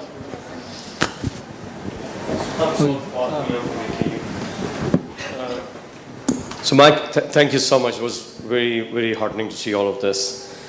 I have two questions. One is, if somebody is not in a cardiogenic shock or not in very severe heart failure, he's stable, you can manage them medically, for how long prior to taking him to the OR, him or her to the OR, you would put them on antibiotics? 2 weeks, 1 week, 3 weeks, how many? I do it 2 weeks, but there's no answer in my mind which is clear. And I would ask panelists also to answer this. So the funny thing is that I have discussed it so many times with our ID people. So all these weeks and time periods are actually arbitrary. So the 6-week period, there is no article, there is no hard data which suggests that this should be for 6 weeks. There is no hard data which should suggest you that you should put them on antibiotics for 2 weeks. What the hard data is about, that these patients should be sterile. That means that they should have a negative blood culture before they go to the OR. Be it whether it takes 2 days, 3 days, 5 days, 7 days. So my tendency now is to take this patient to the OR once the blood culture is negative. Although if the patient is in cardiogenic shock or has embolic problems, then they have been taken to the OR earlier. But the main emphasis is to have negative blood cultures. And once the blood cultures are negative, then they can be taken to the OR. Normally it takes about anywhere between 3 to 5 days for the blood cultures to be negative. In cardiogenic shocks or in patients who have severe heart failure, then you have to take them to the OR anyways. Still, it is better to give them at least 24 to 48 hours of antibiotics if possible. The second question is, after you have implanted the valve, how many more weeks of antibiotics do you give them? So normally, there are two views about it. If you ask the ID people, they would say that if the valve that you have sent for, so the other thing is also that all the valves which are taken out should go for gram staining and cultures, and then for histopathology.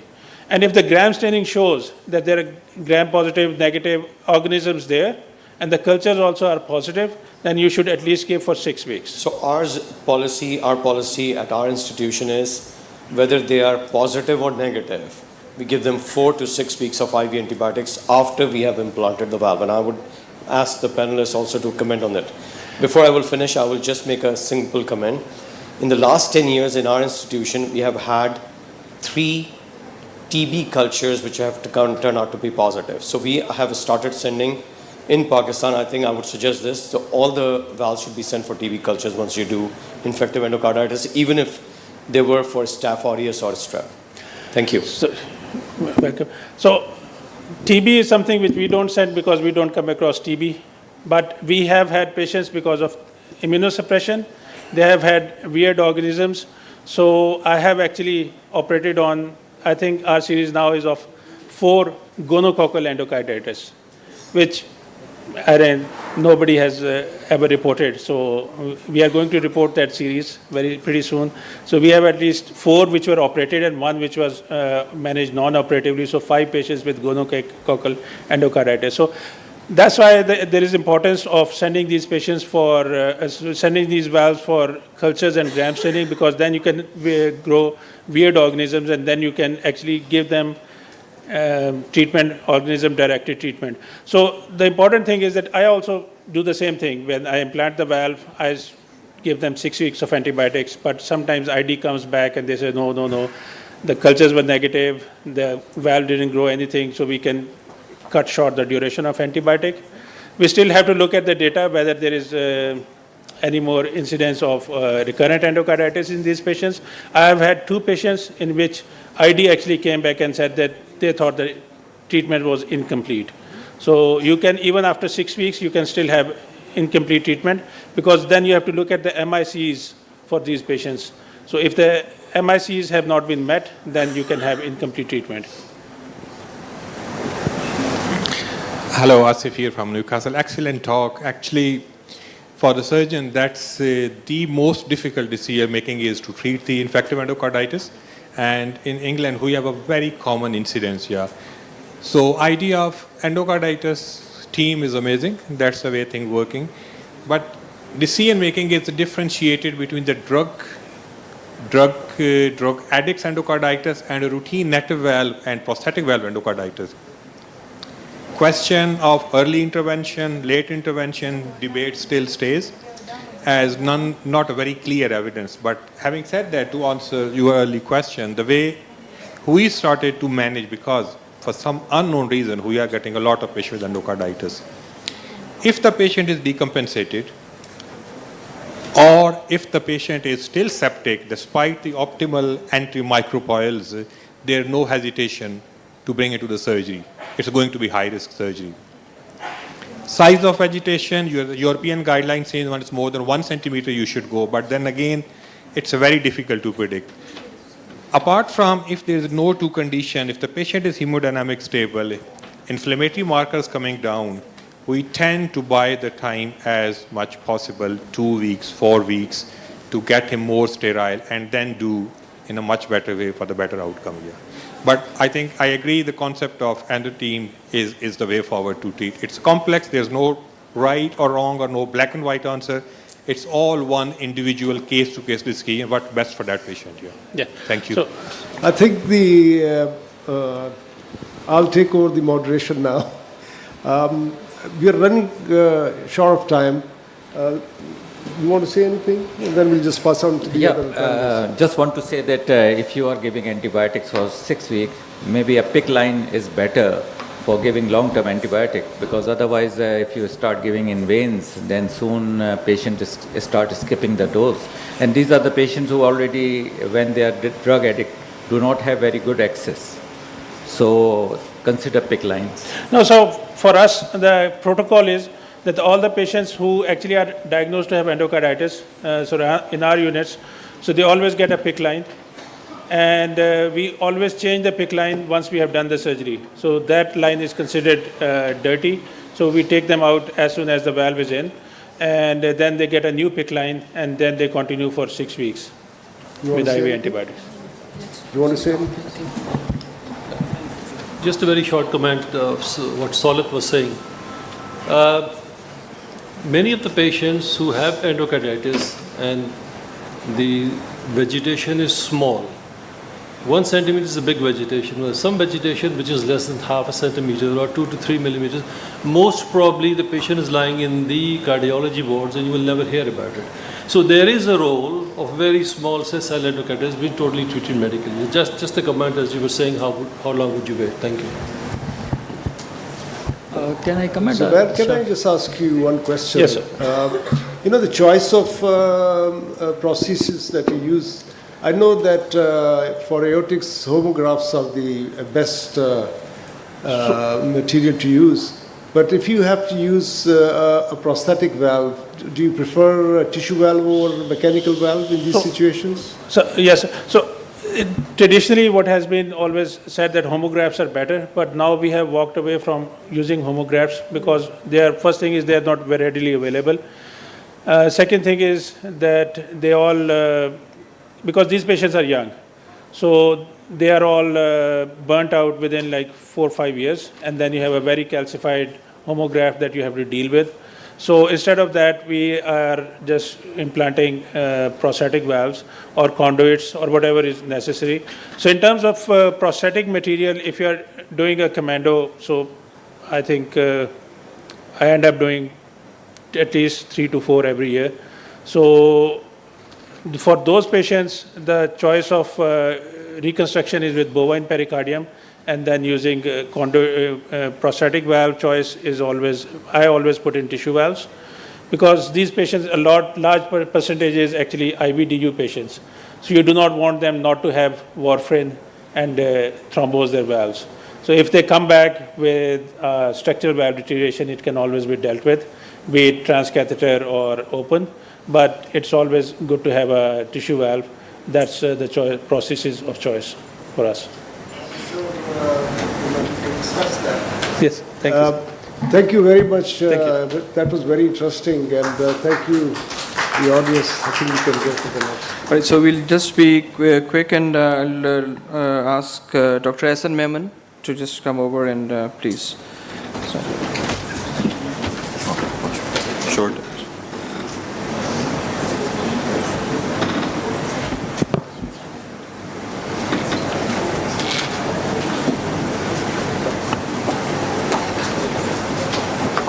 Forwarding it.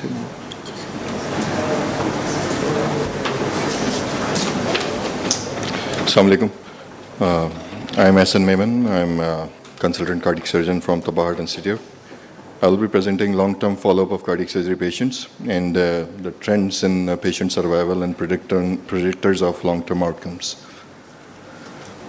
So, Tabahad is one of the busiest cardiac surgery centers and performing more than 1,200 cases annually.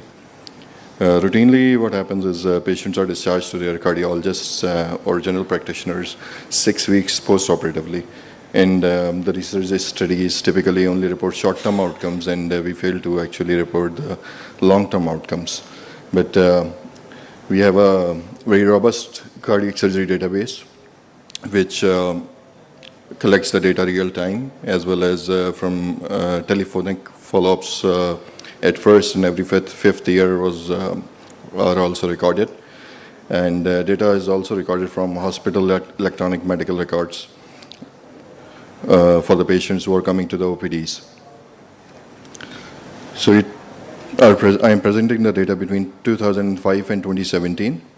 The total patients were 13,362, which underwent cardiac surgery procedures. Mean follow-up was 63 months. The primary endpoint was all-cause death at the longest follow-up, and secondary endpoint was readily available correlates of long-term mortality. This is the distribution of follow-up. 10% patients, we have a 15-year follow-up of 10% patients. We have a 10-year follow-up of 28% patients and 5-year follow-up of 62% patients.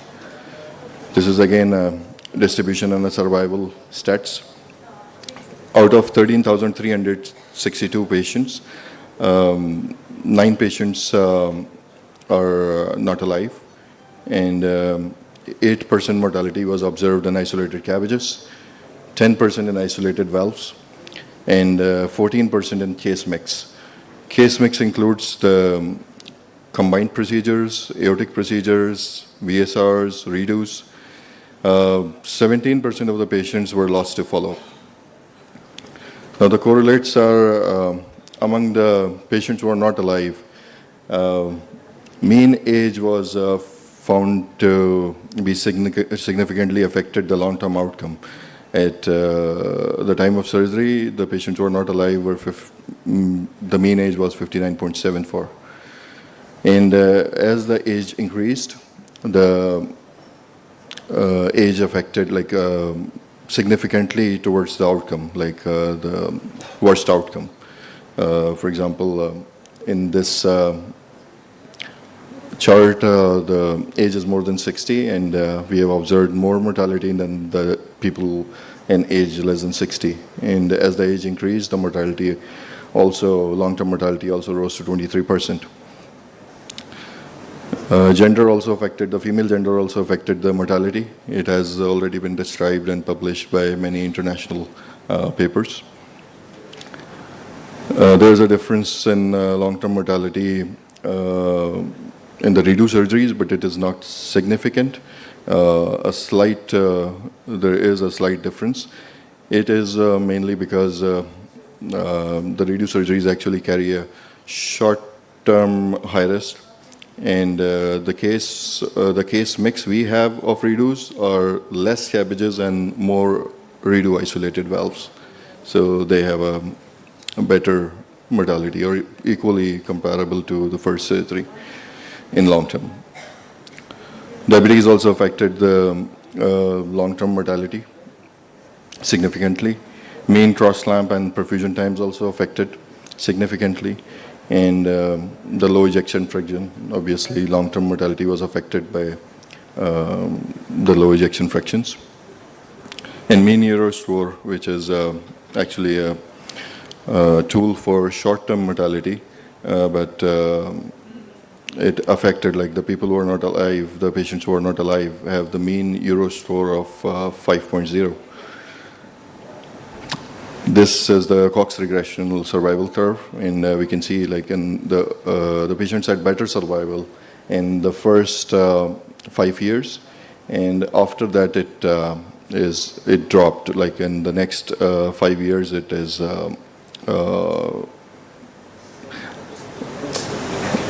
dipped down to more than 1.6%. This is a table of Cox regressional survival model representing the hazard ratio and the p-values. We already discussed like the long-term mortality in our data set was actually affected by the female gender, age more than 60, diabetes, ejection fraction, perfusion time, cross-clamp, and Euroscore as well.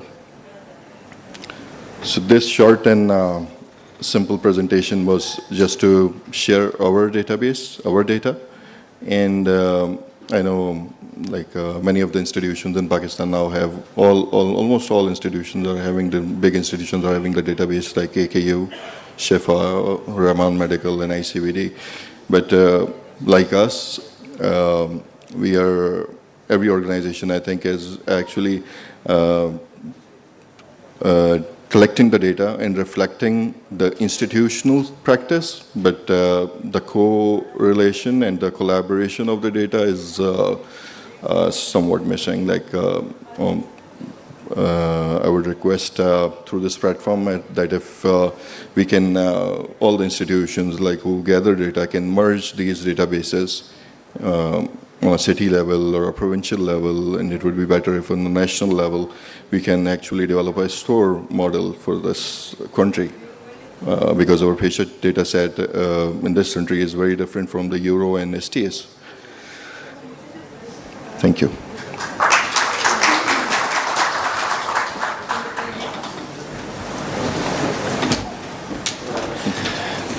Okay. Any question?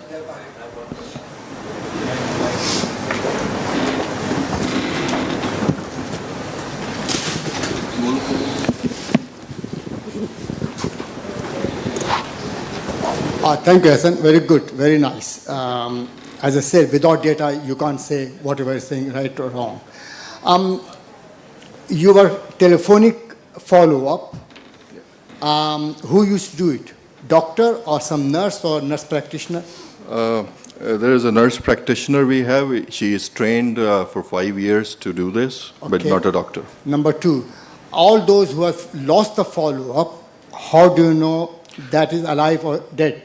We don't know that. We haven't So- included in this study. Yes. The 17% are not included in the mortality or the live rate. They're separate. Now, that third question, that where you lost the patient died, did you find out what was the commonest Yes. correlation? What were those ejection fraction, or if it is valve, whether they lost after 63 months, Yeah. whether you left lot of gradient across the valve? I suppose you're asking about like the cardiac mortality or the other mortality, right? We have some raw data about it, but we just collect all-cause mortality, like not just the cardiac, or because most of the times we are unable to fetch the data on the telephone for this. Like it's very upsetting that we call the person and ask about like how he died, and this sometimes is At least difficult. it's start. Very Yes. good. I congratulate you. Thank you very Carry much. on. Thank you. Essen, that's superb, because in the morning Azam Jan also presented that you and RMI Yeah. are also doing it together. Yes. That's absolutely outstanding. What my suggestion is, make it a 30-day mortality also. Okay. That will give you an idea whether there's an early technical failure or not, and that Yes. will improve your services very well. So 30 days, 6 months, 1 year, 5 years, and then long-term follow-ups. Yeah. So I think that's one way of going about it. AQ is not that mahan. We also have a very sketchy database. We're working towards it, so hopefully we'll be able to present just like you in the near future. Yeah, so just I want to quickly answer that. We have we do audits weekly, and then monthly, like we have a 30-day database, like a 30-year thing. And then there's a CQI meeting, like continuous quality improvement meeting every quarterly. And we discuss like every quarter, then 6 months, and then at 1 year, then 5 years, like that. Thank you. Just a bit. Actually, we are also following the long-term outcome after coronary artery bypass surgery in our database. Our mean duration of follow-up for coronary artery bypass surgery is around about 94 months. 94 months. We have got 3 groups of patients. All the, our follow-up, the complete data is for 70% of the patients. We have lost patients for follow-up because we are doing only telephonic follow-up, but we have standardized that. Okay. We are Dr. Said, we are doing quality of life performa by WHO with 25 subset of questions, including rate of revascularization as well. For the radial artery, our longest duration mean follow-up is 94 months. For coronary artery bypass surgery as a whole is around about 86 months. For off-pump and on-pump, it's around about 90 months. And poor LV, that's very interesting in my database of private and poor LV, less than 35% are around about 500. So I'm going to present tomorrow a propensity match analysis of saphenous vein and radial artery in long-term outcome. Thank you. Yeah, sure. Was there any comparison of patients required intra-aortic balloon pump or off-pump surgery into this mortality and impact of these 2 factors? Yes, it was not a very detailed, but we record everything. Like it's a 25 pages questionnaire, and it starts from demographics to every medicine he takes. So was there any off-pump in this series? It was. In 2016, Dr. Khalid, I think, left. Dr. Khalid and Dr. Gufran did like more than 600 cases of off-pumps. Yeah. Thank you. Very nice presentation. Thank you. Dr. Sami, last question, please. Listen. Hassan, this was pooled data or just isolated cabbages? Yes. Or did you include any valve plus cabbage or valve? The slide on the third slide actually showed the case mix. The isolated cabbages, I showed you the mortality like 8 and 10. You have different mortalities in various groups, like just yes. cabbage, how much? Yes. The valves, how much in long Yes. term? Actually, we differentiate data in terms of procedures, then like every single procedures in terms of surgeons. That becomes more meaningful than just overall data. Yeah, I just told you like the purpose of sharing is to just present this data. Yeah, but what I mean is that then we'll be comparing apples with apples in just rather than a pool data. Yeah. Thank you. Dr. Saab, I just want to be educated a bit. So I thought we had a national database, the cardiac surgery registry. Yeah. So you're also hooked to that? Yes, there is a national database, but the list of that database comprises of 9 institutions, I guess, but I don't think I thought we it are was open to all participating. institutions. No, so let me answer that question. So that society database is for every institution. You can separately have your own server on that, your own login and your own data set on that, and that is not going to be shared with anyone without your permission. And we are part of that as well, and 7 other institutions are putting their data into the national database. So I think that is what my point was, because right now I heard that you had a database, Khan had a database, Dr. Pasha said he has a database. I think we should all hook to the national database as well. That's only then we'll know, have a comprehensive data for the whole country.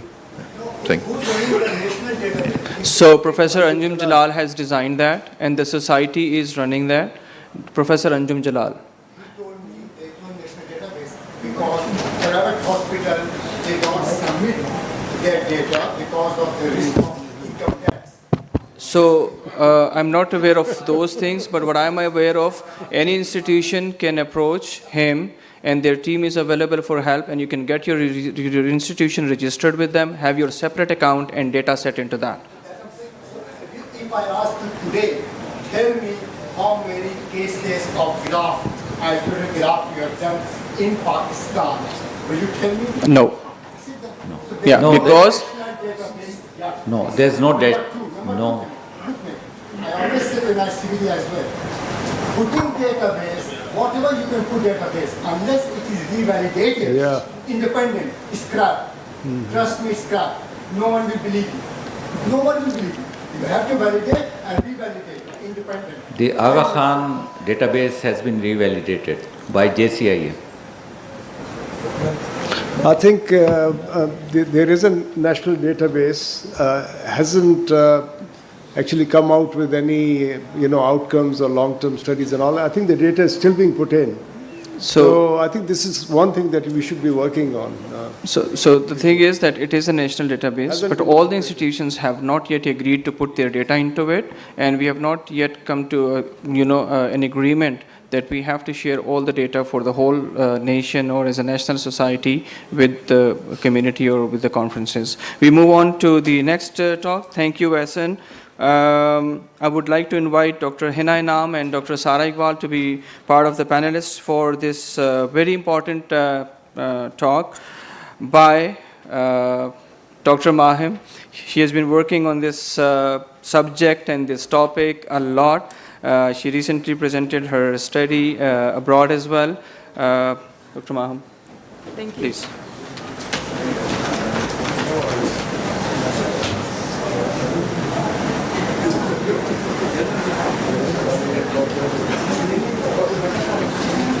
Assalamu alaikum and good afternoon, everyone. I would like to thank the society and the organizers of the meeting for giving me an opportunity to talk about this topic. This sometimes becomes a not so favorable topic to discuss, but I think this is an important one to talk about. We'll talk about how women in cardiothoracic surgery are doing, and I'm so glad to see 3 women surgeons sitting in the panel today for this talk. So just kind of an overview of how I'm going to go about this talk. We'll start talking about what the existing disparity is within the field. We'll try and discuss factors that are holding women back. We'll talk about the role of discrimination, bias, and harassment, if any, that's present within the system. And what can we do as a society, as a group of professionals to break through these barriers and make this an equal playing field. So just as a background, let's look at the numbers over here. That first, do you have a pointer over here? Okay, so this pointer doesn't seem to be working very well, but as you can see over here, this I pulled from the PMDC website. There are 247,000 registered medical practitioners in Pakistan, half of which are female. This is what the PMDC has recognized as existing medical practitioners.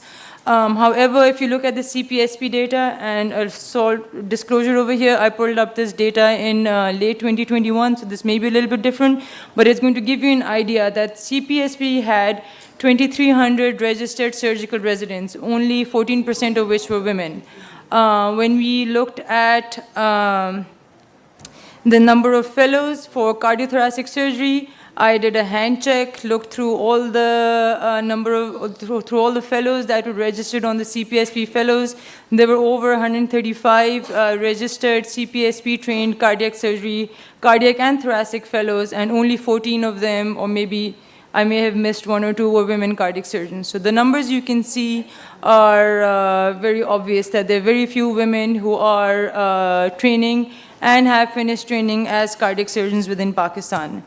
So what's going on over here? We start down over here where our medical colleges are full of women, right? There you go. So our medical colleges are full of women. We have a majority of women in our medical colleges. More than 60% are women. As we go up the pyramid, there's surgical trainees, but only 30% of them are women. You get right up here at the top, and there are very few women, and this is for all surgical fields. We're not even talking about cardiac surgery over here. We're just looking at surgery, general surgery and surgical subspecialties, and there are very few women right at the top. So something is happening from down here all the way to up here. What's happening to all these women? Where is our pipeline leaking? And that's, I think, something that we need to talk about. What I am quite proud of is that right at the top of the pyramid, this is our current ED, Dr. Musfar Siddiqui, who is now professor of cardiac surgery, the first one within our region and the first woman executive director at a cardiac surgery institute. So I wanted to put a picture of right at the top of that pyramid. Another lady that I would like to kind of point out is Dr. Suhaila Mohsin, who was the pioneer and started the cardiac surgery program at AKU years ago. So the cardiac surgery program at Aachen University was also initiated by a woman cardiac surgeon, by a very accomplished woman cardiac surgeon, which is Dr. Suhaila Mohsin. So moving on, we're going to talk about what exactly is happening. So we looked at the data for this. Since there's no registry, there was no actual way to pull up the numbers. We tried to look at the surgical faculty positions across medical colleges. We identified 115 medical colleges in Pakistan. We were able to collect data from over 80% of them. So out of 97, we got responses from 114. We did a dual search method, so we emailed the colleges directly and asked them about their faculty. We also checked their websites and all publicly available data. We identified about 2,070 surgical faculty at these institutions. Only 10.3% of these surgical faculty were women. So the numbers keep getting worse. You look at cardiothoracic surgery over there. At the time of our study, within faculty at medical colleges and universities, we identified literally only one female female cardiothoracic surgeon at that program. So the numbers are, pretty dismal. So we need to figure out what's happening.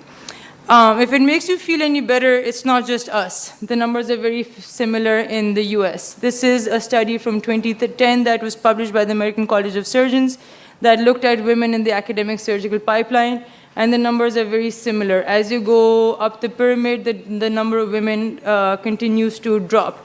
So we go from almost half in medical colleges to less than 10% right at top of that food chain. So something obviously is happening over there. The interesting thing that came from this study was that if we continue at this rate, which we're at right now, it will take 100 years, so 2094, well, they said 2098, almost 100 years, to get to where women will reach parity.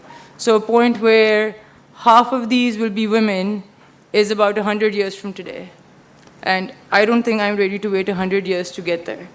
So we need to figure out what's going on. So I think when you talk about what's happening, there's different places that we can intervene. At every step of this staircase, as you go up, different things are happening, right? So people are entering, medical students are entering surgical careers. We need to figure out how to retain surgical residents. How are they going to choose whether they're going to follow academic careers or go into private practice? What happens when they choose academic careers? How can we help with career advancement? And finally, how do they get to the top? So let's start from the beginning. What's going on within our medical students, within our medical colleges? Is this beginning, does this start at that age? Are we reaping essentially what we sow? We all know that medical education is a critical period. I decided to become a cardiothoracic surgeon when I was a medical student. And that has shaped whatever steps I took in my life. So I think that's incredibly important that we need to influence medical students. And this is not just for women, I think. We should talk about this for all future cardiothoracic surgeons. I think we need to pick them up early when they're young, because their experiences at that time will really influence what future career choices we make. So we decided to do a study about this. We surveyed about 1,200 pre-med students. These were FSC, A-levels, female pre-medical students, and asked them about their intent to pursue whatever field they wanted to pursue after they finished medical college. And the interesting thing was that out of these, very few of them actually wanted to do surgery. So less than 10% of them said they would even think about a career in surgery.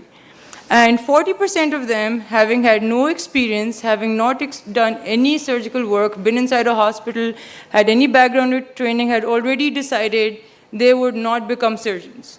So I think that's a very important point over here. They haven't been exposed to anything yet, they haven't met us, they don't hate cardiac surgeons yet, they have no idea, and they're already saying they don't want to do this. So this is what we need to focus at. So what can we do over here? I think the most important point is role modeling and mentorship. We need to effectively mentor and present role models. And a very important point over here is that it's not important to receive mentoring by a woman. What is important is that you need to see a female surgical model. And they've actually looked at this study. There was a qualitative study that was published recently, which actually showed this, that in surgical education, they don't necessarily need to be mentored by women. Just the fact that they know women who are surgeons and successful at it looks like it's going to be enough. There were some very active and very popular social media campaigns, which, you know, the hashtag I look like a surgeon and you can't be what you can't see, were very instrumental in driving this interest for women to drive surgery. And I think that's something that can be very easily done within our system as well. So just in the interest of time, I'm going to go over this very quickly. And again, I'm not just going to focus at women, but also to interest medical students to what can we do to really increase that flow within the pipeline is that we need to expose them to subspecialties in medical school. I think AQ does a very good job of it with electives and selectives. That's how I got into it, because I did a selective with Dr. Salih Fatmi when I was way back in second year of med school, and I've had students who've done selectives and electives with me since then, and they really are interested in wanting to do cardiac surgery. I think developing these kind of clubs and interest groups really helps these students. And I think also something to discuss about is work-life balance training options, because the generation that's coming up is a little bit different from ours.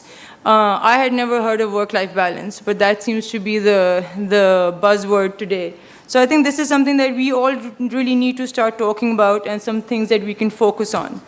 So then we're going to move on to the next step. What's happening to the women that are entering surgical training? Why aren't they making it through the pipeline? Why is there all this leakage? Well, the problem is also what's entering and what's coming out.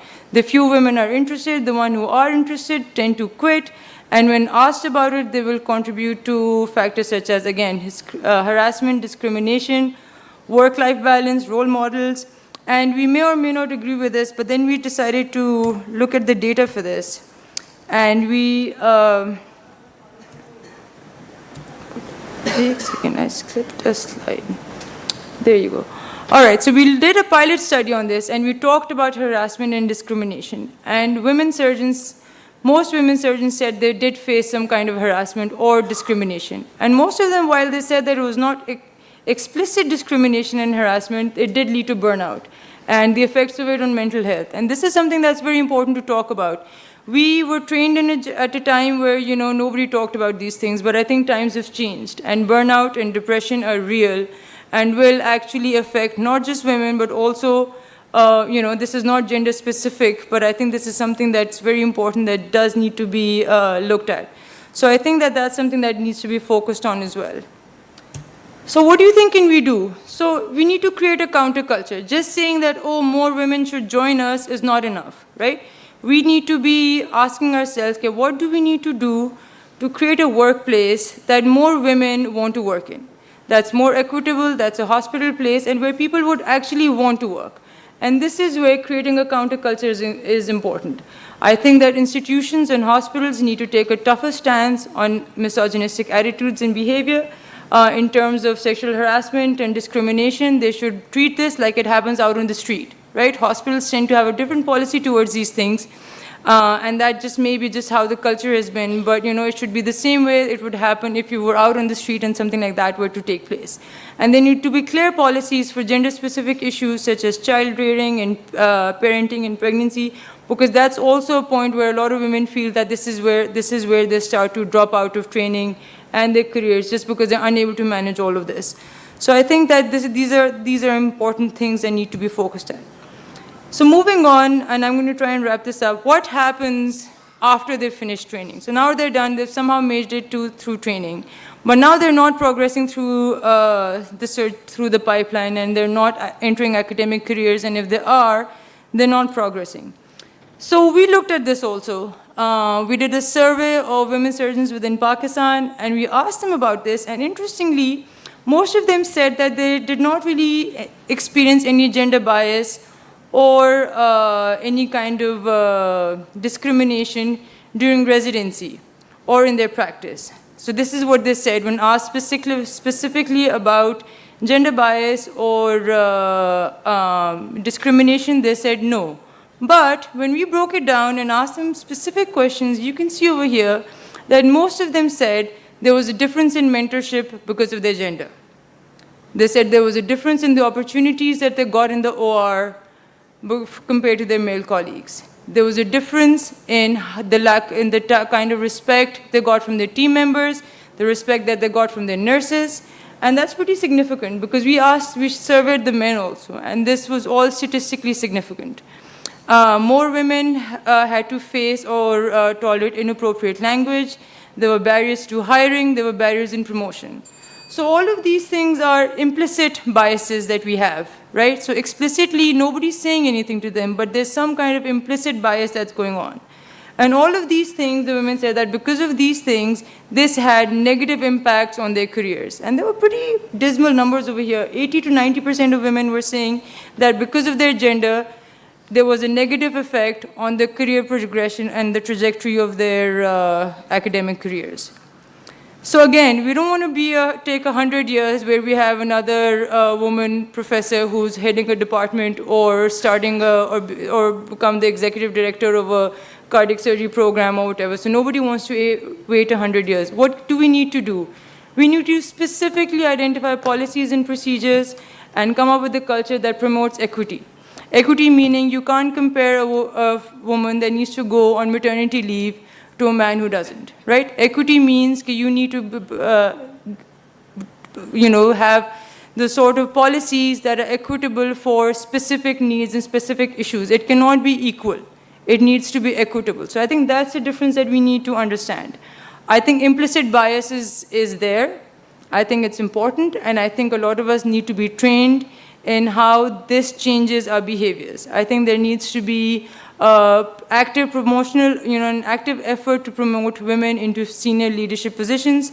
And I think we need to evaluate our organizations and really come up with cultures that provide equal access opportunities to women and to men. And then the environment needs to be supportive.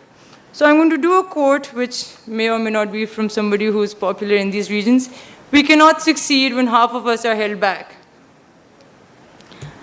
Gender parity in cardiothoracic surgery still has some way to go. And organization and hospital systems need to focus on building workplaces and systems where women actually want to work. And then we all need to work actively against our own implicit biases. I'm going to end this talk with a very nice, this is my favorite slide in this whole presentation actually. This has the Association of Women Surgeons in Pakistan that we've set up to kind of work on these issues. The picture in that corner up there are two of the women that I'm fortunate and proud to be a part of their training, Dr. Hina Anam and Dr. Sarek Bal, who is sitting up on the panel today. And down in this corner over here is the current set of PGs that we have at RIC, and you can see 75% of these are women. Thank you very much.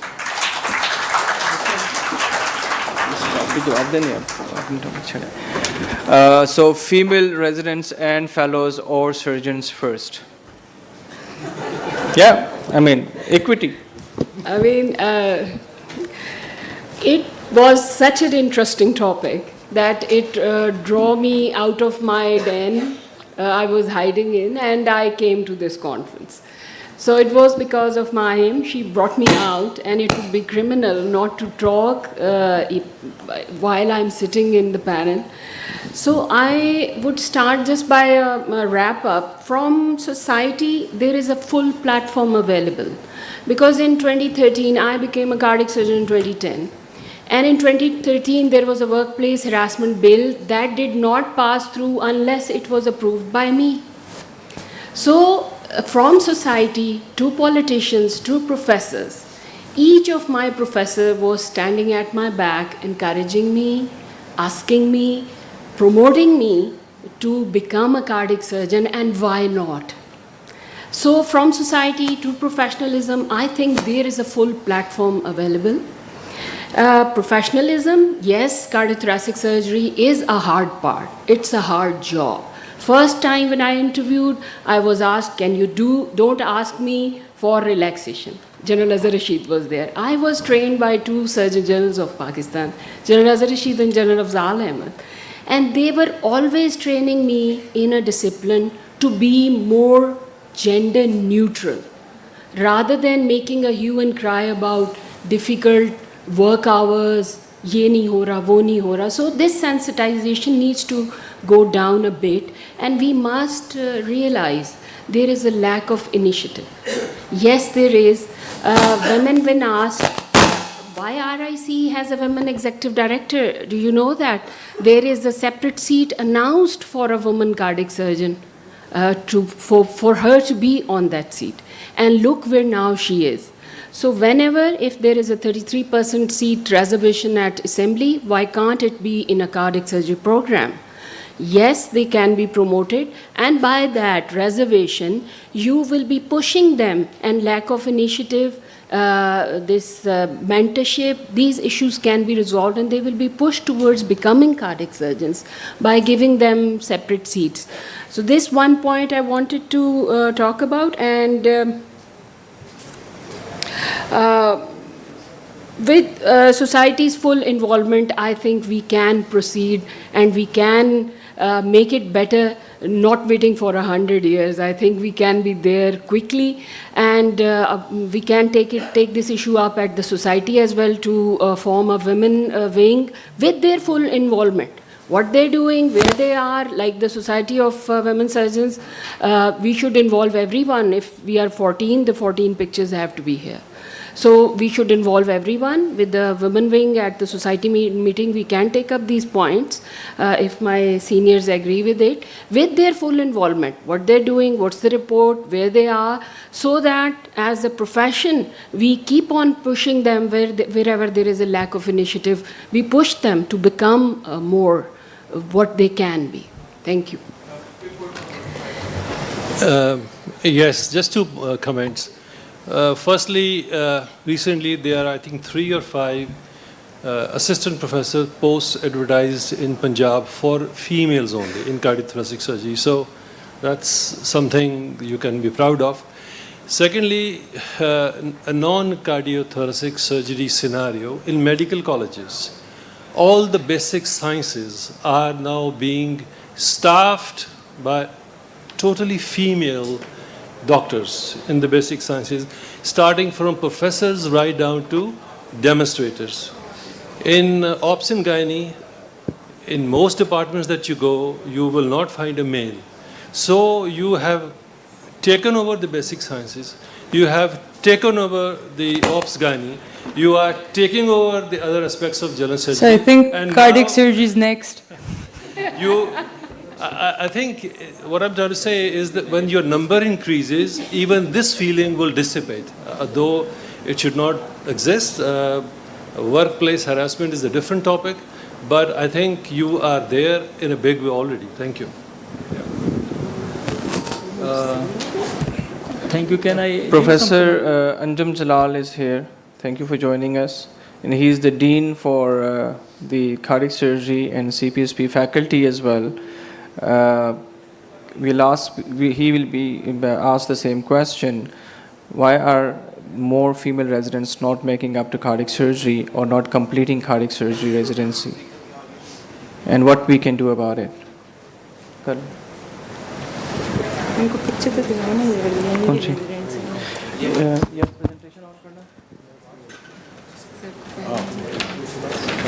I just entered the room.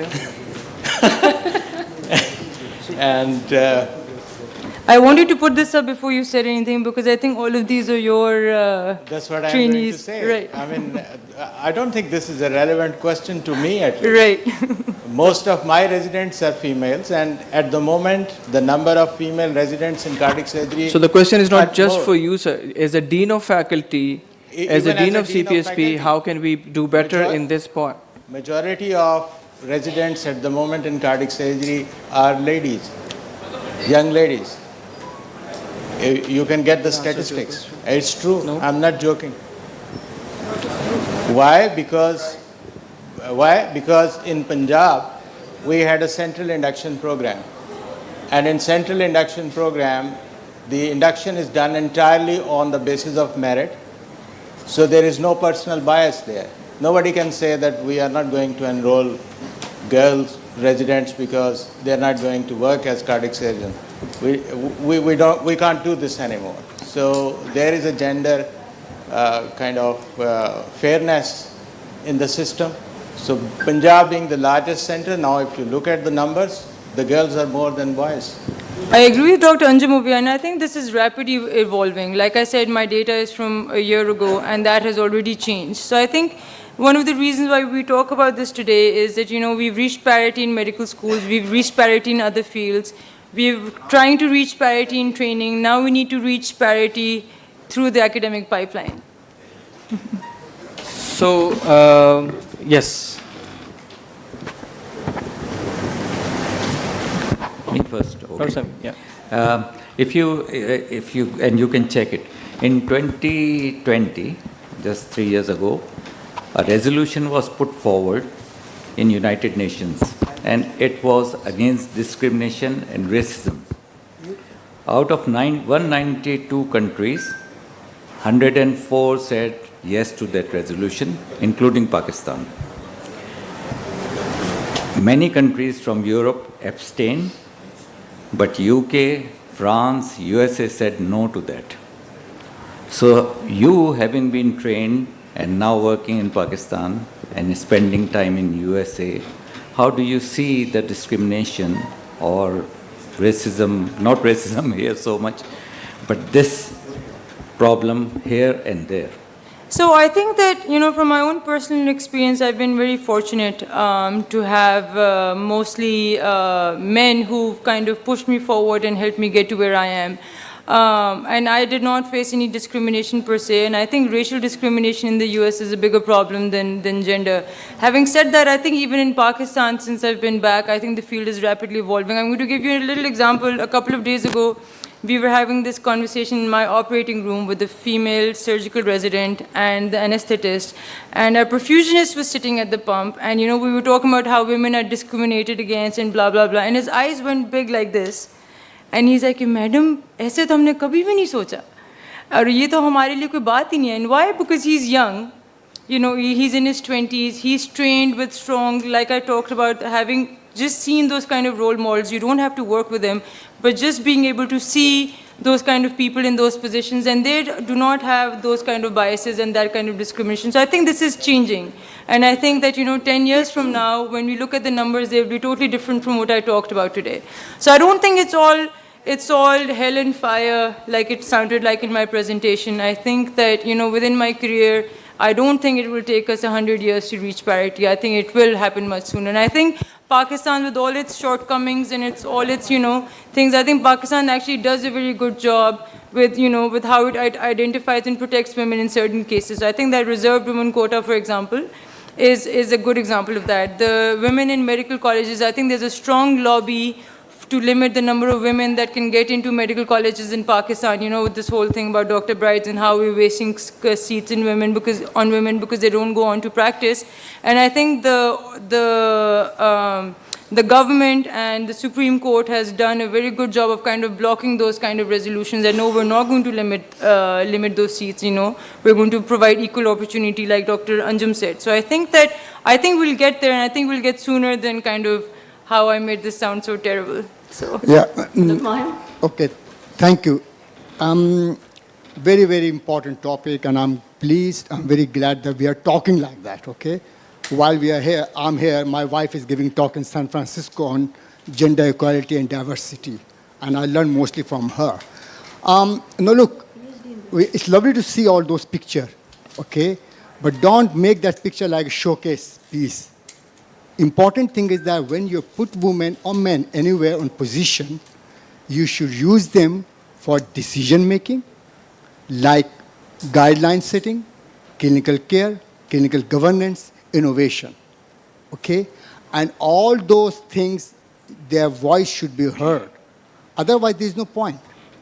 You can put them anywhere. So that is my main issue is here. We are talking, that's good, but why can't we have president of society female? Why can't we have treasury? I think we will. No, so we have to start today at 5 o'clock.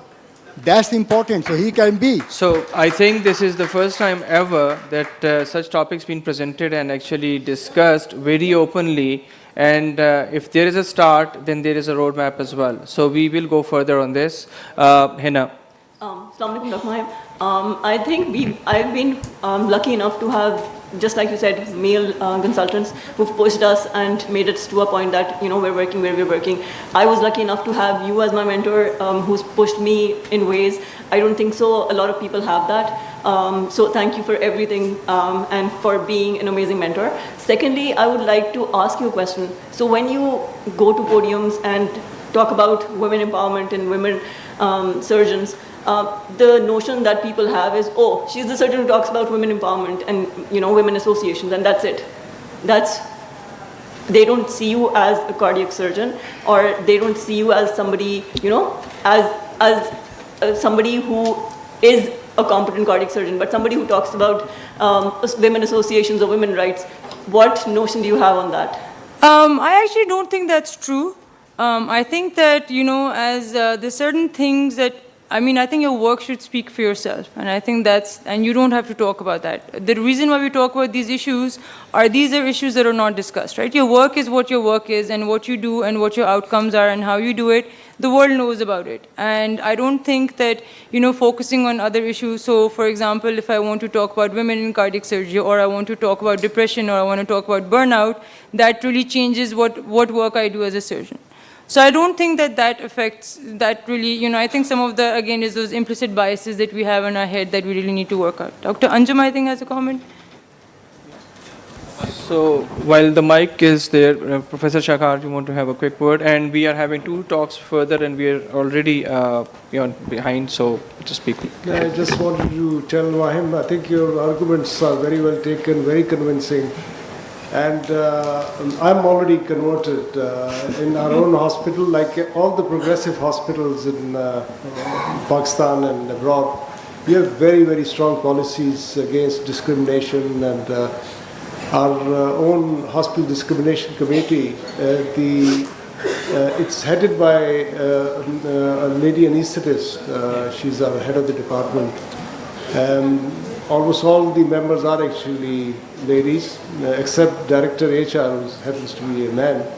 So we have had a couple of occasions where we literally threw people out. There's zero tolerance. And I think this is what we need to do. I think wherever we can, we are in a position to make a difference. I think this is what we should do, and we should bring them. And I assure you, if we work in tandem, 5 years down the line, Tariq will be standing over there and complaining why there are only 9% men in the professor's position. So, agreed. Yeah, I think by and large, there is an awareness in among the educated people at least. And I tell you why, just very briefly. I've got 2 daughters, and they went through the university system in America. One of them got a job because of the diversity. They were looking for a girl of color, and she ended up in a very, very nice job. Then I saw how the maternity leaves work over there. There are prejudices in the management against girls because they perceive that the girls are out of jobs for prolonged periods. And now we realize how important it is, for a mother to be able to be with her kids at that particular vulnerable age. So I'm sure you'll have plenty of support.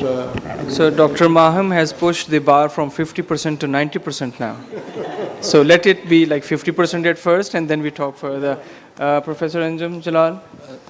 Actually, I just wanted to repeat my point of view that it's not just the awareness or soft-heartedness or having idealism which works. It's always the policies at government level. Very few people sitting in this room would know that when we entered the medical college, there were 14 seats for girls and 150 for boys. So if that had been the situation till now, nobody would have been standing here talking about women empowerment. So it's not the empowerment, it's the merit which is more important. So in 1996, Supreme Court of Pakistan gave the verdict against the wishes of so many people in bureaucracy and politics and different other social sectors, that girls have equal right to enter the medical college. That's the reason now we are seeing girls in such a large number, and they have proved that they are talented and they can do the job. So I think it's the policies at the government level which really matter. Thank you. Last quick comment, please. Yeah, I'm Furqan from NICD. I'm a program director there as well, and we have a 45 resident, and there are lots of girls as well. My question with Professor Anjum Jalal is that I spend most of my time in West as well, where we have a flexible training for the female. Cardiac surgery is a demanding field, especially for women, and women have different requirements. For example, marriage, pregnancy, young children. What flexibility we are providing from College of Physicians and Surgeons for their training, because that is natural requirement.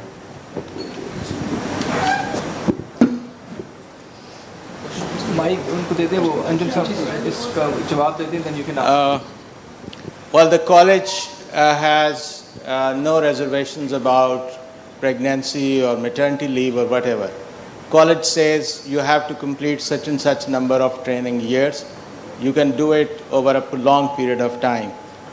The actual important thing is who is paying them. And that, in case of province of Punjab, is the government of Punjab. And they have very strict rules in terms of giving this kind of protection. So you can, the girls can have maternity leaves twice during their training period. If they need a third time, they will have to work without salary for that. So that provides, I think, a lot of support. So there is a lot of sensitivity about these matters at higher levels, and I'm quite hopeful that you will not find any discrimination amongst the male and females. So there are relaxations for such things in the CPSP, as well as our own local KP PGMI policies as well, where female residents are actually treated slightly differently in those scenarios. Assalamu alaikum. I am Dr. Varda Salim, final year resident at NICVD. Okay, I wanted to talk about something which most of the people won't like over here. Women empowerment is not like bringing the numbers into the field. It's not like by the 100 or 200 years you'll be equivalent to the male, so this is what is women empowerment. We need to understand that the needs of the women are a bit different from the males. We cannot compare a female cardiac surgeon with a male cardiac surgeon based on different reasons. We undergo the monthly cycles which are quite painful, and we cannot attend the hospitals or duties like male doctors in some specific days. So we should have a leverage over there. We don't have. Okay, so women empowerment would be to recognize that this is an issue and there should be some leverage provided on that thing. Then again, we have, yes, fortunately some rules for the pregnancy, but then there's no rule for when a woman is having a child, a small child. We are being treated the same way as you would expect a male. You would expect a male to be there around from, let's suppose, 8 to 5, and you would expect the same female of the same cadet to be there from 8 to 5. So I think there should be some rules. This is the way you can empower the women to understand the difference in the needs and then make some easiness for them over there. Thank you. I think you bring up very important points, and I think that's why I stressed on that point about equitable care, about creating equity, right? Because women and men are different, and there's no point in arguing about whether, the same things apply to them. I do think that there has to be, specifically for trainees, you have to set some guidelines. There has to be rules, there has to be algorithms that will fit the majority, and I think that provisions are made for whoever, whenever he needs them. But I think that advocacy comes into play over here. And I think, you are in a position where you can advocate for yourself and you can advocate for your peers and for your colleagues and for the people who will follow behind you. And I think, this is where the numbers are actually important. I will argue with you over there. So I think when there's better representation at the top, when you have a seat at the table, you will be able to advocate better. So you need to sit at that table. And that's where, that's why I go on about that empowerment is getting that seat. So when you're at the table, then you can advocate for whatever you think is important. Thank you very much. All right. I think there will be no end to this topic, but we have to move on. I would like now to invite Dr. Asad Bilal Awan, Importance of Database in Institutional Practices from NICVD.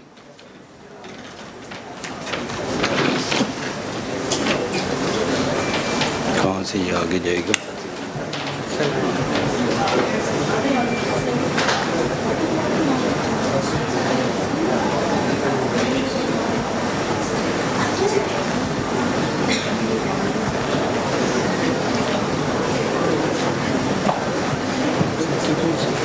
यहाँ से आगे ठीक है ये सही है बिस्मिल्लाहिर्रहमानिर्रहीम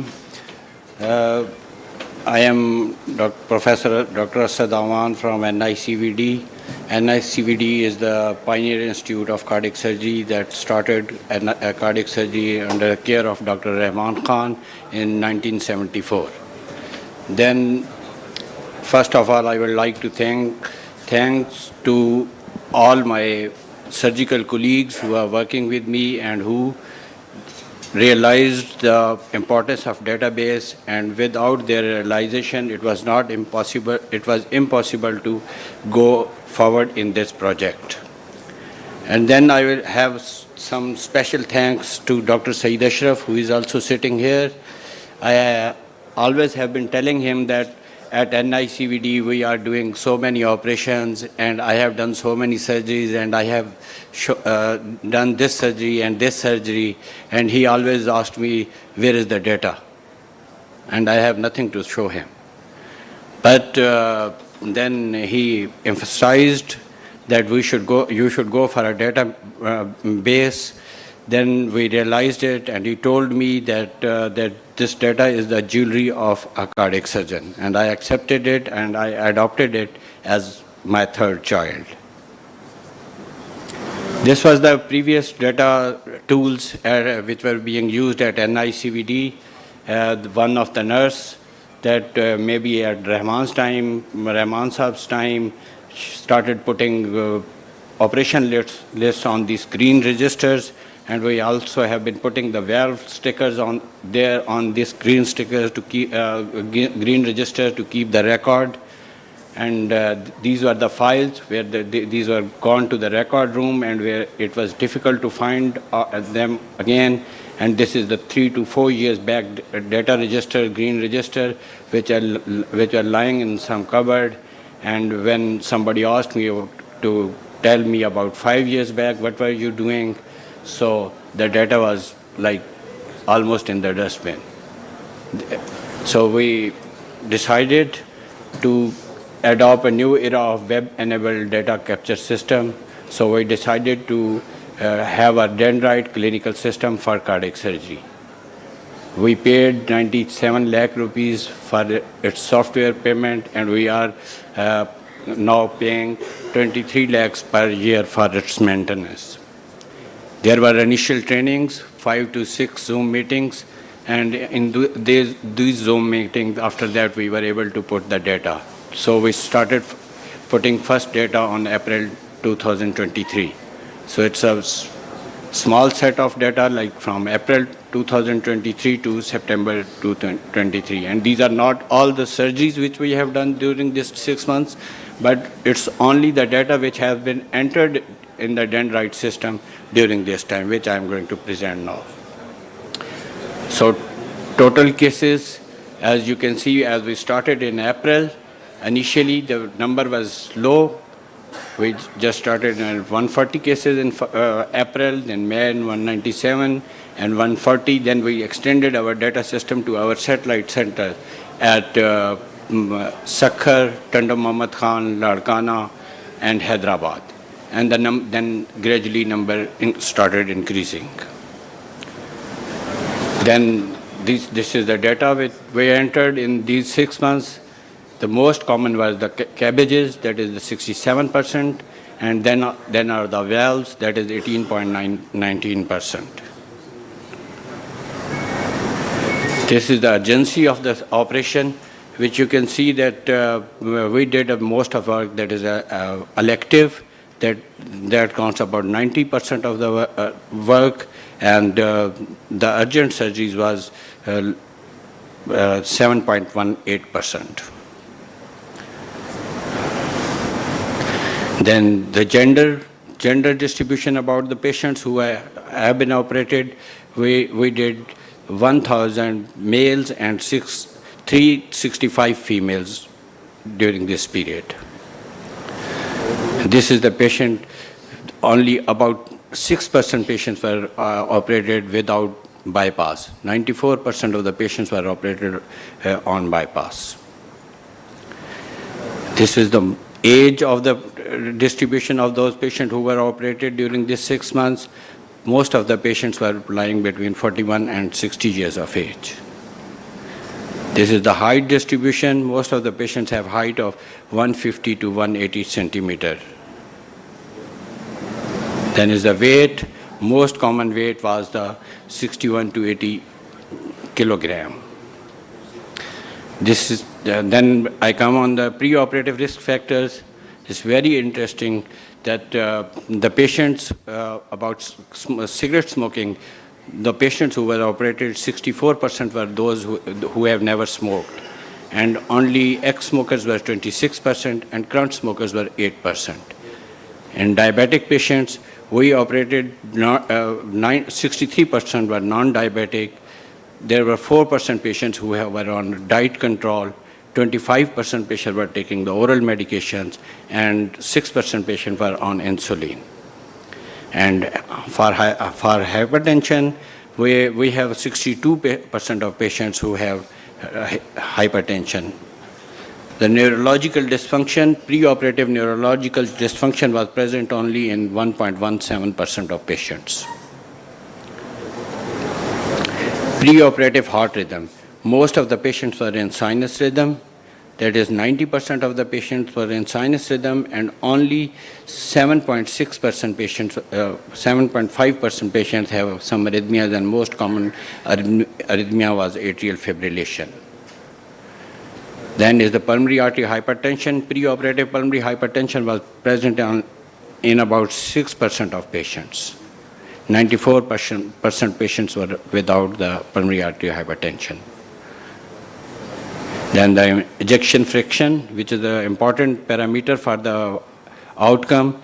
Most of the patients, that is 53.31% patients, were having good left ventricular ejection fraction, that is more than 50%. Fair ejection fraction was present in 39% of patients, and very poor were only 0.4%. Then history of previous MI. Most of the patients have no history of previous MI. We operated 44.39% of the patients who have one event of MI. Then is interval between surgery and last MI. Mostly the patients which were operated, they have no previous MI, and 361 patients, that makes about 14.8% patients have a history of MI. That was more than 90 days. And only 4 patients were operated who have a myocardial infarction within 6 hours of the surgery. Then the disease pattern, the left main disease was present in 0.05% of the patients who were operated. Previous PCI was done only in 11.86%, and 87% patients have no history of previous PCI. Then is the coronary artery disease. It's an interesting slide for the people we are dealing with. that 25% of the patients have a diffuse disease. Calcified vessels were present in 14.83% of patients. Relatively healthy vessels were found in 26.14% of patients, and discrete lesion was present in 33.45%. Here comes the busy slide. The most common site for the graft, I have tried to make it easier for you. In right coronary artery system, RCA, at NICVD, we mostly put the RCA PDA graft. In LAD system, we most of the time put the mid LAD graft. In diagonal was the most common vessel that was grafted. And in circumflex system, it was the obtuse marginal vessel that was mostly grafted. Then the graft conduit, the most common graft used was the long saphenous vase. However, we used the lima as a free graft and as a pedicle and secretized lima as well. Then I come on the valve. On the valve surgery, only 75% of the patients were cabbages and other, and only 24.9% patients were valve. The most common valve type which was operated was the mitral, that is 55.96%, and aortic valve was 34.4%, and tricuspid was 9.57%. While hemodynamic pathology, most common valve hemodynamic pathology was regurgitation, that is 45.96%. Then what was the native pathology of these valves? It's not surprising that rheumatic valve was most common, that is 64.89%, and then was the degenerative, that is 8.01% of the patients. Total intra-aortic balloon pump we used intra-aortic balloon pump in 4% of patients. In 2.4% of the patients, we used it intraoperatively.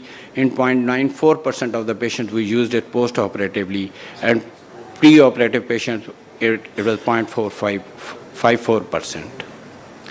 Then the total hospital stay, 10% of our patients stayed between 1 and 5 days.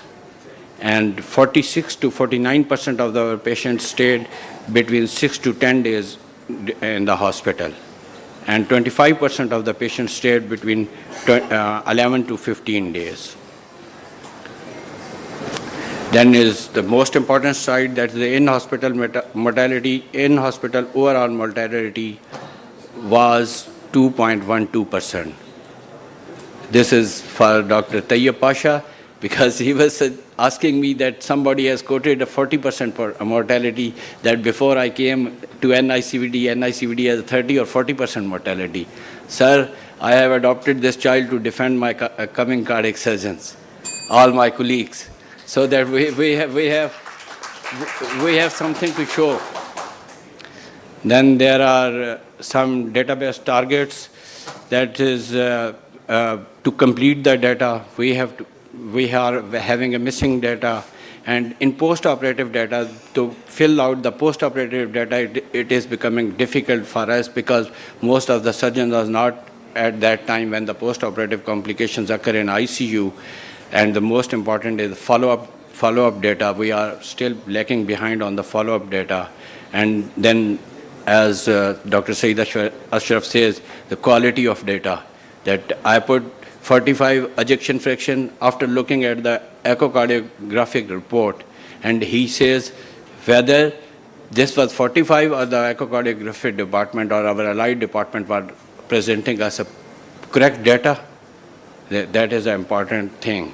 And then is the revalidation. Yes, we have appointed an officer for a revalidation officer, and I am continuously looking at her, and we are watching all the data which have been put by our surgeon regularly.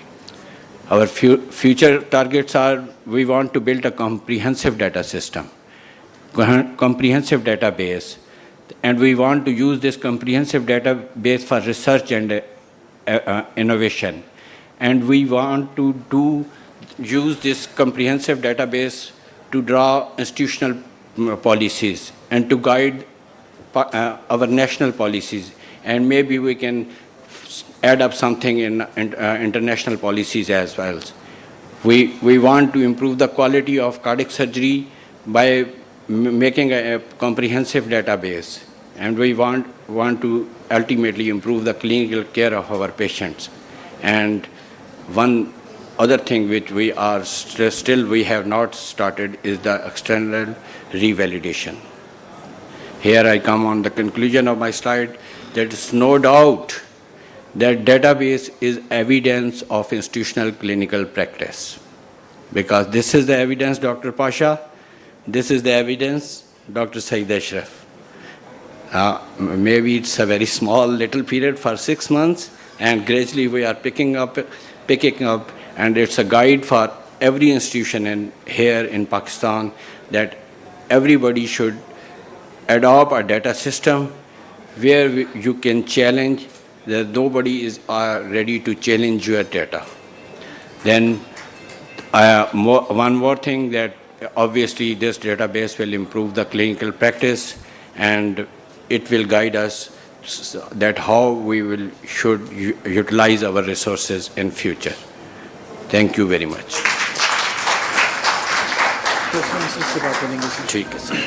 So moving on to the next one, I would like to invite Dr. Waris Ahmed. His talk regarding async wet lab training and assessment, a must in surgical training in the current era. Thank you.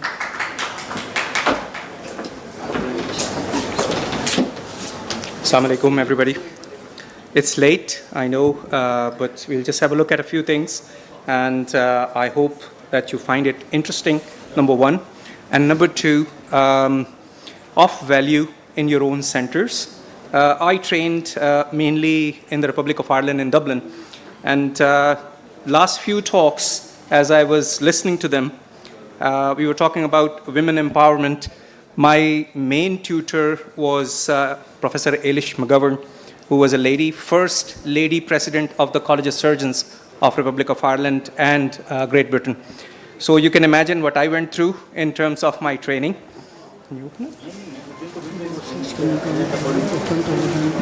Sir, achhi training hogi, that's why you're here. Very nice training actually, Hina. And I'll tell you, when I came in 2017, I can see some of my, I would say, trainees sitting here as a consultant. It really makes me very proud to see young ladies actually in good positions. And in the years to come, inshallah, we'll see even better. I can use my things. Yeah, that's the one.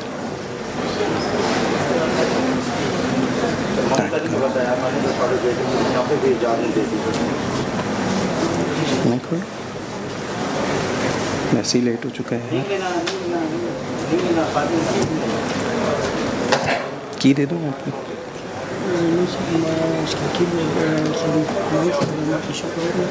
तो की देते तो ना उसमें से लगा दो या फिर मैं अपना कंप्यूटर ले आता हूँ उससे करा दो की दे दूँ की चाहिए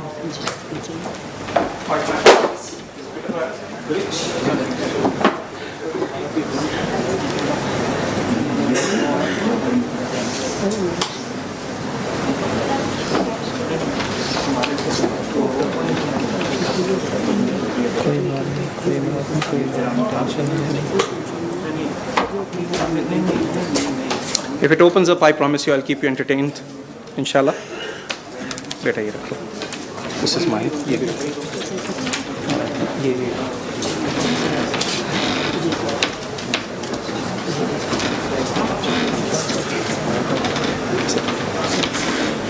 Okay, so let's go.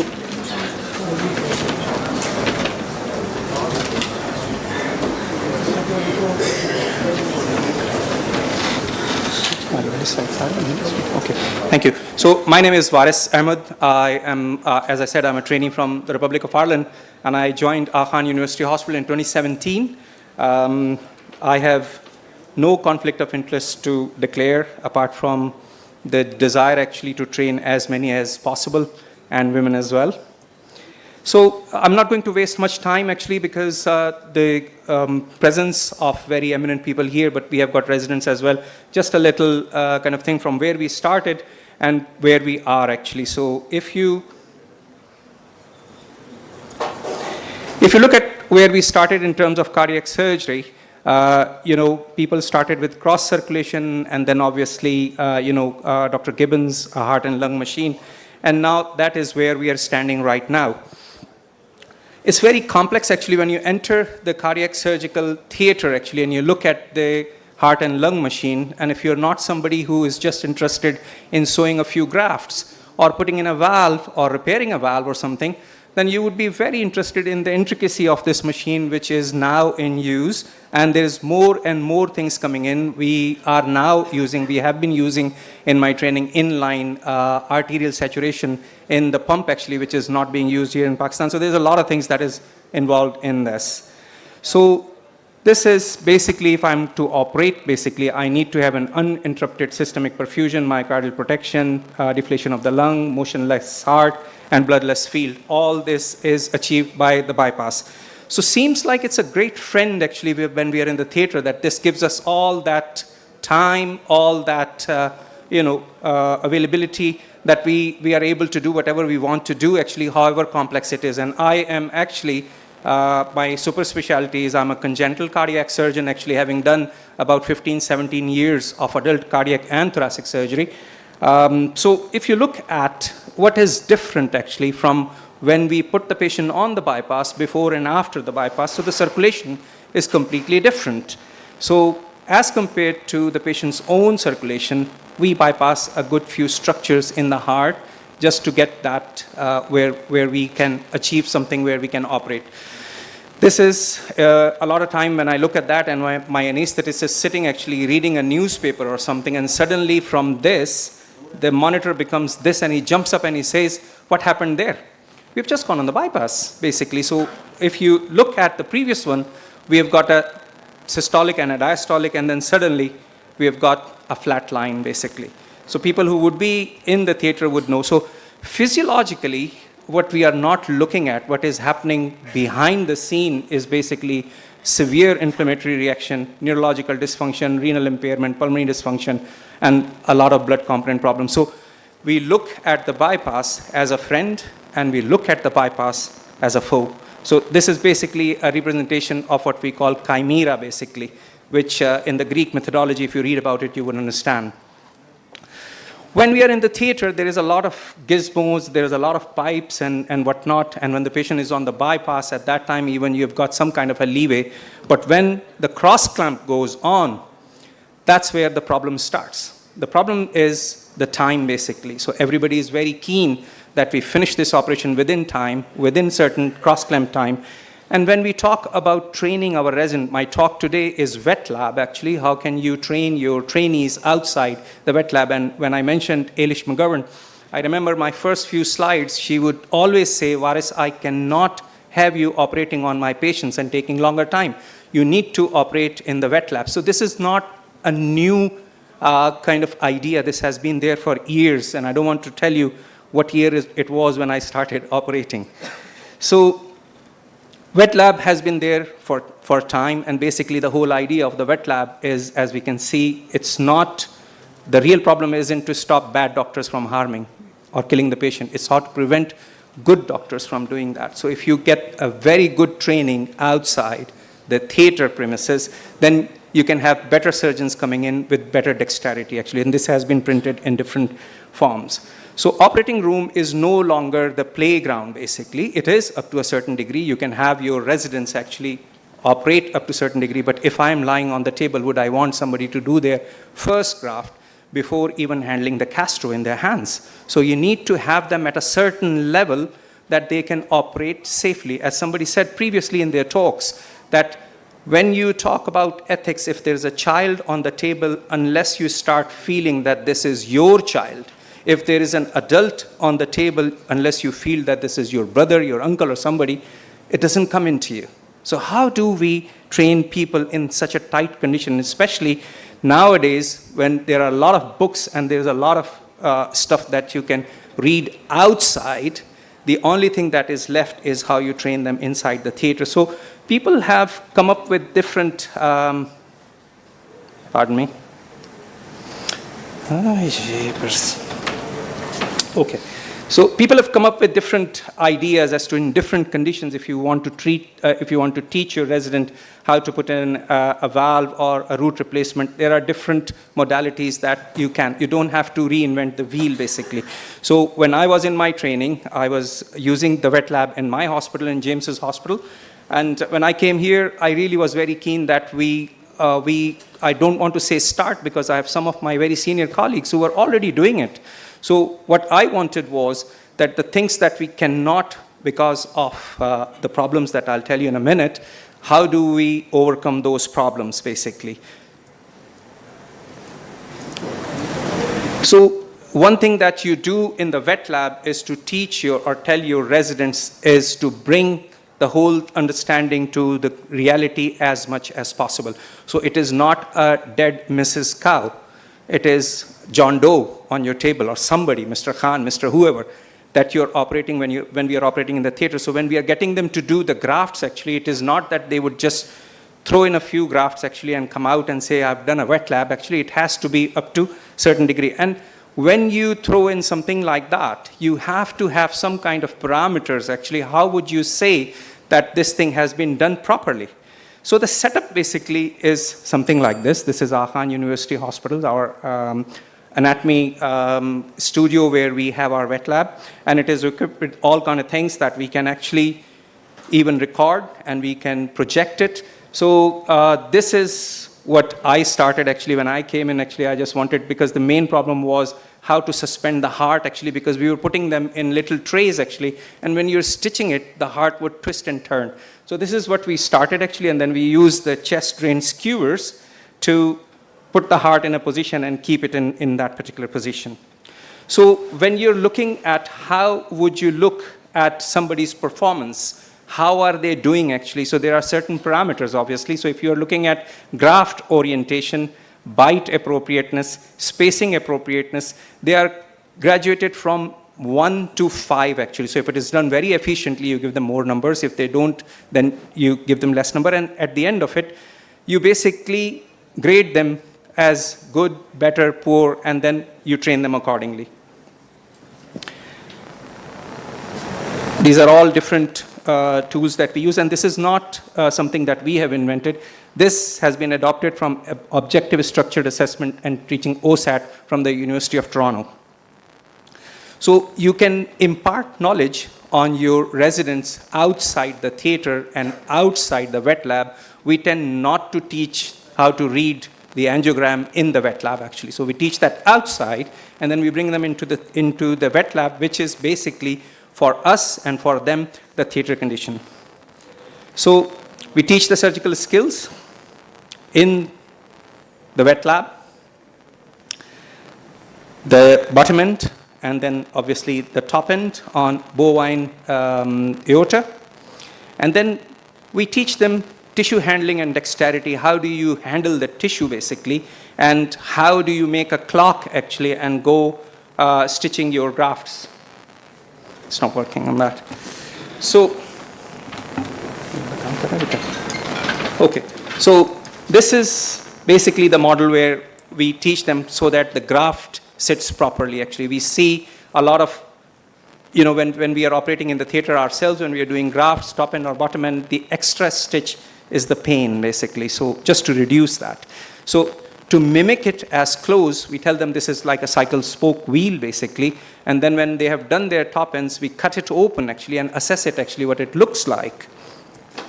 So this is where one of my colleagues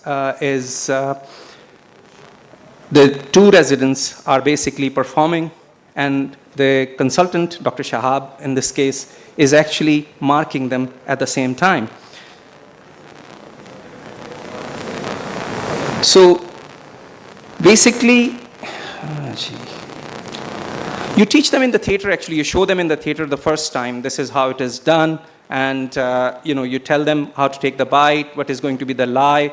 This is from my very senior colleague, Dr. Shahid Sami sitting here. His technique is different. When I was training, I would train with 4 or 5 different consultants in the same hospital, and everybody would do it differently actually. So every time I would go from one consultant to the other consultant theater, you would get given out actually that this is not the way I do it actually. So basically you teach them this in the theater, and then you teach them different ways of how to do it.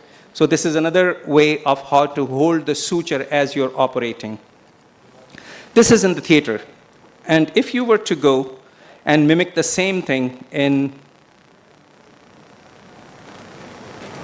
the wet lab, this is one of my residents who is now in the UK performing a bypass graft, a distal graft actually on a bovine heart. The volume is not there, so you could hear actually that I'm continuously telling him, you can't hold that like that. The needle has to go once. You can't have two passes on the graft. So for example, this needle came out, and you can continuously give them the feedback. Once that graft is completed, we look at it for leaks, for the lie, and for the the completeness of the graft actually, and we test it and we can see that this is nicely filling. In cases of valve actually, this is okay. This is up until now, it's kind of okay. You can get that done. You get a little piece of vein that is left behind from your previous theaters. But when it comes to the valve, that's where beggars can't be choosers actually. So ideal should be that I should have aortic valve, I should have mitral valve prosthesis in my hospital actually when I'm teaching, that I should be able to provide that in like 10 tables for my resident, but that's not possible here. So that's just a little thing that we improvise as we go along actually. So hamari khwahishat hain, and we just have to be accordingly. So what we have done over the years, and Dr. Hina was very instrumental in that, Dr. Sara was very instrumental in that. So what we decided that we will use pacifiers basically as valves. So we used the pencils, we tied them, the pacifiers on the pencil actually, and cut the rim of the pacifier according to the size of the Mrs. Cow who is on our table. And then we use that. We went after that and we decided that we are going to do a root workshop, which Dr. Shahid Sami led basically, and we did a root with a graft sewn onto the pacifier. And all these, in my last slides, you would see that they have been translated into literature. Actually, we have printed them as well. So at different times, we have done different aortic replacement workshops, aortic root masterclass by Dr. Shahid Sami. And this is basically when we come into the mitral actually. So this is my theater looking at one of the mitral that I'm about to repair. And this is what I can show my residents in the theater how to look at. This is an anterior mitral leaflet cleft that I'm showing to my resident, but this I can't teach in the theater. So what we do basically is, if I show them in the theater how to test, this is in the theater, this is real time, how to test the mitral valve when you have repaired it actually. And for the shortage of time, I'm just going to keep going actually. Don't want to run the whole video. And this is when we have put in a ring. And this was again a girl from Afghanistan who was a very small girl actually, and we did not have that size mitral ring. And I spoke to Dr. Sami, and we made a ring actually in the theater for this girl, and she walked out of the theater in 5 days after, after the repair. So if I was to emulate exactly the same thing in the wet lab, how do I teach my residents how to do mitral repair, how to do mitral replacement? So basically what we did was initial assessment of the mitral valve. You can see that. So volume is not there, but you can see that we are testing the mitral valve in our wet lab, nice and competent valve.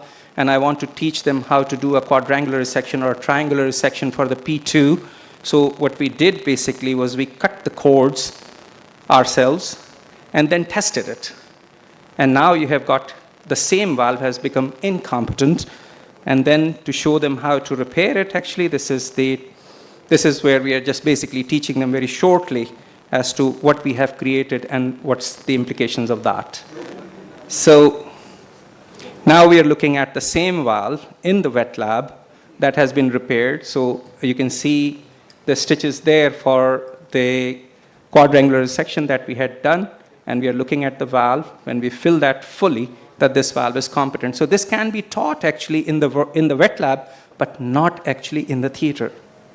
So this is after putting the ring which is made up of pacifier. This is not actually the true ring. This is the pacifier. What we have done is we have cut the pacifier according to the size of Mrs. Cow, and we have basically put that in, and this is how it looks. So this is what basically bringing the whole thing to as close as possible. Every single consultant who is working at Khan University Hospital is very actively involved in the wet lab. I see Professor Hasnath walking in. So you can see himself with one of our residents who used to be our residents. Before I joined in, he had already gone to States. Then Dr. Salat Fatmi, of course, and Dr. Shahab. Dr. Shahid Sami himself very actively involved in the wet lab, and we do that on a Saturday basically. So there is a very strict rule for the residents that if you do not attend a Saturday wet lab, you are taken out of the theater for 1 week. So if for a particular Saturday you're not there, next week you can't be operating actually. So this is myself and a gentleman on the phone. You remember that? Oh, is that okay? And then himself, then the best thing is we teach one, then they teach the other. And this is our Dr. Sarah sitting there doing the wet lab with Dr. Tariq. This is Dr. Mahim, who was conducting one of the workshops. And this is one of my residents sitting in the audience. So basically, this is Dr. Munir Amanullah was sitting here, has just gone out. So it's not just doing it and then not printing it. If you're not basically publishing it, there's no value of it actually. So how do I get the benefit out of what I am doing, and how would other people get the benefit of what I am doing? So unless I print it actually. So you can see the first paper by Sara Iqbal, which has been printed. Then another one by Dr. Hina Inam. And there is another one just out now this year by one of my residents on the wet lab. So what we are saying here is that we need to have a nationwide curriculum for wet lab from the society podium, that we can have a particularly monthly, institutional-wise, quarterly, national-wise wet lab that we can collaborate with each other, learn from each other actually. And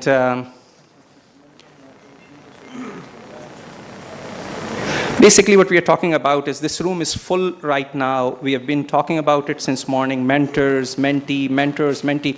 This room is actually full of mentors and mentee. And what exactly is it actually? So what you do basically is you pave a way for your mentee and make it easy for the person, a female or a male doctor, does not make really any difference. And basically it's just getting ready actually for the succession basically. So once you train people well, so if my boss used to say to me that if you don't become a good surgeon and if I need surgery, who is going to operate on me? And the same I think applies to me. So mentor and mentee, in this very room, there was a mentee doing a talk and a mentor sitting there listening to it actually, best example. And 2 people have been working here. And basically it's a pride to work, train your mentees and bring them to the level that you are very proud of. So all these people who have come through our Khan University program are working in different places, and that is yourself. And that's our Sarah. Thank you.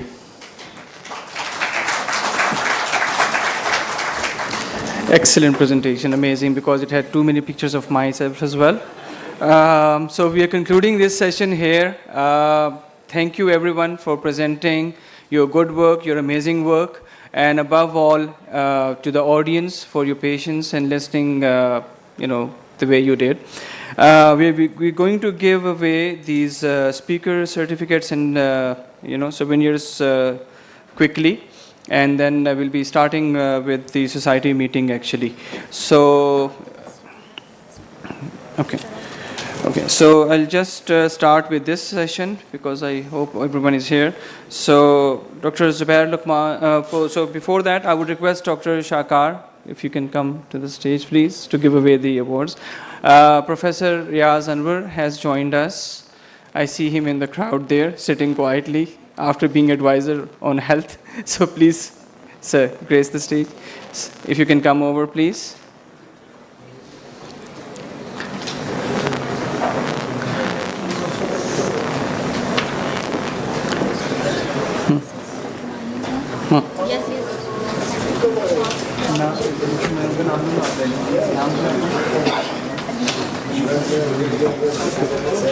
Sir यहाँ बीच में आते हैं sir आगे इरफान देख लो कहाँ पे करना okay so these are the speakers shields, those who talked throughout the day, and we are going to award them with this thing. So it's a good time that we have Riaz and Rusab as well, so right in time. Okay, so starting off, I would request firstly to come over Dr. Zubair Luqman.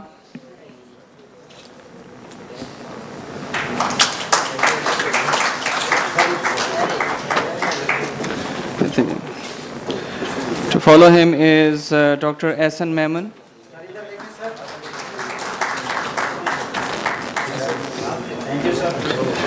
To follow him is Professor Saeed Ashraf. Is he here? Just left. Okay. Professor Asad Bilalawan. Dr. Waris Ahmed. Professor Azam Jan.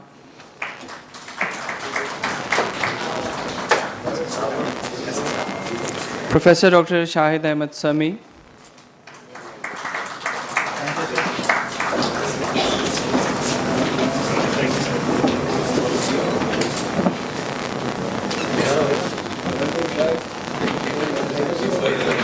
Dr. Waleed is here from cardiology. No?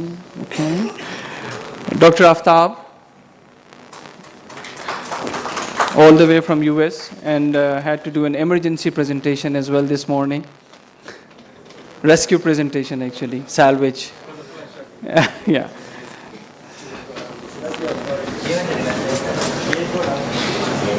Dr. Pervez Chaudhary, for your excellent talk.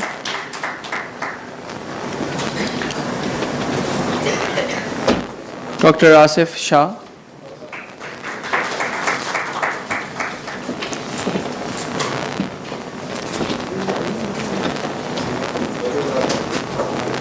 Brigadier Nasir Ali.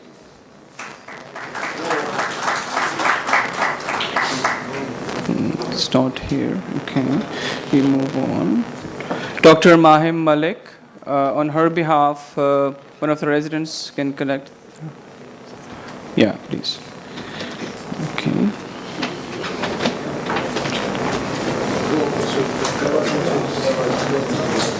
Dr. Taimur Asif Ali.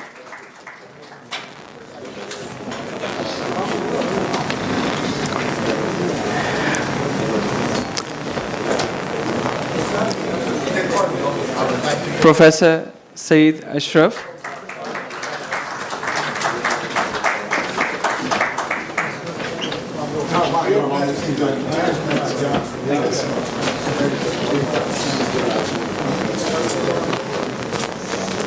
Thank you, sir. Is Brigadier Nasir around? Anyone from AFIC? All right, we'll give him later on. So, thank you, everyone. Yeah. Thank you, Dr. Shakar. Thank you, Riyasab. And with this, we conclude our scientific sessions for the day until we meet tomorrow. And we are going to start the Society General Body meeting now.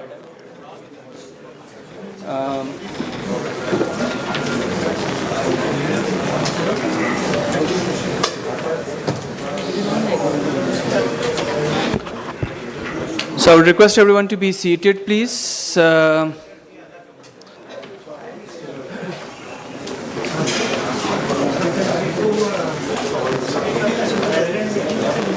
वो नहीं है, कोई है ही नहीं अभी, वो है ही नहीं है, वो उनकी उनका वो है ही नहीं है वो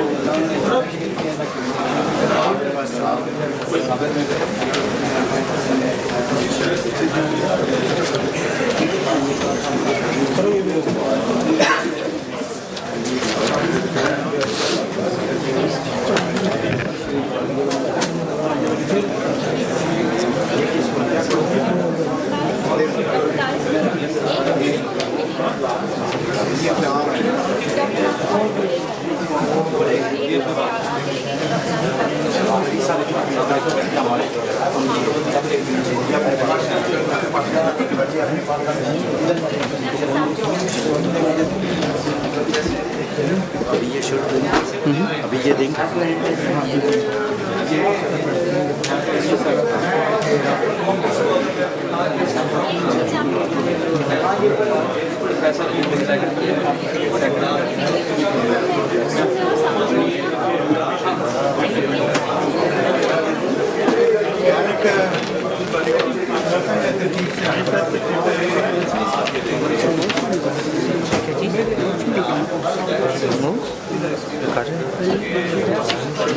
वो मैं बताता हूँ, वो ये देखो, ये इधर उस स्क्रीन पे चला गया, उस स्क्रीन पे, फिर इसे खींच के चलाना पड़ा, फिर ये उधर चला, जितना उधर करूँगा उतना उधर चला जाएगा, इधर नाम बताएगा। तभी वो मुझे कह रहा था यार तू किधर चला गया था, मुझे पता ही नहीं। इधर से मुझसे प्ले नहीं हो रही थी कीबोर्ड के साथ, उधर से पिक्चर एक बनाना है, अपने मोबाइल को बनाओ, सेंड करते हैं।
एक साइड के सेकंड काम क्यों आ रहा है?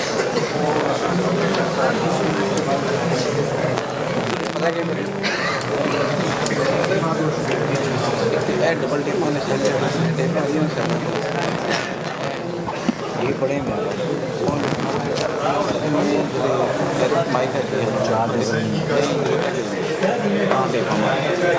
ये कड़ियाँ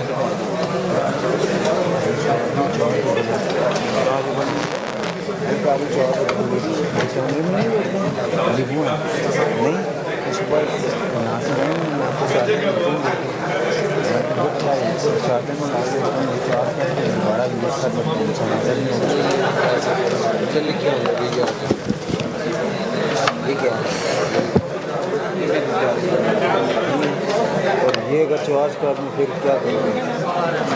कढ़ाई खिलाओगे? खाली नहीं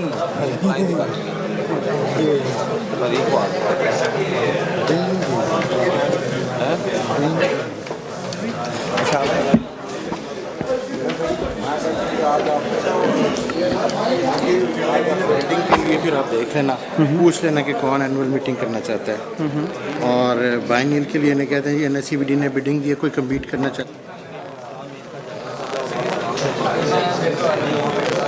कॉफ़ी ना कॉफ़ी ना लेते मैं क्या अगर आप कॉफ़ी ना लेते कसम से वो भी ऐसे हो रहा एंड खा गया मैं क्या बनाता क्या मेरा बिल्कुल एंड हो गया मैं चलो